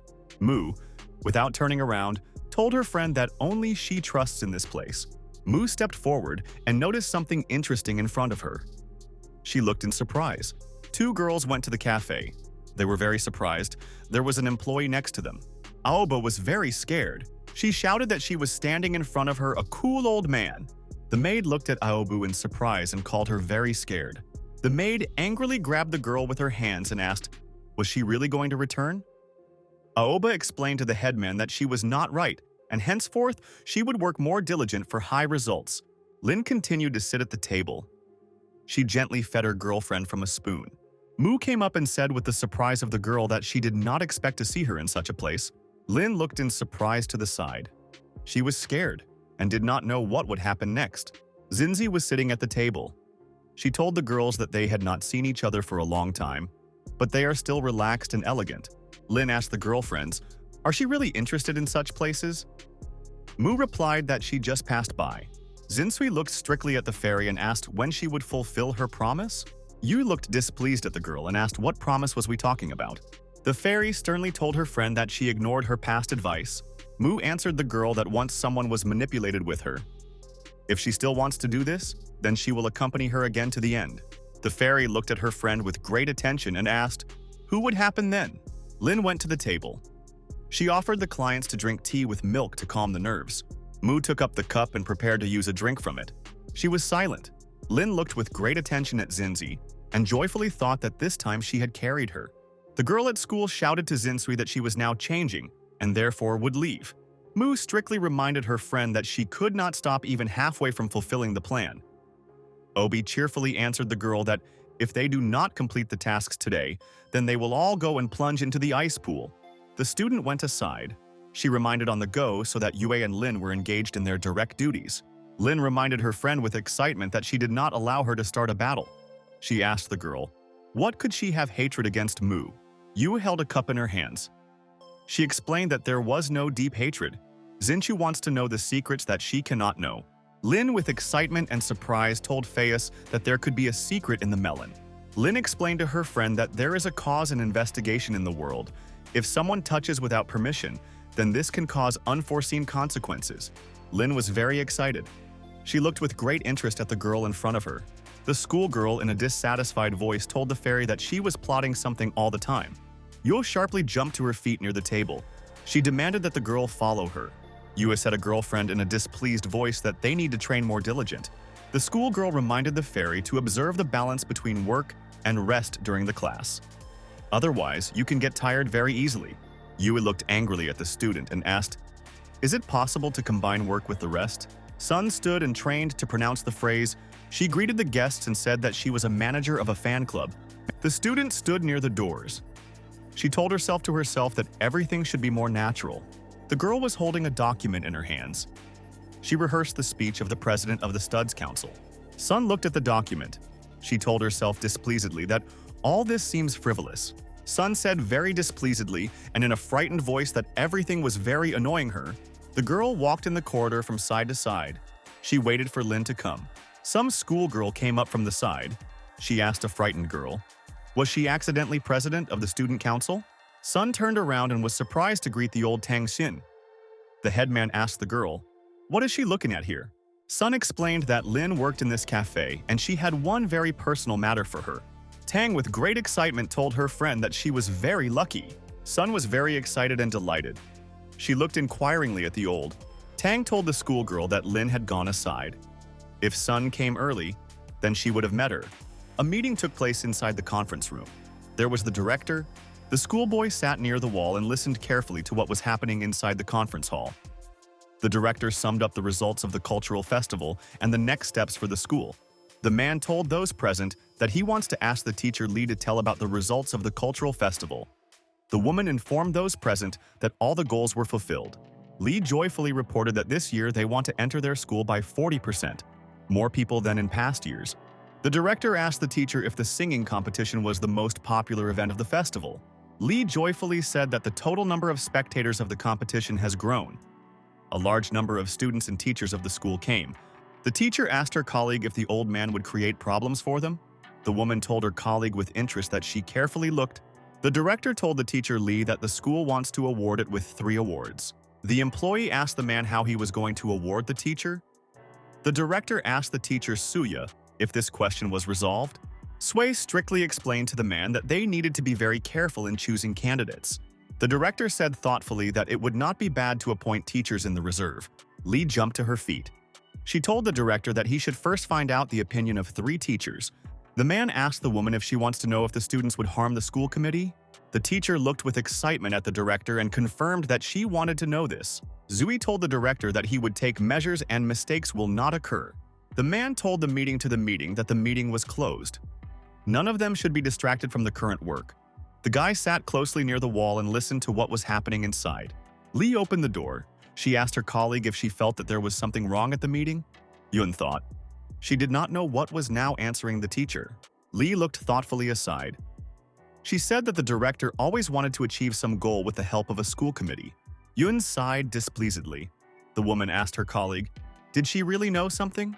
Yun in the corridor asked the woman, why did she decide to ask her about it? Li explained to her friend that her intuition suggests that she should know something. Yun replied that she has some suggestions. The director really plans to do something bad. 2 teachers walked in the corridor and talked among themselves. The guy carefully watched them around the corner. The student carefully listened to the conversations between women. He was very unhappy. Shui himself stood on top of the school building and looked down at people with displeasure. The student said in an annoyed voice to himself that the evening is very noisy today. The main character approached the schoolboy behind. He invited him to go to a place where there was no wind. Luo went displeased with his friend and impatiently demanded his goods from him. Shui pointed his finger back. He explained to the main character that he brought trial samples for him. Luo said with a smile to a friend that he could go. After watching the goods, he will send him a notification. The schoolboy slyly offered a friend to be checked in his presence. Luo looked angrily at his friend and said that he wants to watch art alone. Luo returned to the side. He said with excitement to a friend that he wants to first check the goods. The main character revealed the magazine. He carefully studied what was drawn there. Luo saw a beautiful animated girl in the photo. He shouted that it was great. Zui told his friend that he was not as fun to have fun as with friends. They need to understand the needs of customers well in order to offer them more suitable goods in the future. The main character looked strictly at his friend and demanded that he clarify him some detail. 2 school children squatted on the roof. Luo asked his friend, Why should they stick out in this place to bargain? Yu sat on the roof and told the guy a dissatisfied voice that there were other people's eyes and ears everywhere. An exception is only this place. The main character was holding a magazine in his hands. He asked his friend, did he really mean the student union? Zhui told a friend that he had now taken advantage of him. But even if he ends the goods, he will return 30% of the batch of all goods for him. Luo asked a friend, are there a third of students can evaluate the effectiveness of products? The schoolboy held a bag with magazines in his hands. He looked at the protagonist and explained that the chart depends on the face of a person. Luo answered a friend that he agreed. He held out his hands and took a bag of goods. The protagonist in parting waved his hand to the student. He wished him good luck in his business and promised to come tomorrow. At the last moment, Sui asked his friend so that he would not leave. He promised to give him interesting information. Sui explained to the main character that he would give him information about there too and about Miss Lin. The guy asked a friend, how much would it cost? Zui slyly raised his hand and told the main character that he would owe him dinner in ARK silver. Luo thought. He did not answer his friend's proposal. After a small pause, the main character answered the student that he agreed. He hoped that the information was really worthy of an expensive dinner. Late in the evening, there were many people outside. The main character and a friend went to the restaurant. The student was sitting with the table and eating goodies. He told a friend that he was very generous. Luo told a friend to a friend that he had taken for himself a dinner for a family of 3 people. The student was holding a sandwich in his hands. He recalled for the protagonist, who is now an hour. Luo asked a friend, what does all this mean?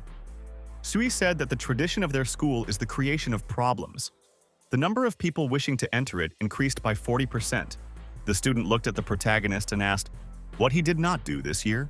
The main character thoughtfully told a friend that we were not talking about some school event at which thousands of people will die. The schoolboy said that, according to people, the cultural festival led to incredible results. They want to take this opportunity and, using a sports competition, go upstairs. The main character scaredly said that people would go to everything for the sake of money. They forced him to run a marathon last year. Sui explained to his friend that receiving income and finding ways of income were never antonyms.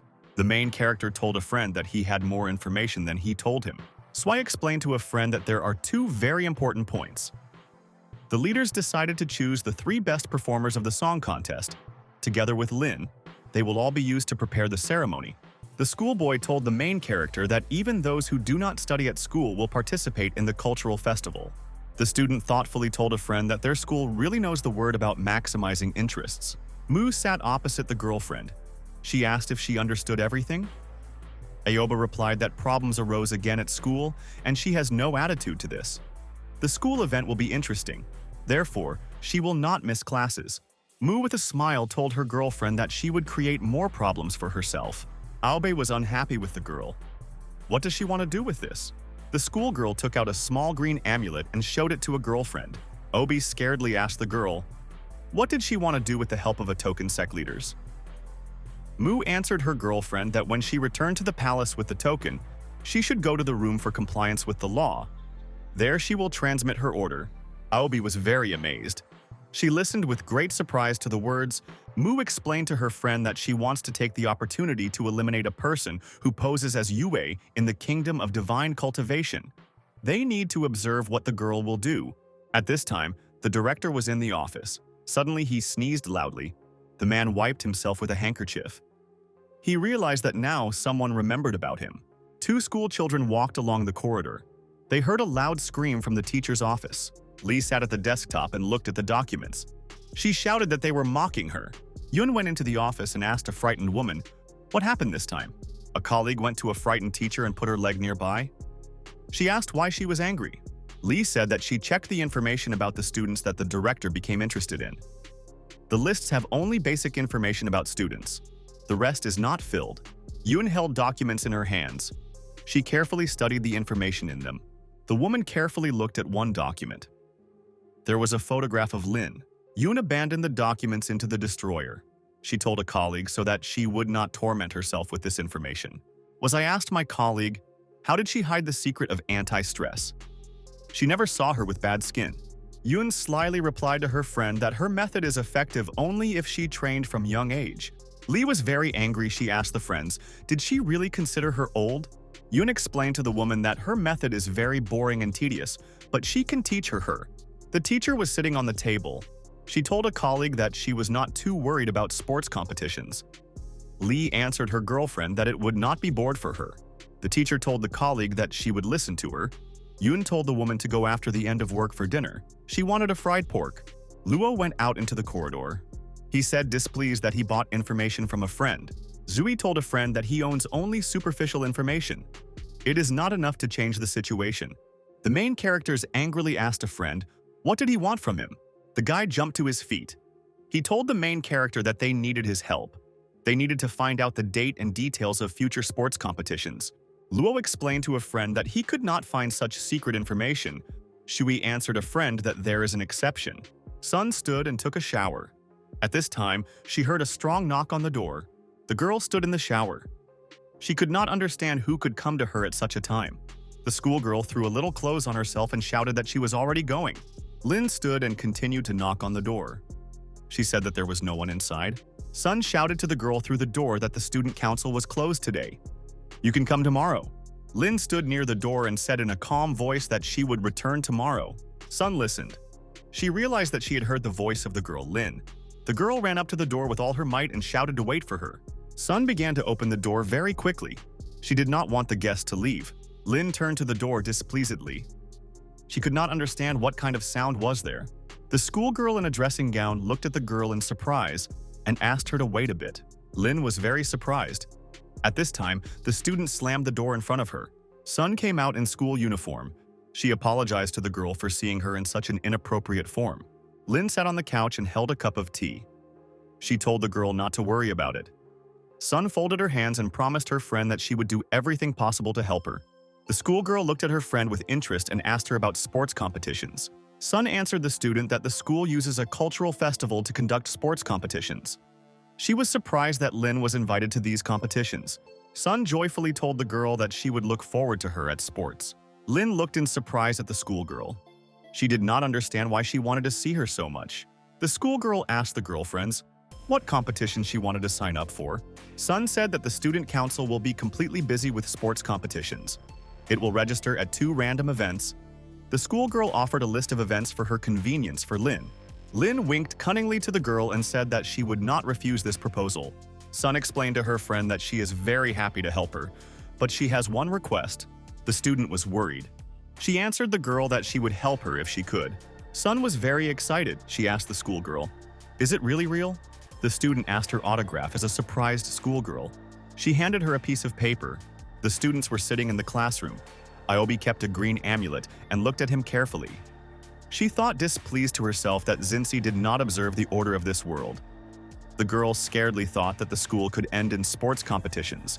Obi decided displeased to herself that they would be returned to the palace and forced to go boring and tedious cultivation. The girl sat and bowed over the table. She understood that she could not allow Zinsui and continue all this. The schoolgirl very decisively grabbed the amulet. She was determined to do it. 2 schoolgirls came up. They invited the girlfriend to go and take a walk. Oba got up and joyfully told her friends that she could not walk with them today.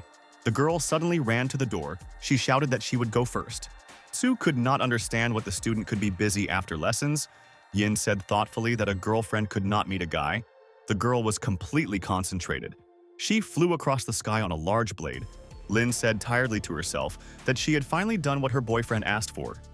Later, she will look for Ju to discuss countermeasures. Lin raised her fingers up. She said that the director came up with all this and they could not postpone it. She prepared to go to the portal. Aoba flew across the sky. She looked closely and noticed a schoolgirl on the ground. After that, the student swung and launched her huge blade down. Lin looked up and excitedly, she noticed a flying sword and bounced aside on the ground. The schoolgirl took a closer look and noticed an opponent already familiar to her.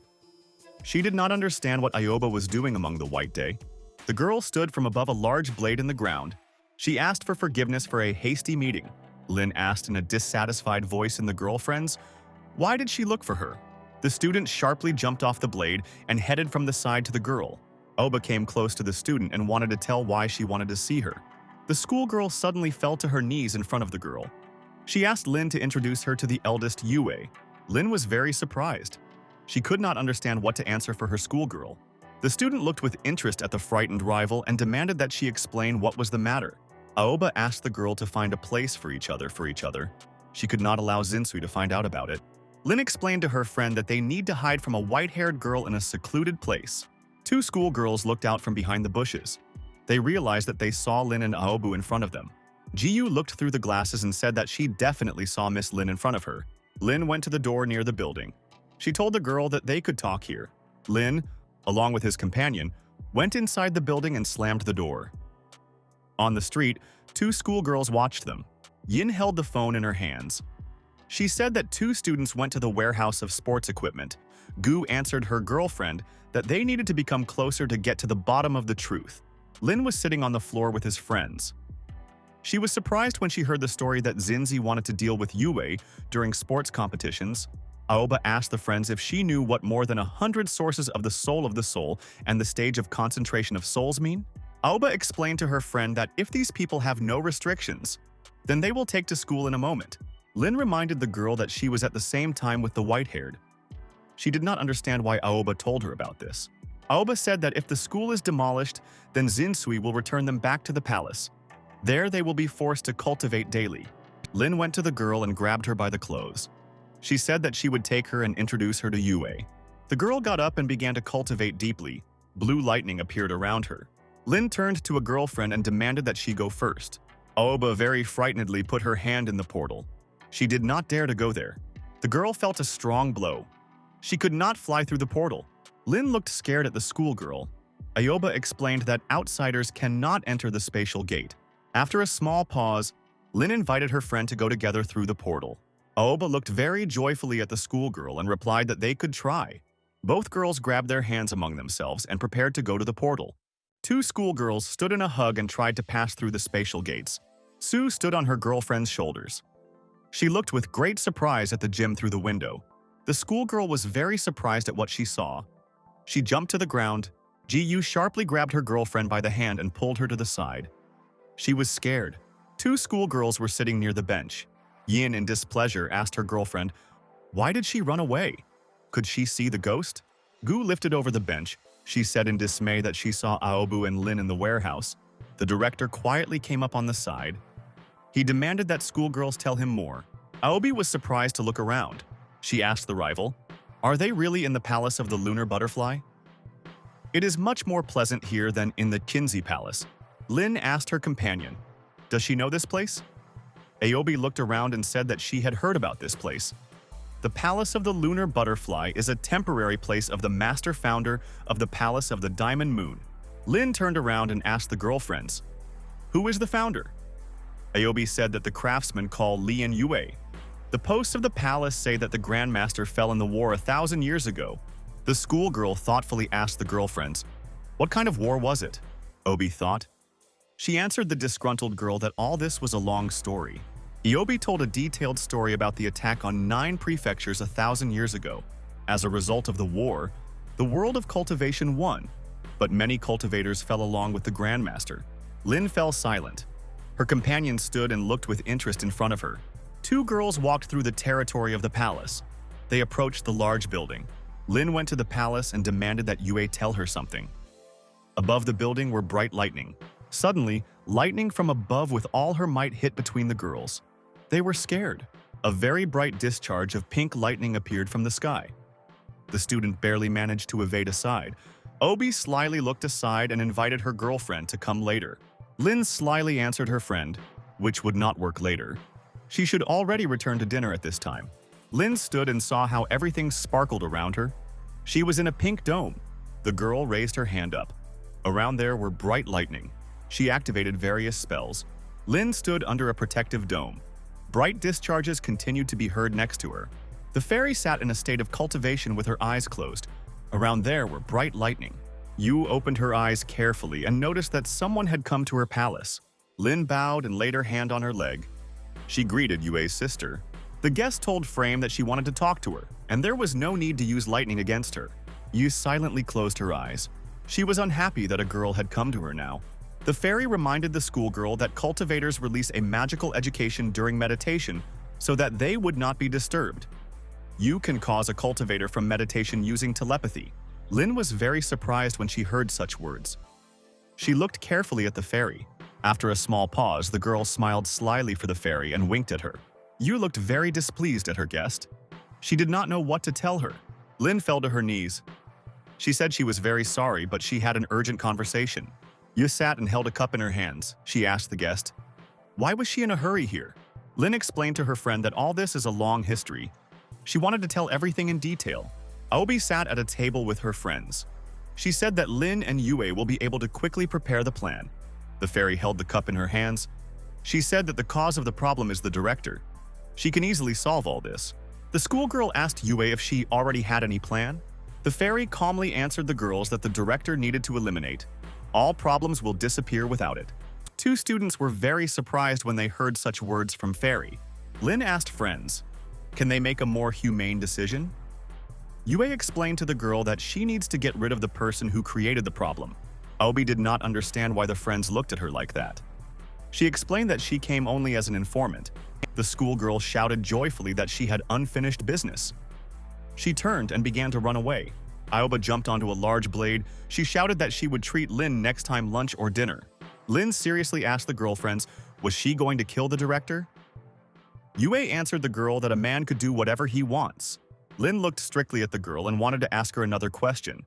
She asked why Yue had the same name as the Grandmaster of the Diamond Hand. Yu thought. She held the cup in her hands and did not answer the schoolgirl. After a small pause, the fairy told the schoolgirl that she herself was a Grandmaster. Lin was very surprised when she heard such words from fairy. She did not expect this. The girl looked at the fairy and asked in amazement, did she really admit it so easily? Yu laid her hands on the table. She explained to the schoolgirl that she only answered her question. The schoolgirl in amazement told Faius that everyone thought that she had died. Yu got to her feet. She told the girl that she had to die many years ago. Therefore, it is not surprising that people thought so.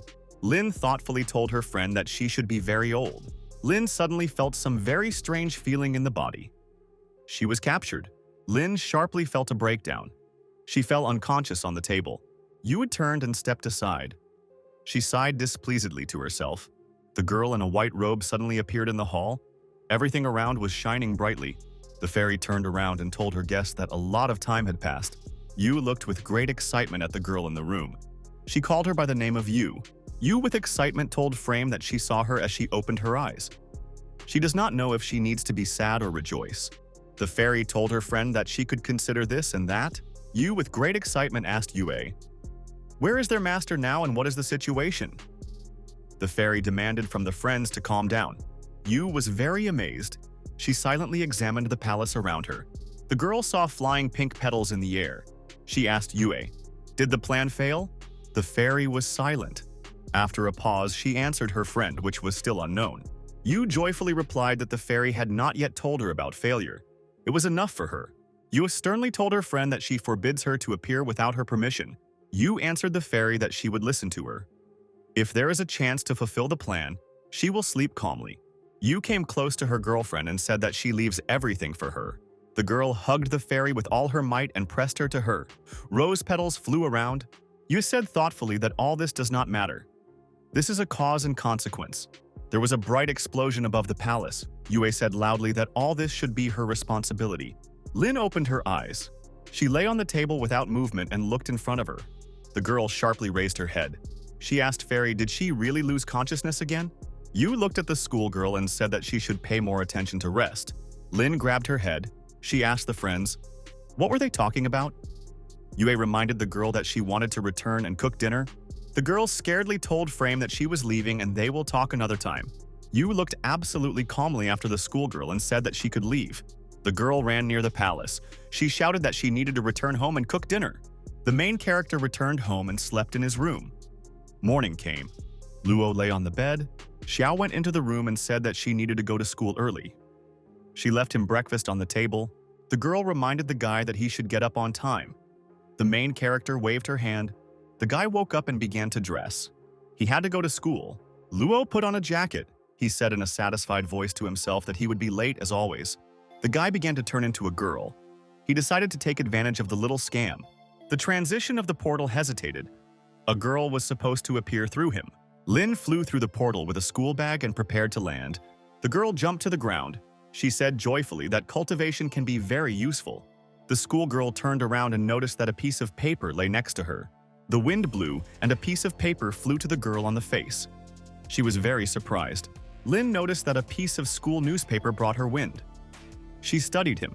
The girl was surprised to notice that on a piece of paper, there was a photograph of her and Aobi when they hugged. Schoolgirls in amazement read the newspaper. The student could not believe that Lin loves other girls. Another schoolgirl said that Lin seemed to have a guy. The girl was very unpleasant surprised. She closed with a piece of white paper. A girl with appetite was eaten by a watermelon. She noticed Lin on the side and called her to her. The schoolgirl was scared. She noticed that the students from all sides began to approach her. The students began to pester a girl with love confessions and attention. Lin began to run along the street. A whole group of alarmed students raced behind her. There were more and more schoolgirls. They all wanted to find and catch up with Lin. Lin hid in the school territory. She began to think who could adjust her such troubles. The girl thought that Sui created problems for her. He was the main suspect for her. There was a huge noise in the school class. All students discussed something among themselves. The main character approached the door. He looked into the classroom with an ominous aura. The students turned around. They were surprised to greet Luo in the classroom. A friend ran and hugged the protagonist. He cheerfully told him that in our time such failures cannot be avoided. The school child with glasses was dissatisfied with the fact that the main character had just passed him. Zui slyly told a friend that if he does not have a girlfriend, then he always has a brotherhood. Luo went to the schoolboy and said that all this turmoil was connected directly with him. Zui told his friend that he would apologize if he did something wrong against him. The protagonist reminded his friend that the head of the editorial office was GE. He demanded that his friend explain everything to him. Sui was very scared and became worried. He realized that from all sides, school children looked at him. The student was scared. He asked the school children, why are they all looking at him like that? The guy promised that he would never be capable of this. The main character explained to a friend that his words could be true, but he is not a particularly moral person. Sui explained to a friend that all people should trust each other a little. The main character raised his hand up. He told a friend that he wants to get an answer from him now. The guy turned into a girl. He shouted to the disciples to forget and fall asleep. The school activated the process of physical technique of erasing memory. There was a bright explosion. The students were lying on the floor unconscious. Lin stood calmly and brushed her hands. The girl grabbed the guy by the clothes and demanded that he tell about everything. Sui said that the newspaper can be produced only after the double approval of the student union. This time, the newspaper published by order of the leadership. The schoolgirl asked the guy in displeasure who was in the leadership. Lin Power of the Student for Clothes. She said that the guy was letting down at the most inappropriate time. The girl went outside. She said in displeasure that it was difficult for her to cope with such a situation. She had to make everyone forget about what happened at school. Lin felt that some idea came to her. She said that everything was not so scary. The girl closed her eyes. She told Frame that she wants to take a little power from her. At this time, a man came up on the side and told a surprised girl that she worthy of being immortal. The director told the girl that the immortal leader missed that the cultivators who attacked ordinary people would be punished. After the perfect, it is easy to lose a high position. Lin stood on top of a large barrel. She asked the man, "Who is he?" The director answered the girl that she was immortal. He asked her to do something for him. Lin took out a school newspaper with a photograph. She asked a man, was it really his hand? The director told the girl that so far the immortal was ready to cooperate with him. He was investigating this issue.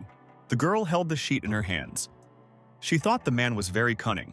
The girl asked a man, "Is he looking for someone next?"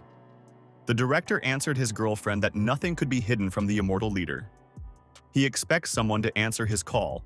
Lin looked in surprise at the man and asked where he got such confidence. The director launched a small piece of paper into the girl. He asked her to convey this for another immortal. Lin carefully looked at the sheet and noticed that there was a photograph with her participation. The girl noticed that in the photo she was with her girlfriend in the classroom. The schoolgirl promised the man that she would give this photograph in the best possible way. The director could not understand what kind of expression on the girl has. A very bright fire appeared above the night palace. It was someone who was heading through the sky.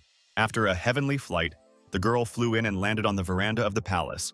Aoba was very attentive. She looked around with great interest. The girl with excitement told herself that she should finish it as soon as possible. Her eyes lit up.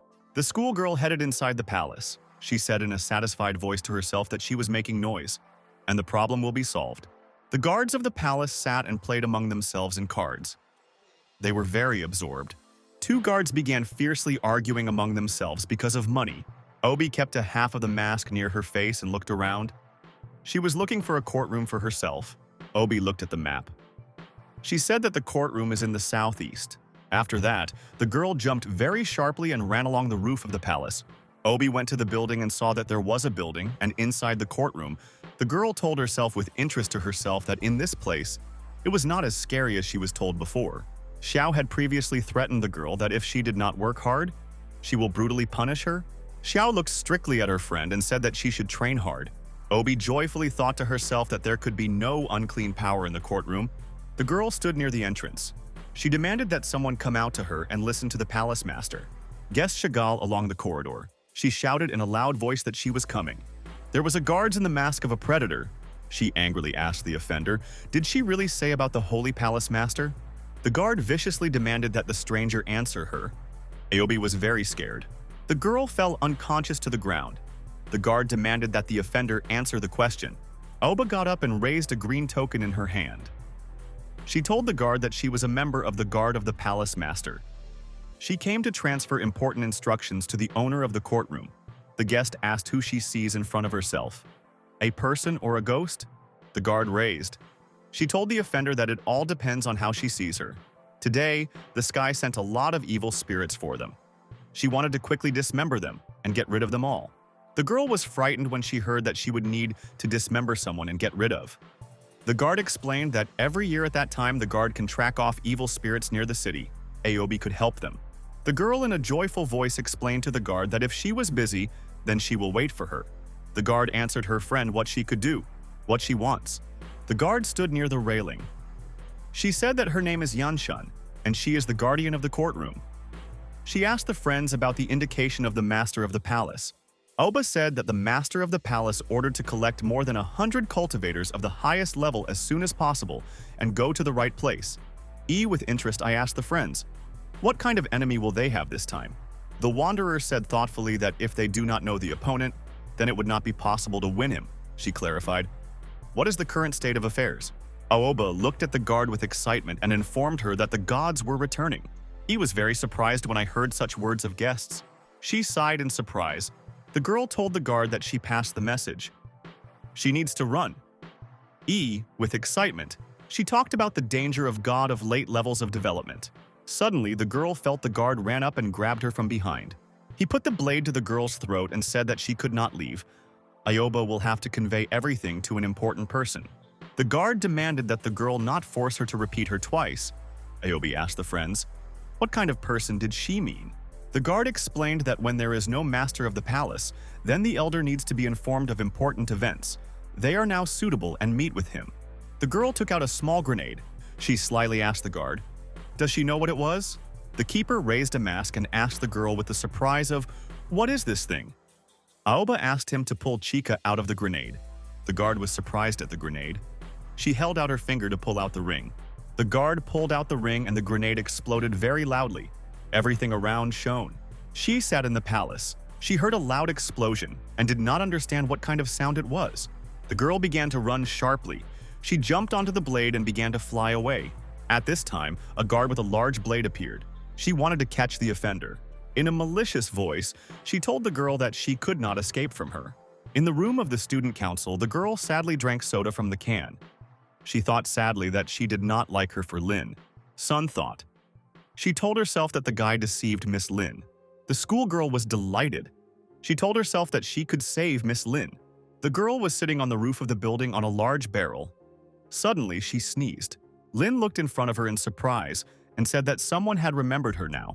The girl stood on the roof of the building and there were bright lightning around her.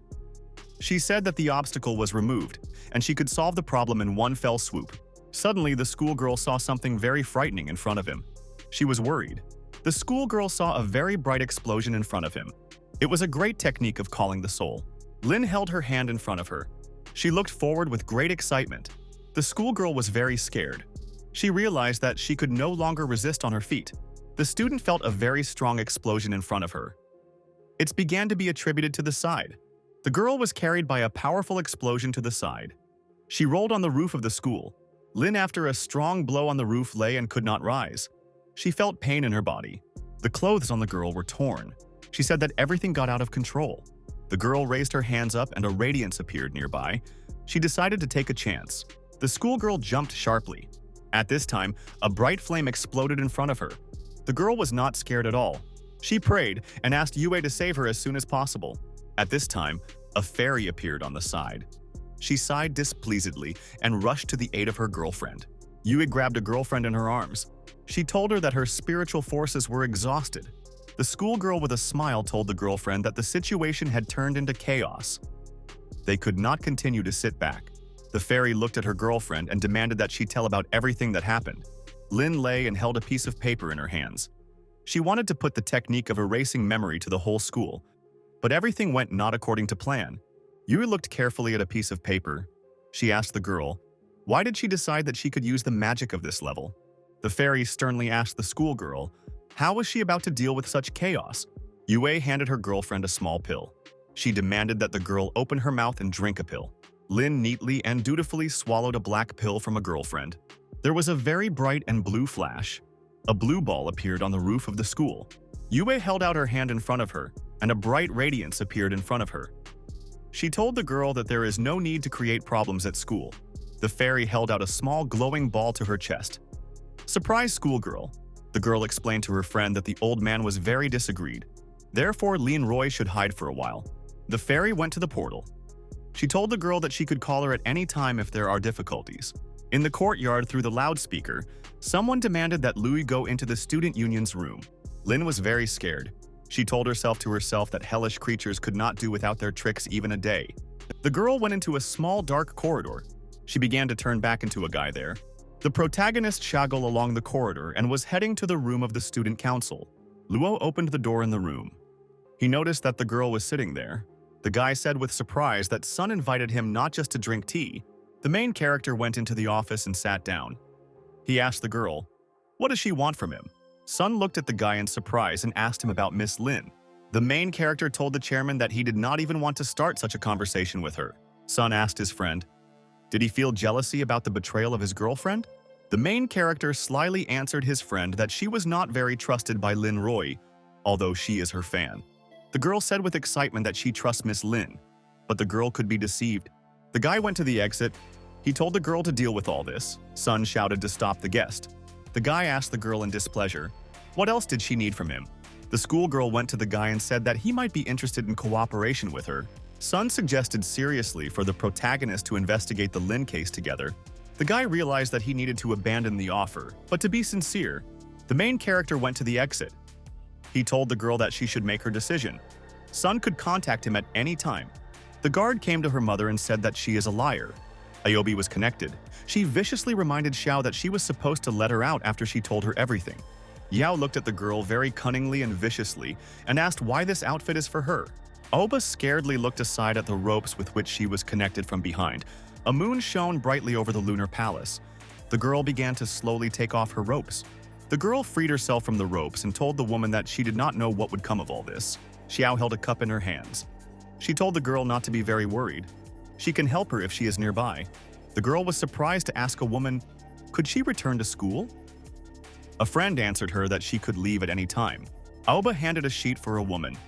All expenses were recorded there. She asked Zinsui to compensate them. Xiao was very surprised when she noticed that tea on tea with milk was recorded on a piece of paper. Aoba conditionally asked the woman, will she be compensated for the damage?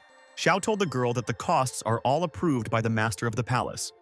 There is no difference between expenses for a girl and expenses for the master. There will be no compensation. Aoba viciously told her mother that she should not leave her with debts. This is a mockery of an honest person. The woman told the girl that it was impossible to compensate for the damage. Aoba asked her mother, did she really say this seriously? The woman raised her finger up. She reminded her daughter that she should decide where she would finish her studies. In a sect or at school. The girl was very angry. She shouted to her mother in displeasure that she was mocking her. The street was clear. The girl flew over the arch of the palace and landed. Aoba lay in a hammock. She told herself that it seems to her that something was wrong here. There were many people with a clear day near the school. The girl ran and shouted that she was starting ordinary life. Two schoolgirls stood and looked with interest at a sheet with a photograph. On the side, everyone squinted at Aobu. Oba heard someone from the side called her a pervert. She decided that the school children fell ill with something. The students looked at the student with great interest and indignation. The schoolgirl entered the classroom and scaredly wished the students good morning. People in the audience were very unhappy. They looked strictly at the girl. The student went to the schoolgirl and told the girlfriend that they faced a sinium. Another schoolgirl came up and asked Ayobra, "Is there really something else between her and Lin?" The student also continued to pester with questions. The schoolgirl was terribly scared. She did not understand what the girlfriends wanted to learn from her. One of the students brought a piece of paper for the girl. Everything was written there. Aoba carefully looked at the paper. The girl read the document and was very scared. She did not know what to do. Aoba held a piece of paper in her hands and read it carefully.